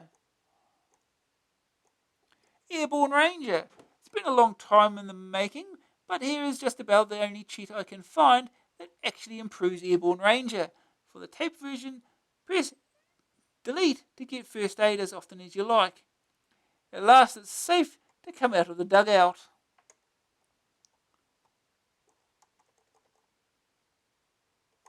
Joe Blade 3. Having trouble finishing Joe Blade 3? Stephen Troop of Kingsland has put down some of the tactics he used for your eyes only. Slick stuff, Steph. The map of the rooms is repeated many times during the game, so try to learn their layout. They are basically the same except that the types of doors and location of objects will change. Search all the doors until you have found the 6 hostages and all 6 detonators. Keep a note of the floors where bombs and dynamite are to be found and how many there are. There may be more than one to a floor. The bombs are usually on the first 6 floors. Make sure you enter every room so as not to miss an important object. Use the computer terminals to locate the floors which have detonators and hostages. They will also tell you which floor Drax Bloodfingers is on. When entering codes into the computers, do not worry about the time as it only exits you from the subgame. You can continue breaking the code by re-entering the computer system. On breaking codes for security doors and also when capturing Drax, you only have 1 chance.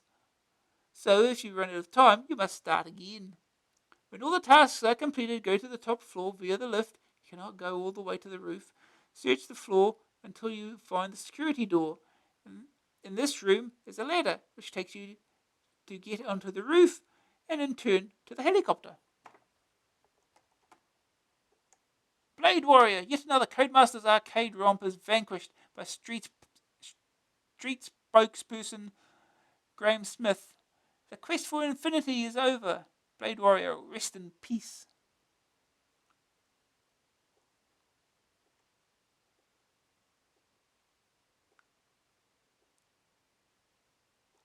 The Buyer's Guide. There's again. It hasn't really changed again, has it? Computer dial interactive telephone games. £100 blood money. Gladiators of the Roman Empire. Hear the roar of the crowd as sword meets flesh, the clash of steel and bronze, the screams of victory or pain. You control every move as you surface your opponents in a kill or be killed battle to the end. And each month, £100 goes to the highest living scorer. Okay. Search and destroy. Win £500. Action stations. Command your fleet as you engage the enemy in an amazingly realistic war on the high seas. You control where to aim and what missiles to fire. Track your results with this grid. Chief Commander of the Month wins £500. Computer doll battleships. Creatures of Chaos. The heavy metal portcullis slams shut behind you. Your escape route has been cut off. Can you survive the monsters and traps that await inside Caddis Ra's legendary labyrinth of terror? Experience the very first and best fantasy telephone adventure by Games Master Steve Jackson. Oh. Castle Mammon. Take up the magical quest. You must return the wizard Alion's magical rings, hidden in the newly excavated dungeons of Castle Mammon by Caddis Ra's evil rapscallions. Succeed and Alion will shower you with gold. Fail and become a monster's feast. More Steve Jackson stuff. The Rings of Alion. Calls are more expensive than ordinary telephone calls and should only be made with the permission of the telephone subscriber. Calls cost 25p per minute cheap, 38p per minute other times, including VAT. Touch-tone phones recommended.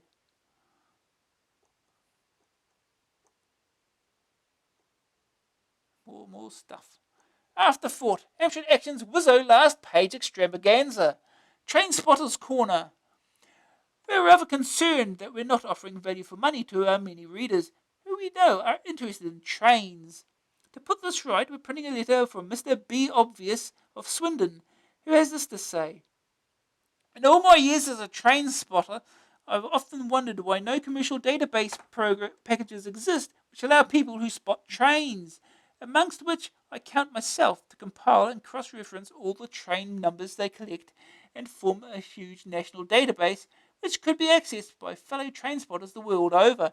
Do you, any of your staff, or any of your readers who read your magazine know of, or have knowledge of, any such database which may or may not exist? I really am at my wit's end. Can anyone out there help? If so, you can write home courtesy of Rolling Stock Bi-Monthly Digest out of Mongolia and enclose a cheque for £2 million. No, on second thought, send the cheque to us. World Cup predictions. Amstrad Action has assembled its own team of experts to predict which team will eventually win the World Cup in Italy.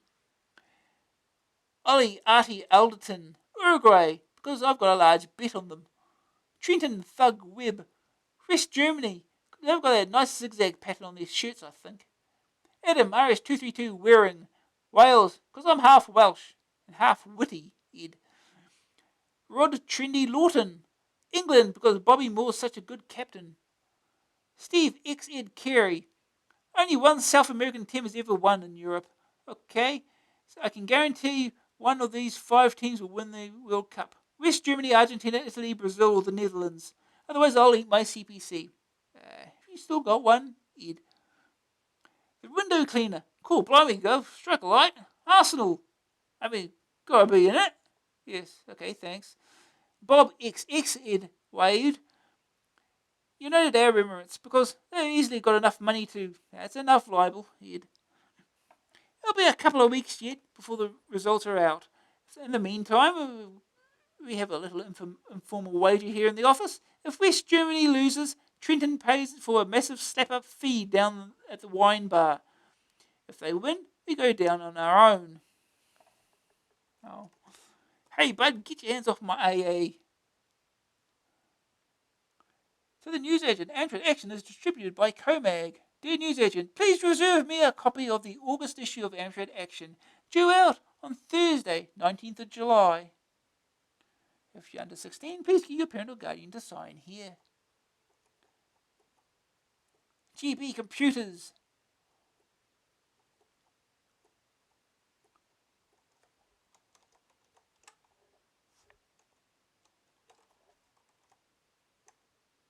The latest and greatest products at the best possible prices. Ooh, this is after midnight. Oh boy. Oh, it's well nearly done. Sprites Alive. Compiler Extravaganza.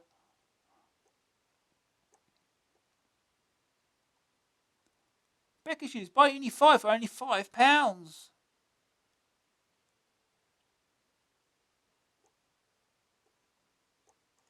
You buy an FD1 disc drive. Save £20. Only £80. Ooh. Bargain.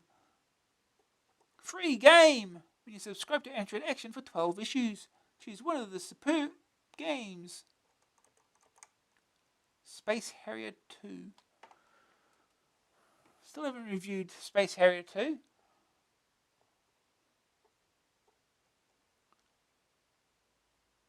Britain's best-selling magazine for the Amstrad CPC 464, 664 and 6128.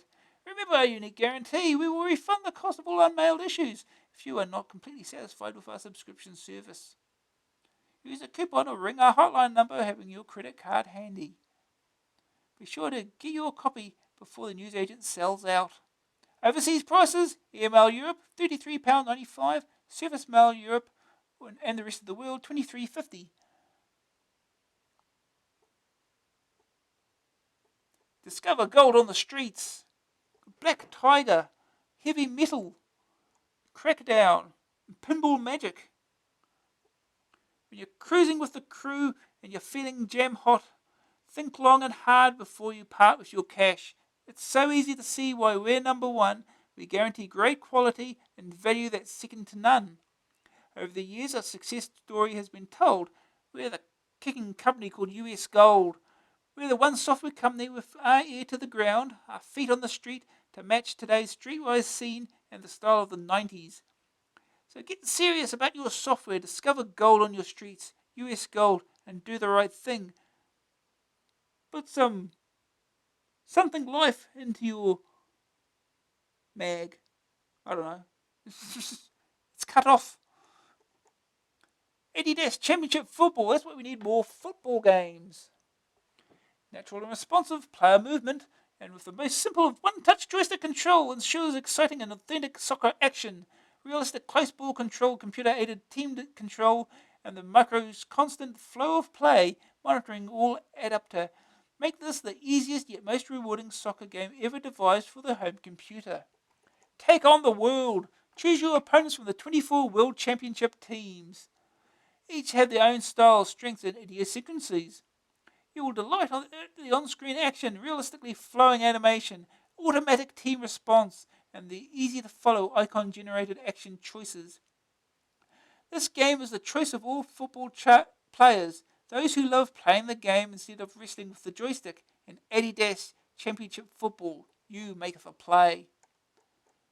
Pin him to the baseline, attack the net and volley the winner. You might have taken this match, but that was on grass. Can you play as well on clay or on the indoor courts? With tiebreak, you'll soon find out. And the play selection doesn't end there. Play singles or doubles. Select a play in all the major tournaments such as Wimbledon, Davis Cup, French Open, and many more. You can then make a racket selection that could win you the match. Featuring all the shots in the book, breathtaking animation, and amazingly realistic speech and sound effects and TV-style presentation, make Tiebreak the out-and-out winner on any micro. Available for Spectrum, Android, Commodore, Atari ST, and Amiga.